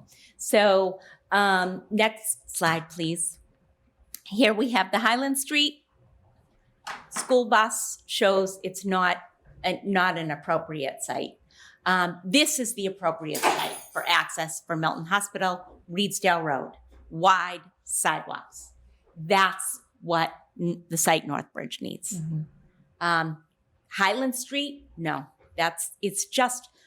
I don't need to see all of those fancy drawings and blocks and whatever you're doing with the fire department. I see it every day. It's not safe for these trucks to be on these roads. It's just common sense. This is the walking route to the middle and to the high school. Okay, we've covered that. Thank you. This is just all of these slides you'll see are new. We're not repeating them. This is March 7th.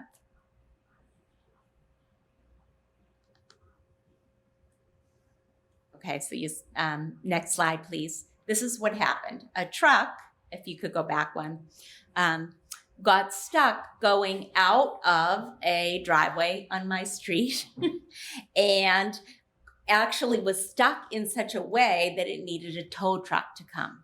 So what if this happens once on Highland? So here we have the truck there stuck on the road. And if you go to the next slide, you'll see the school bus comes, can't get by the truck. So this is just the type of stuff, we live with this on a very regular basis. Next slide, please. It's one of the narrowest roads in town. It is a thoroughfare for the hospital.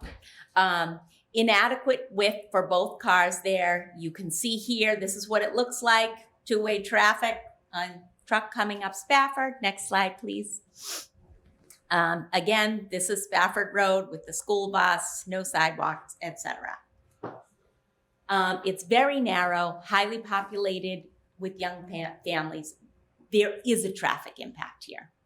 Common sense. And we can't withstand that. Next slide. So if you could just quickly play the video. This is what. It's not the same video from Mark? No. Nope. Sure. Yes. Yeah, I'm sure. It's a different one.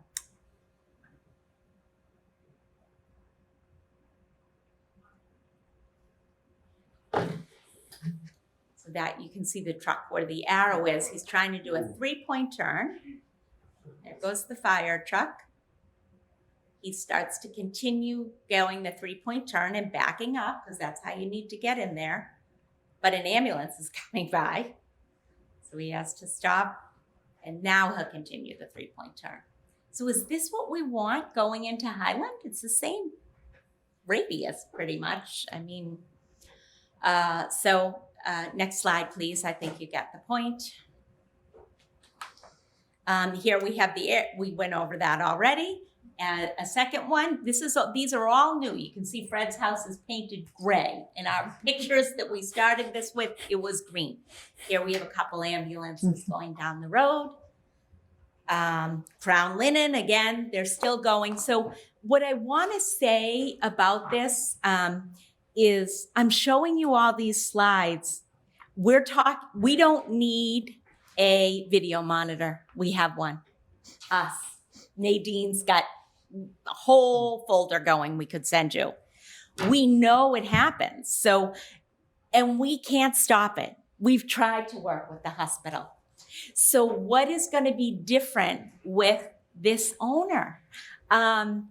He's going to have his employee or his food delivery truck that goes down Spafford. And what's he going to say? You're fired. We don't want your food deliveries anymore. All I can think of is the developer willing to put money in a fund and pay us every time a truck goes up the road? Probably not.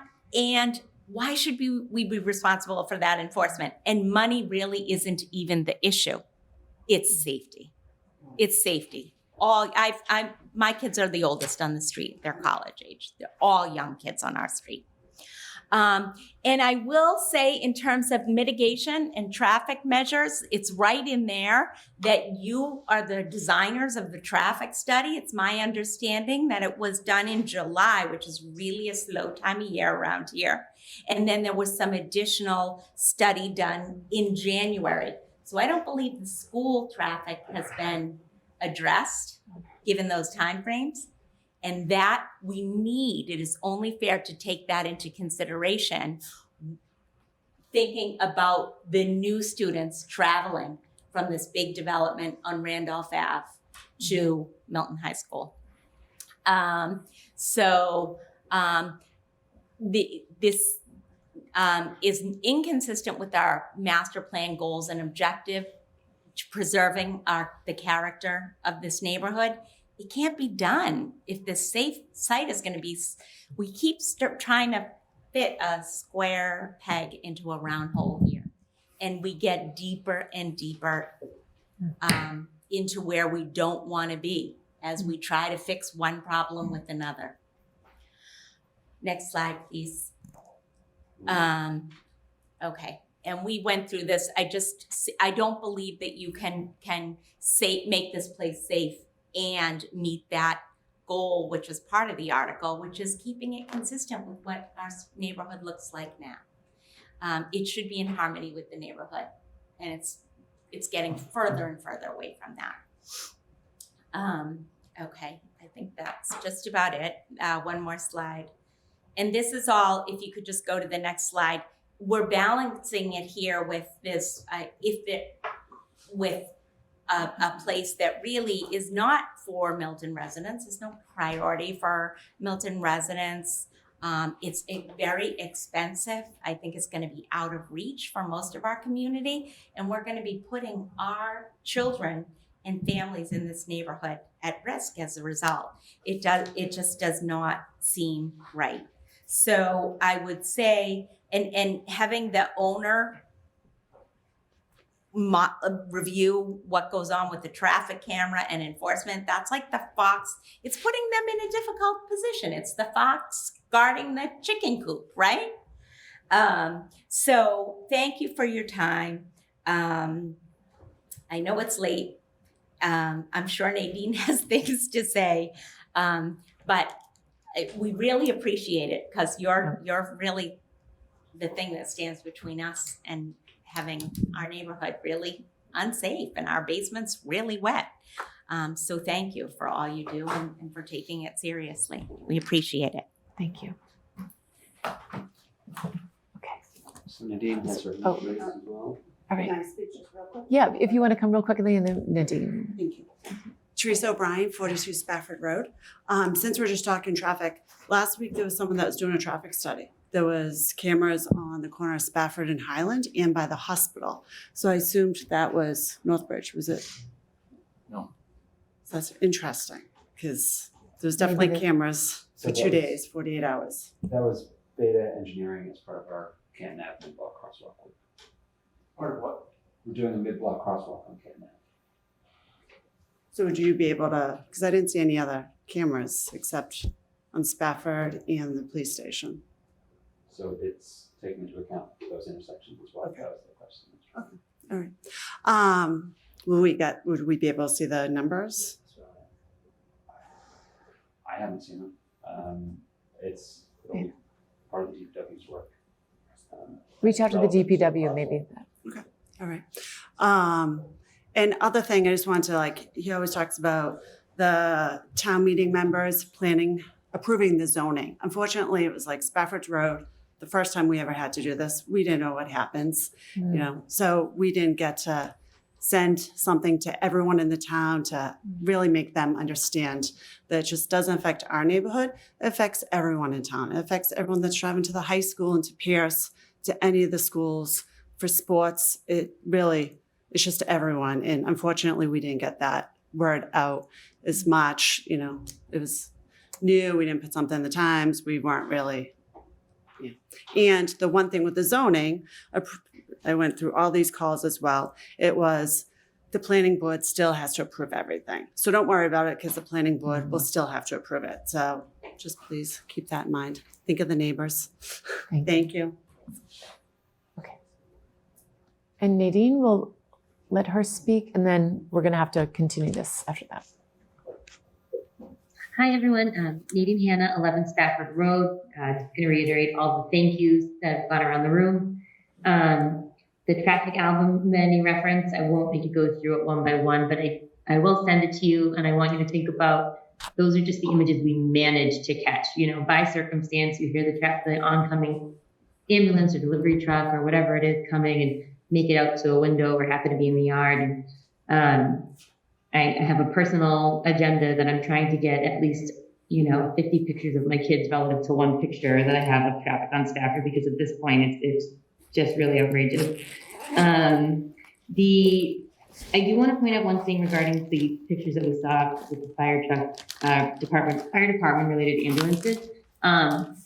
They never use Stafford. In my personal extended experience now of witnessing these vehicles, although they do use Highland and they do use Reedsdale, a big shout out to the fire departments for not using Spafford Road ever to access the emergency department there at the hospital.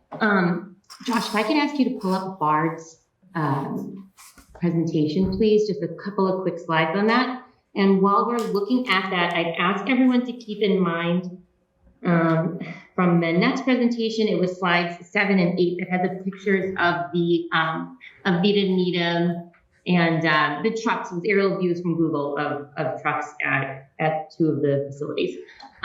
So slide 28, could you hop to, please?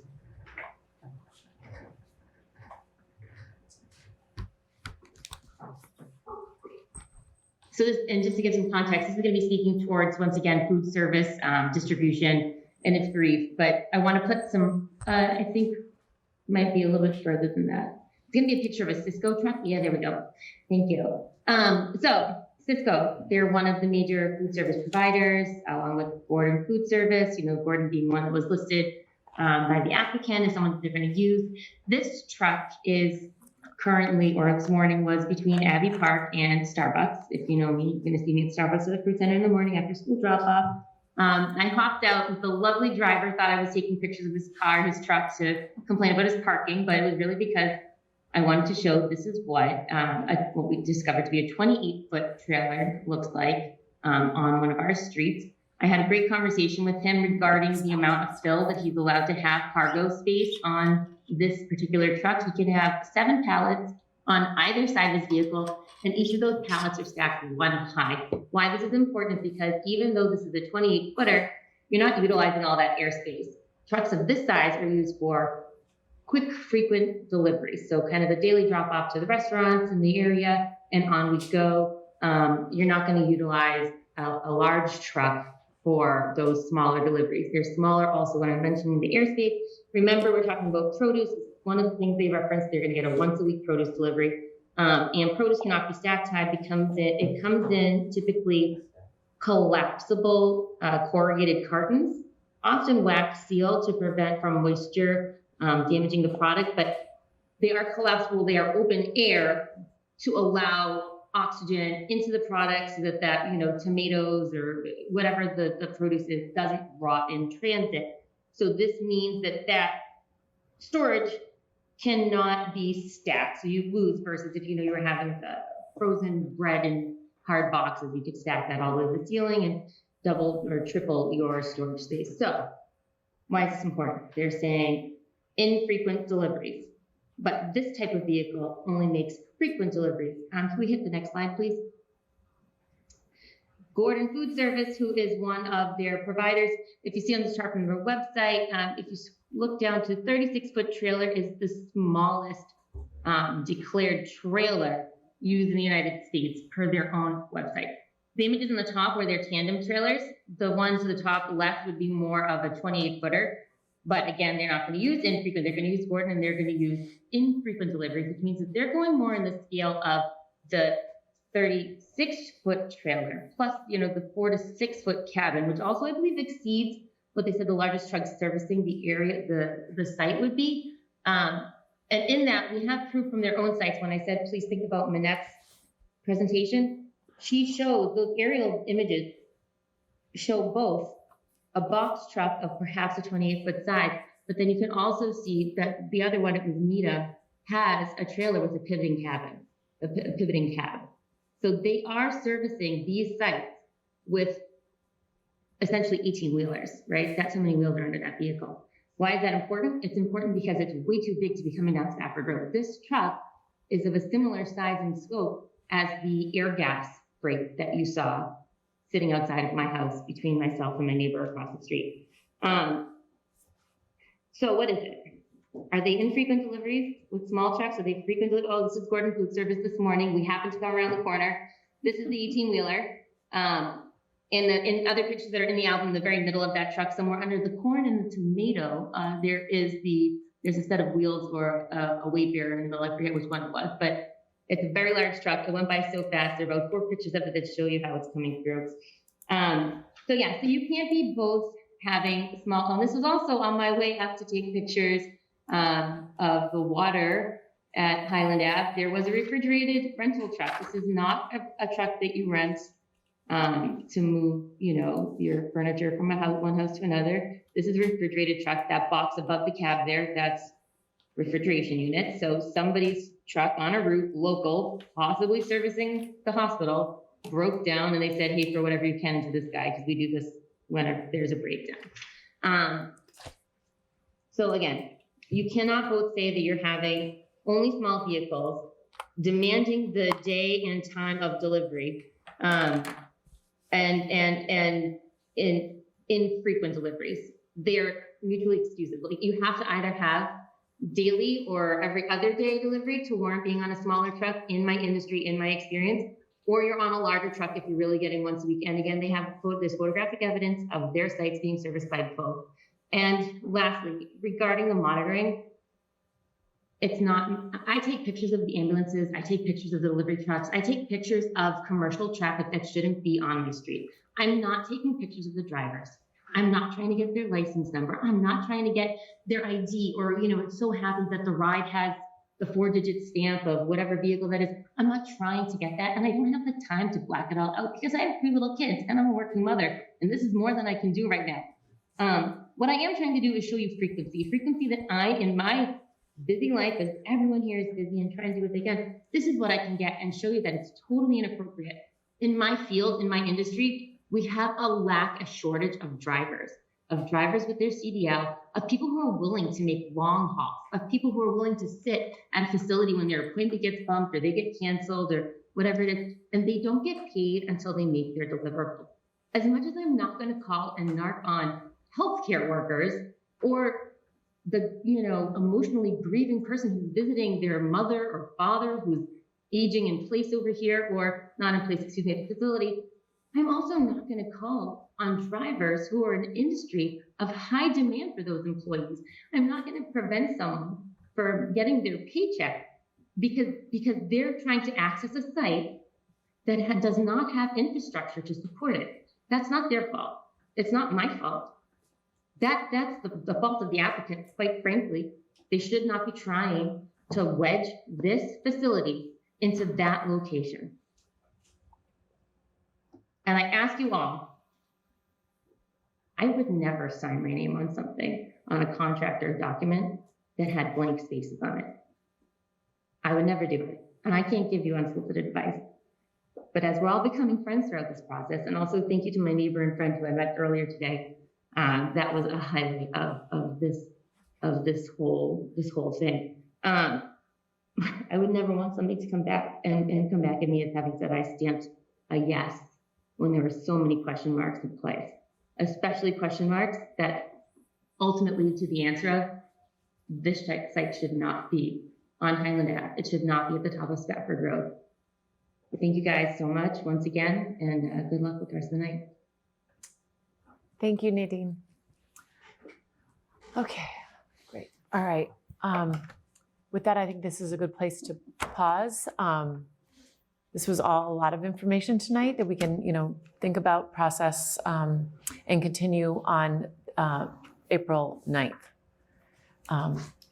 So unless you had any closing comments. No, I think we have a couple of things that we'll be preparing to present that night. One is an image that you asked for relative to an estate style. Right, the landscape. Will the landscape architect be able to attend on the 9th? I don't know. Yeah. She was available tonight. I'm sorry, yeah, we thought we would get to it, but. We'll get to her updates from what we reviewed 2 weeks ago. Great. A couple of other things, and then we're going to ask to close the hearing. Certainly. So if there's other information that the board needs, Tim needs to get that to us so that we can be responsive. Okay. Well, we need to feel like we have a lot of unanswered questions that we It's our need to get. hearing, and under the process, Absolutely. we have the right to not continue. You have the right to request that we close the hearing. We closed the hearing, though. Yes, but we have a right to not continue the hearing, in which case that puts you burden on you to make a decision. If we have all the information that we need. Well, to Ned's point, if we feel like we don't have all the information to make a decision, that's information that we work on. Yeah. Mm-hmm. Exactly. All right, so I'll make a motion to continue the public hearing for 111 Highland Street to April 9th at 7:05. I'll second. Great. All in favor? Aye. Great. Thank you. Thank you very much. Are you, I noticed next on the agenda was 2 Adams Street. If you do don't we have wanna- time to get to that, I was intimately involved in that. I know, and I know you should. If you want it, but I can be available anytime you want to take that up. Well, you know what? The next time will be the 9th, and if you're here, we would love to get to that and have you comment on that. We would appreciate that. Happy to Yeah. do that. I mean, I could teach a law school class on that. Yeah, I know. When you say you were involved with it, were you involved with this ramp design that's been created? No, he was permitting on the building. No, I understand that. I knew that. Yeah. The ramp design is, it came out of left field. That goes right where the building was intended to be built. I don't, the real issue ultimately is going to be where is Salt Lake City? Perfect. Where what? Salt Lake City is on Yeah. that because Their headquarters. Yeah. their headquarters, it's a publicly traded REIT. They're in the storage business. That's anything else is sort of a frolic on the side. And a couple of developers over time have made offers to purchase and redevelop what was permitted back in 07, 08. We had a groundbreaking in early 09. But There's an interesting backstory. So. yeah. So Yeah, but we'll talk about it on the happy night. to- happy to do that. That's great. We just, Thank yeah. Thank you. Thank you. Thank you very much. So tonight, since we're, obviously that was important information that we've been discussing. Now there's an echo on my mic. I know. Mic. Does this sound really loud to everybody? It's Not bad. It's fine. not bad. Go ahead. Is it okay? All right. That's all right. Okay. All right.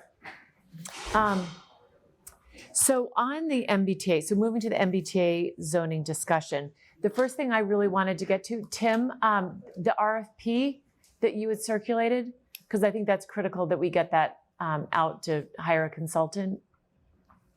So Tim had also asked us to think about other consultants because I think we're at the threshold where we need others.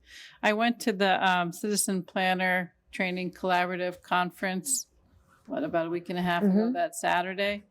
And I ran into Emily Innes, and she has her own practice now, and she's doing a lot of consulting work for MBTA communities. Tim, I'm sure knows the name of her firm. Excuse me. But I was thinking that could be another firm.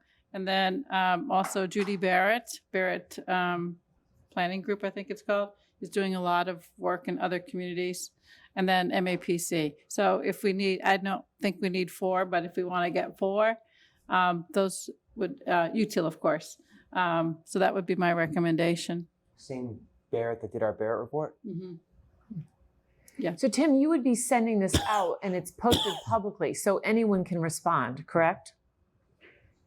We don't necessarily, we don't just select. No, we Or could, do you I want- mean, the type of procurement that it is you're required to seek at least 3 quotes. Mm-hmm. So, you could conceivably kind of publicize it more broadly, but I think the point is that the dollar value is, more than a tiny bit of money, but less than a ton of money. Mm-hmm. So you want to just sort of, you've got an idea of who you want rather than kind of opening it up to everyone in the universe. We could publicize it more widely if that's desired, but it just creates more work for the board to evaluate if we we invite 7 people to respond and 7 people do respond. How long is it going to take to sort through those? Tim, do you have any comment about what I suggested in terms of 4? No, I think those are I think those are great suggestions. I think there's a number of firms that do this work that I could rattle off, but I think the fact that all of those firms have experience in Milton, including experience working on MBTA communities. I think that would be a pretty wise course of action to kind of target those. And you feel that they have the level of technical capabilities that Yes, can do this, absolutely. and a team that could do it in. Yeah, each one of those firms is doing this exact job for multiple other towns as we speak. So I would have every confidence that they would have the capabilities to do that. So I don't know, for those of you who may not know, but Emily Innes was on the planning board when she lived in Milton. And she also told me that she worked on the model bylaw. So the language of the model bylaw.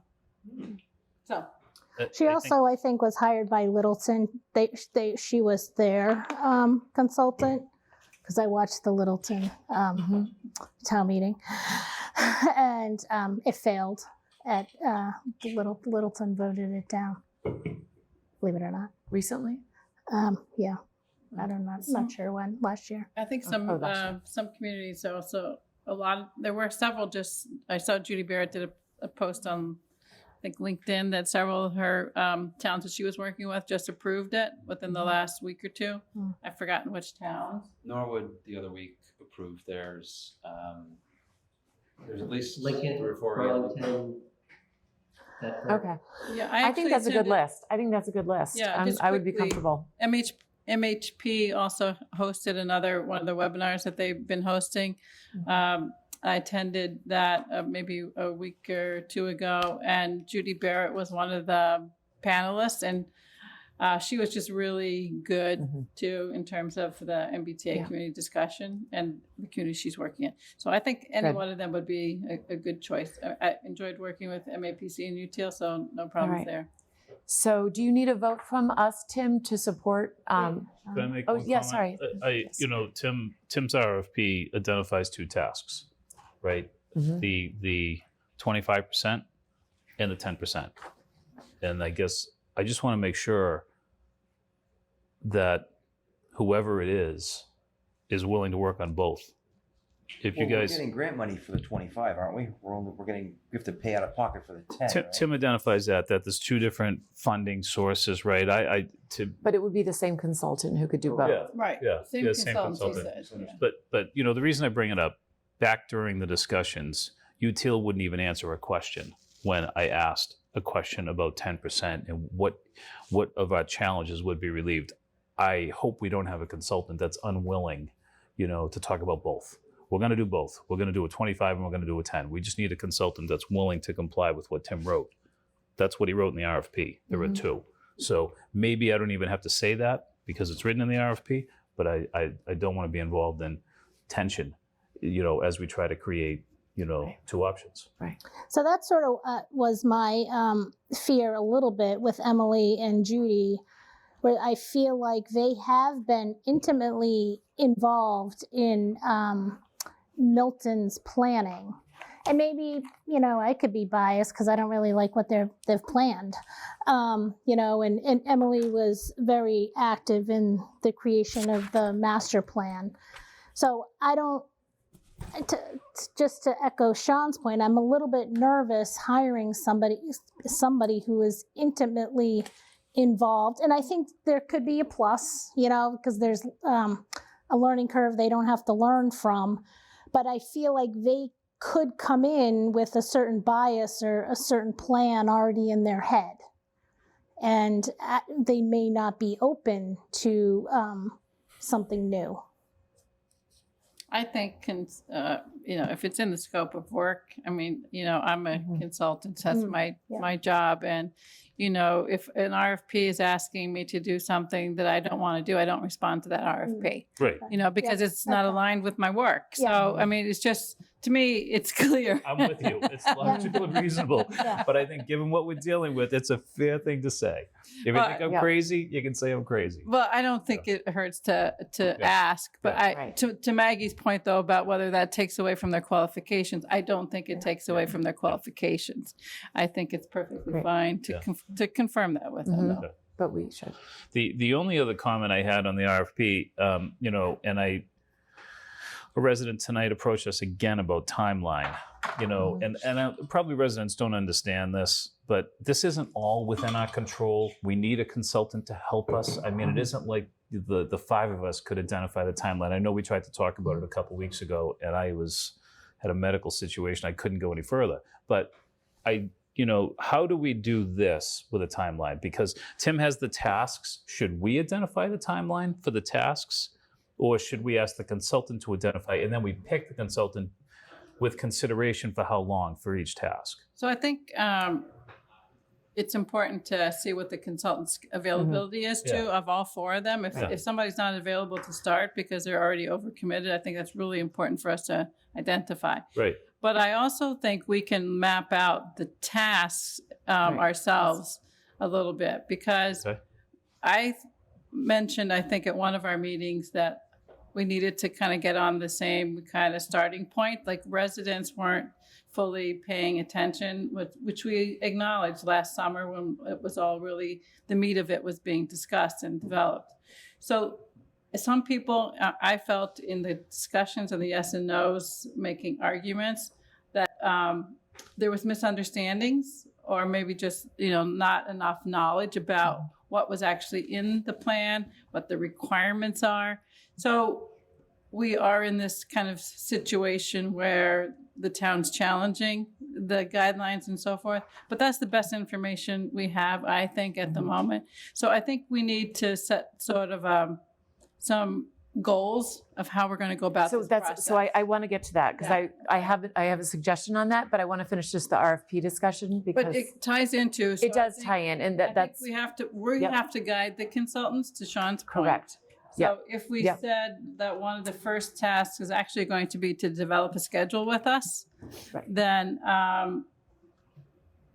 or in Tim's what Tim requests from them. It's not just the price, but a schedule. And let's set an expectation for the schedule. So if, the board needs to set an expectation. If we think that our target is a fall town meeting, then that's what we need to tell them. Because that might impact whether somebody's available or not and can even respond. Yeah. Right. Yeah. When you're, I guess I'm just reading the way it's broken down as task 1, and then it's 1, 1, 1, 2, 1, 3. I look at 1, 1, and I think the way that it's written, Tim is saying, hey, you prepare the draft overlay district boundaries, right? Task 2, we work with them to come up with the dimensional standards, right? And then task 3, it's back in their court, right? Is that how you see it? Do you guys read it that way too? No. I think, I don't know that it has to be in order of these, like task 1.1, 1.2, 1.3 have to be in that particular order. I actually think the way we learned each time we had a compliance model test come back to us. So we have a lot of sort of baseline of information. So I think the first thing here might be to review the districts we already have, or not we say have, but the districts that were part of Article 1, let's say, because there was a lot of work that went into those. So maybe that's the starting point, is kind of an overview. With them.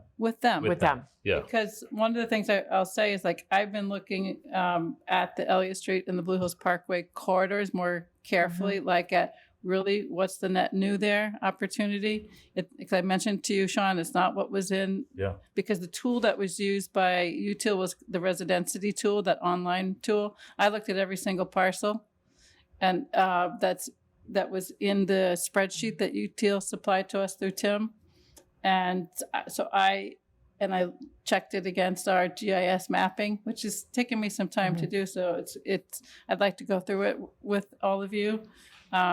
But I think that's where it's easier for us to kind of understand a big parcel. Like we can identify Granite Ave or something like that. Identifying the 300 and some parcels in Elliott Street corridor is a lot to get our heads around. But I do think it's important that we talk about these districts that had been identified before. So that could be a first step, whether it's with the consultant initially or not, because we can start that without the consultant. But if it's a new consultant that hasn't worked with us on those districts, I think they're going to need to be kind of brought up to speed on those districts. So let's say if it's Judy Barrett or whomever. Tim, what is the time frame that you setting this RFP out that you can realistically see a consultant coming and joining us for a first meeting? I know it depends on their availability too. So. Yeah, I mean, we'd have to, send it out. We're asking for, a response, and, that takes some time to put together. I mean, I think, we could set a response deadline at, 3 weeks from Monday or whatever. At that point, we need to kind of get that person or that firm under contract. That kind of, depends on what the select board schedule is. This may be something where the town administrator can sign a contract. I'll have to double check with Nick. But I mean, we're probably, at least a month out from sitting down with a consultant on any of this. Okay. A month, okay, so that's It's like May 1st. June, and July. May 1st, right? So that, And town meeting date is, Yeah, let's back into it. when is that, a fall? Oh, you mean for fall town meeting or May town meeting? could be No, October. fall. Till fall, like so just so we mid-October? can plan our, Trying to back into when we have to get this done. correct, yeah. Well, the thing is, the hearing, we will not know until October. The hearings will start. So we won't have an answer on whether we are being reclassified, whether it's a 10%, 25%, what the decision is by the courts until into October. It'll be in October. Then we have 3 months from that time, based on the filing to perform.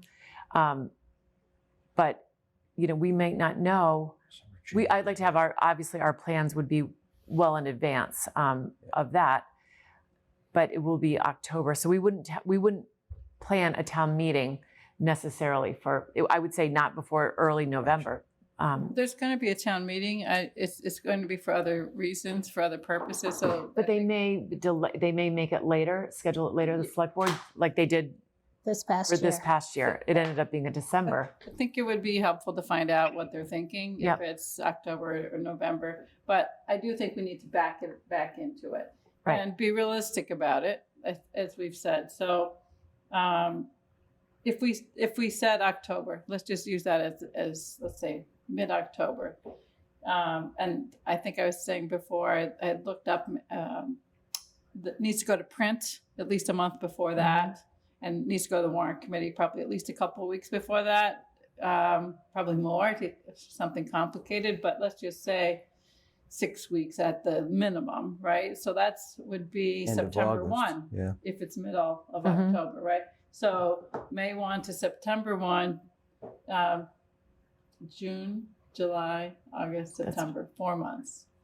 And to your point, if we end up with more time, then fine. But if you said, we saw with UTL before, we come up with some ideas on districts, they come back to us maybe 2 weeks later, we get to respond. So if it's 4 months and we meet twice a month, then we have 8 meetings in order to meet that schedule, right? Well, that might be a good question to ask the consultant, if they can turn it around in 1 week instead of 2, because that really frustrated me last time. So it seems when we to me would ask them for an answer, and 2 weeks later would get their answer. Seems to me we might need a few extra meetings. Probably. And I'd like to suggest that we think about having one dedicated to this discussion when it's not so late. Because I got a message from someone saying, I'm exhausted. And you haven't even started with MBTA communities. Right. And, I can appreciate that sentiment. So I do think one where we can start at 7 and have it be dedicated to MBTA communities would be good. But to the point of getting this, I do think it's helpful. Do they think they could do this for us in 8 weeks, right? So 4 months. Right. So what I would suggest, just to give because I think we're not going to get into specific details at this hour. I agree with you. Let's, and we'll want our consultants to weigh in. But if we look at roughly, where we are now, using the month of May to explore and review the districts that we have already discussed, going through. And I spoke to Tim. I said, I really don't want to start with this, a 25% plan and a 10% plan. I would like to go by the sites that we have looked at, the extra space storage site. I don't want this to be polarizing from the very beginning on, well, why aren't they doing, this or this plan first? Looking at extra space storage, moving through 88 Wharf, the Hendry's, 36 Central, Milton Hill House, all the different large parcels that have existing multifamily housing. Starting with that, going through and explaining, this will be part of the educational component, is that we are letting the public know what the criteria was. Why did we, say that something could be 5 stories? Because extra space storage is already, the buildings that were down there. Why did we, look at the setbacks? Why did we look at the various the criteria that we used. So May, explore and review districts. And then I thought then June can really, and explore new districts too. Not only what we looked at, but maybe explore some others. In May or in June? In May. All right. Explore new districts and review our current districts. June, test combinations. That's when we can get in and really work with our consultant on what we agree on, what we feel that makes sense, and do testing on those, because we know that's going to take a little bit, and I think we could add extra meetings in. July, I would like to really get, sort of our, a lot of our work done in June. So July, we can really focus in on our site plan approval and any extra guidelines that we want to add and improve on that over the summer. And which is one of the things that I did want to just bring up tonight. We have a placeholder that we had told the warrant committee and the select board that we wanted to have, thinking we might want to do a site plan approval. I don't think, it doesn't make sense to put that forth now when we have time with the MBTA. I think they could come on at the same time. So I would like to withdraw our placeholder officially. I think at this point they're not expecting it, but I just wanted to formally withdraw any placeholder, but I didn't want to do that without talking to the board. So are we in agreement on that? Yes, since we don't have anything to give. Since we do not have anything to give. So I just wanted to confirm that before I did that. But Tim has a draft, which, I think if we do dedicate a meeting for MBTA communities, I think I'm fine with withdrawal, by the way, but I do think they put the effort into it, Tim and Josh, and we should review the draft and review and give some feedback. Absolutely. And yep. I don't think we have to do. I'm not sure we have to wait until July for some of that. That it can be concurrent while the consultant's working on some updates. Yep. Whether they're going to do all of that for us, or we're going to do some of it. I mentioned to you, I've been doing some analysis. I've also been looking at if there's a way for us to think about, how we had 3 units a parcel for the LA Street corridor, single family, and then we had to bump up, to a density that was higher than a lot of people were comfortable with on some sites. I was wondering whether we could take a look at what we were doing in the LA Street corridor, or maybe not the single family part, but some of these others, and get a little bit of a not so far apart, so that you don't have to have one quite as high. And I don't know what that might be, if there'll be support for that. But it was just another thought. I think some people had suggested we could look at.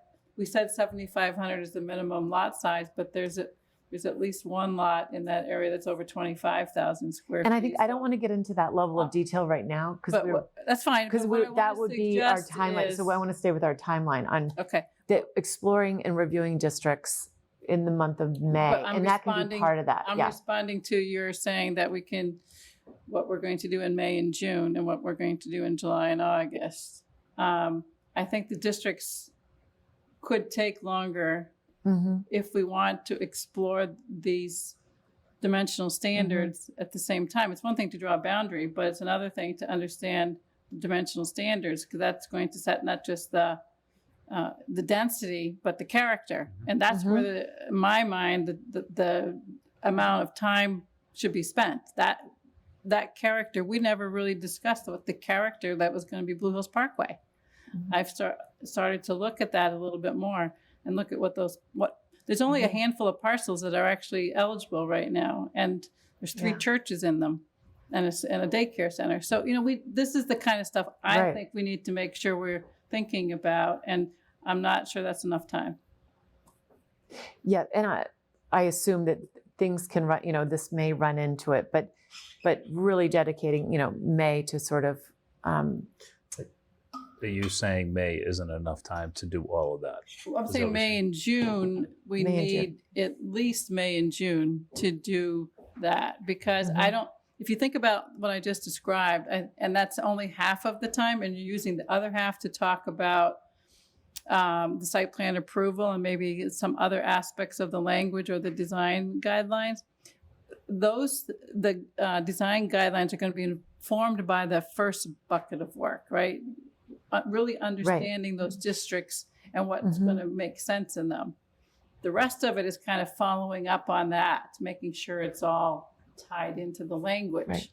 I don't think you need as much time for that. And there will be some overlap. I guarantee, I'm not saying we wait till, July necessarily to, okay. But so to should really we look at a focus on calendar something. now and pick out, and maybe it's just Some too forums? premature, or an extra meeting that's just only MBTA? Because then July and August is summer and people are away. Well, So would we commit to like 3 meetings a month? And what would that schedule look like? I think 3 a month, if you're going to do them month after month after month, is really, really tough. If they go to 11:30 at night. Well, I think if you think about May and June as getting some extra meetings in, because that's when we're talking about the bulk of this work, and it's when people are mostly still around, and school's in session, and then maybe not as much in July and August. And early is more important. It's more important to do it early than later.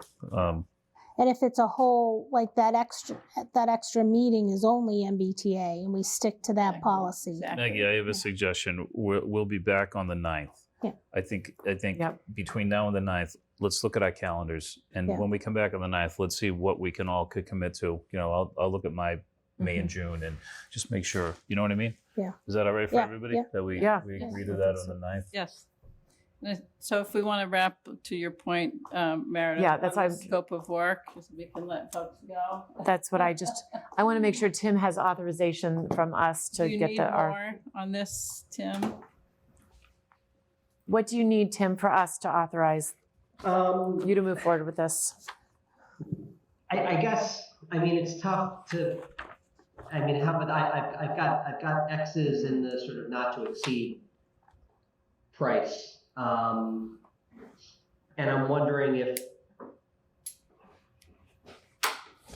Tim, how much, we had $20,000 grant in the first round with you, Till, is that right, on the districts? Yeah, they blew through that pretty quick. So you're thinking What did we spend, Tim? I'd have to go back and look. Between that 20,000 and it probably almost 50,000 to UTL over the course of our it was multiple contracts with them. One of them was through MHP, and then one of them was through us. So there's a world in which you can imagine this would be maybe less money because we'd be a little bit more targeted. We kind of have a little bit more experience, but we also are doing kind of 2 simultaneous versions. What's our threshold for doing this procurement method, Tim?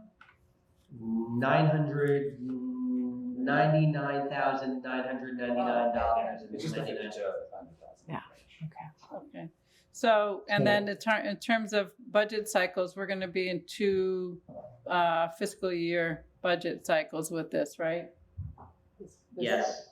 So we have an allocation requested of 50 in the budget for May. For the town meeting in May. Okay. But we do have grant funding left, Tim, correct, for the 25%? Yeah, so there's about $20,000 in grant funding left. So part of me thinks that maybe we sort of set an expectation for what we are capable and wanting to pay, but maybe just leave. We'll let them tell us how much it costs. I also want to. Sorry, Cheryl. I just want to say, let's don't forget we're going to want the economic feasibility study done as well. And I think we were at what price for that? It was higher when we wanted more detail. So we might want next fiscal year for that because we need the districts for it, right? Yeah. Okay. So Tim, you're suggesting if we get a not to exceed amount. Is 25,000 reasonable, or is that too much? Not nearly enough. Not enough. No, I'm thinking we're using the other 20 as well. So we Yeah, have but- 20 plus but this. that's on our end. Like we're saying like your whole budget needs to Oh, I'm be- sorry. All right, then that should Yeah. be, I'm thinking 50 total. All right, so that would be 20 in grant funding and 30 20, in ours, yes, and that that's still leaves another 20 in our this fiscal year budget. Yeah, Tim, is that the only way to issue the RFP with a not to exceed, or is that most typical of how we issue them? It's typical. It kind of helps you to keep a lid on things. Yeah, and but you I mean because what you would do is the primary selection criteria is price, right, on this, because we're not setting out. The thing about a full-blown RFP is you can set out, a whole laundry list of selection criteria. We're not doing that here. We're saying we want you to do the scope of work for the best price. So you could set a not to exceed, or you don't. One way or the other, you're going to take, the best price. Mm-hmm. Yeah. Yeah. What happen? Do you ever have RFPs that you issue that the people you issue to call and say that number's not nearly enough to do this work? I mean, what happens when the number is lower than what they feel is needed? Do they let you know that, or do they just decline? They may propose an alternate scope, Yeah. but we haven't had that. Or would they propose an alternate number, Josh? Would they ever say I could do it for 40, or you know what I mean? How? We Tim's got more experience. We've not received any feedback that said, "Oh, actually, no, we won't do it," or "We'll do it if you pass an extra $10,000," because they're competing against someone who we're statutory obligated to take the lowest bid for. Yeah. But are we required to take the lowest bid if they don't meet our schedule? Like if we set out a schedule of work complete by September 1, then somebody else, well, actually, I guess we should ask if they can complete it. I don't want somebody to not submit a proposal because they can't meet that deadline. It would be good to know whether they could do it, let's say, in some other time frame. But I thought that you were required to take the lowest responsible bidder, which means that they meet other criteria. Yeah, I mean, Not just price, right? So it would be schedule and I guess everything else at the tasks are consistent. Like, If they say, "Oh, here's my response. I'll do none of the tasks, and I don't have any experience," then that would be it. But it's not as if, to Maggie's point earlier, it's not as if we can say, "Well, we have some like ideological sort of conflicts potentially with one of those groups." Like that's not a realistic benchmark to say they don't have the technical skills. Right. So I guess I don't know if it should be a selection criteria or just ask them to provide a schedule. Yeah. But I would like to see a schedule. Yeah, I think so too. But back to the number, right? Because I think that's really that's what we're asking. What is the not to exceed number? Tim, did you say 50 is what we spent with UTL? Yeah. Given that we've got something already accomplished, and there's got to be some value to that, right? Can we utilize some of what's already been done? Even if you can, I mean, if UTL comes back and they're the winner, they'll definitely just kind of pick up where they left off and whatever. But even if there's another firm that comes back and is responsive and is a low bidder, I think a big function of the amount that we paid UTL was frankly time. And I think, there's a little bit less kind of wandering around in the wilderness that we're doing. Yeah. So I think, we can definitely be more targeted in our requests for information. I think we can be more targeted in our kind of, more productive in our discussions during meetings. Not to say that our discussions weren't productive over the past year. They were very productive in getting us to a point where, we know what we need to ask for, we know what's important, we know what's not important. Yep. So I think 50, I don't think that would be a bad number to put in, just a nice round number that, we're kind of comfortable with. Yeah, I mean, all I was thinking, Tim, is that if 50 was what we spent the last time, and I was thinking less. I mean, I actually had in my mind nothing less than 25, nothing more than 35. I mean, if you had a 35 not to exceed and all that work was done, but As long as we could add, if we needed more time from them and Yeah. therefore more fee, I think one of the things I was just looking at the scope again, it'd be helpful maybe to have at least a review of the written zoning that, based on the model Yeah. and that Tim worked on and I offered edits to. It would be helpful to have some, now that others have been working with this longer, right? There's more people have been working on their districts, having the consultant take a look at that language and see if they have any suggestions for it. yeah. Particularly on the design guideline side too. But I did see in the AG's, I think it was in the AG's filing that HLC, Tim, wasn't it in there that HLC had said that what was Article 1 was would have been approved or approvable? In other words, like our design good. standards That's right. were acceptable. Yeah. So that was a big question mark I think Tim had, was Yeah. whether they went too far. So so that's good in the sense that we have some confirmation on that. But in terms of scope, so if we bumped it, one thing I'm thinking is we didn't have that in the last consultant. We didn't really have them looking at that. Yeah. So if we could include that here and we bumped it up a little. So those numbers I mentioned earlier might be too low. And I guess at the end of the day, they're competing. So They're going to give us what risk do you have if it's too high? I mean, do you drive the number? Yeah. Do you drive the number up by having a not to exceed that's too high? Probably not, because they're competing based on price. if they give us Yeah, a work. And I think one thing that I would add to this, just kind of, going back and reviewing, the 30B manual is, the rule for award would be something as simple as, the contract will be awarded to the responsible vendor offering the lowest bid. Yeah. So you've got that kind of catch-all of responsiveness in terms of schedule and whatnot. So just so there's an acknowledgement there, it gives you a little bit of leeway to say like, someone's offering a little bit more, but not on the schedule we want. So we'll add that language at the end, just establishing that rule. 40? I mean, what's 40? Okay. Does 40 sound? Tim, does 40 sound like a reasonable number?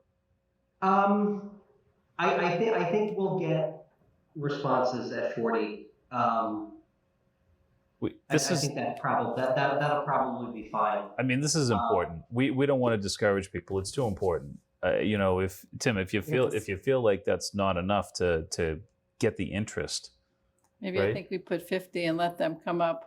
I mean, think about how important this is to the town. And that's what I'm saying. The money This is goes most away if we don't use it by the end of the fiscal year. Then It go goes to 50. free cash, Then right? go 50. We've got to get this done right. We got to get it done. We need someone who really wants to do it, and we need them to do it right. I would say 50 then. Okay. Okay. Right. 50 it And, is. and I'll include as sort of task, a new task 1.1 to kind of work with the board on establishing a schedule, or do we want to put in? Okay. And Tim, could you put in something about review of the zoning, Article 1 zoning as well? Okay. Task 1 is developing schedule, based on we'll find out what our best guess on a town meeting in the fall is and kind of peg it to that. A schedule based on early October, mid-October, whatever it is. Great. Thank you, Tim. Appreciate that.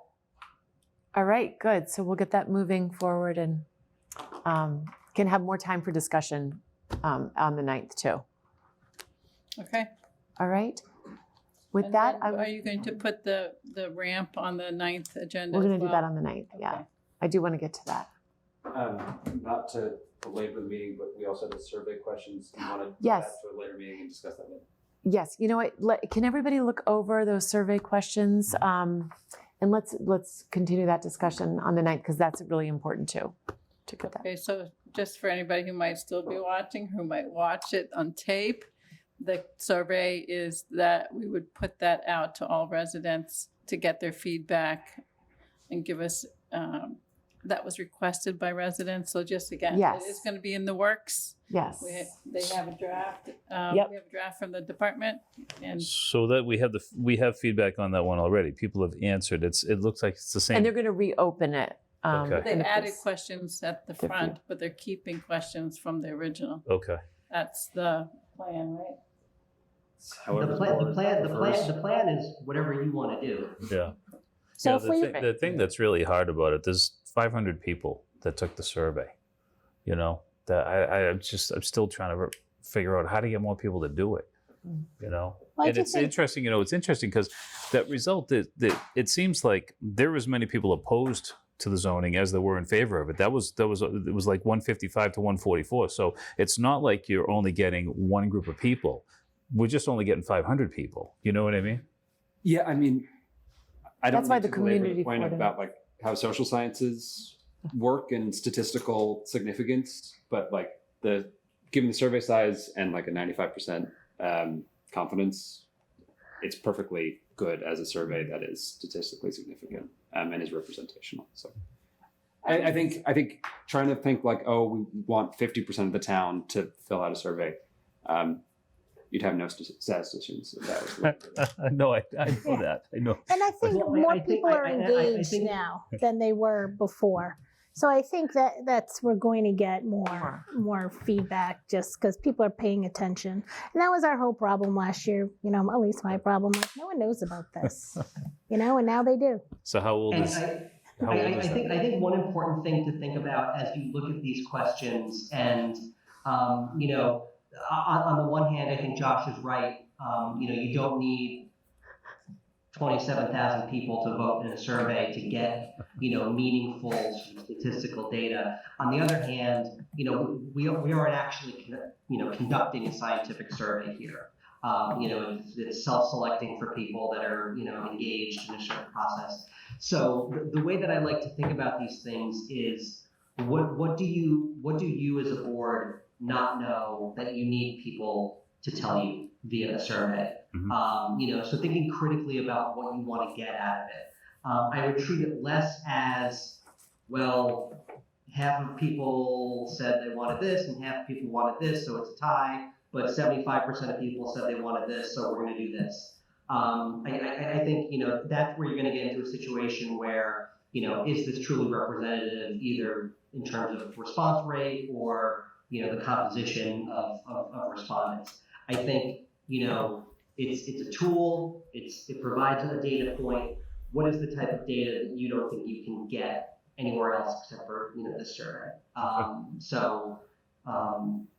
Just kind of think about that. We can kind of help you, you know, with some kind of sample type questions. I think some of the questions that we had in the original survey may still be relevant. Others, you know, we know what we need to know from those questions, and let's move on and come up with some other ones. But you know, maybe that'll be one of Josh's last tasks, is coming up with a new batch of questions. And do you want us to give you some questions if we come up with a couple? more feedback, the better, please. Yeah, I think, you know, ultimately this is the tool that's going to help you craft this zoning. And so, you know, I don't want to belabor this point, but we did it my way the first time around. We got to do it your way this time around. So please, you know, think about it. Think about the kind of information that you want to get out of a survey, you know, and we'll get that in there. Great, Tim. Thank you so much. That's great. Okay, with that, I would entertain a motion to adjourn. So moved. Second? Second. All in favor? Aye. Good night, y'all. Good night.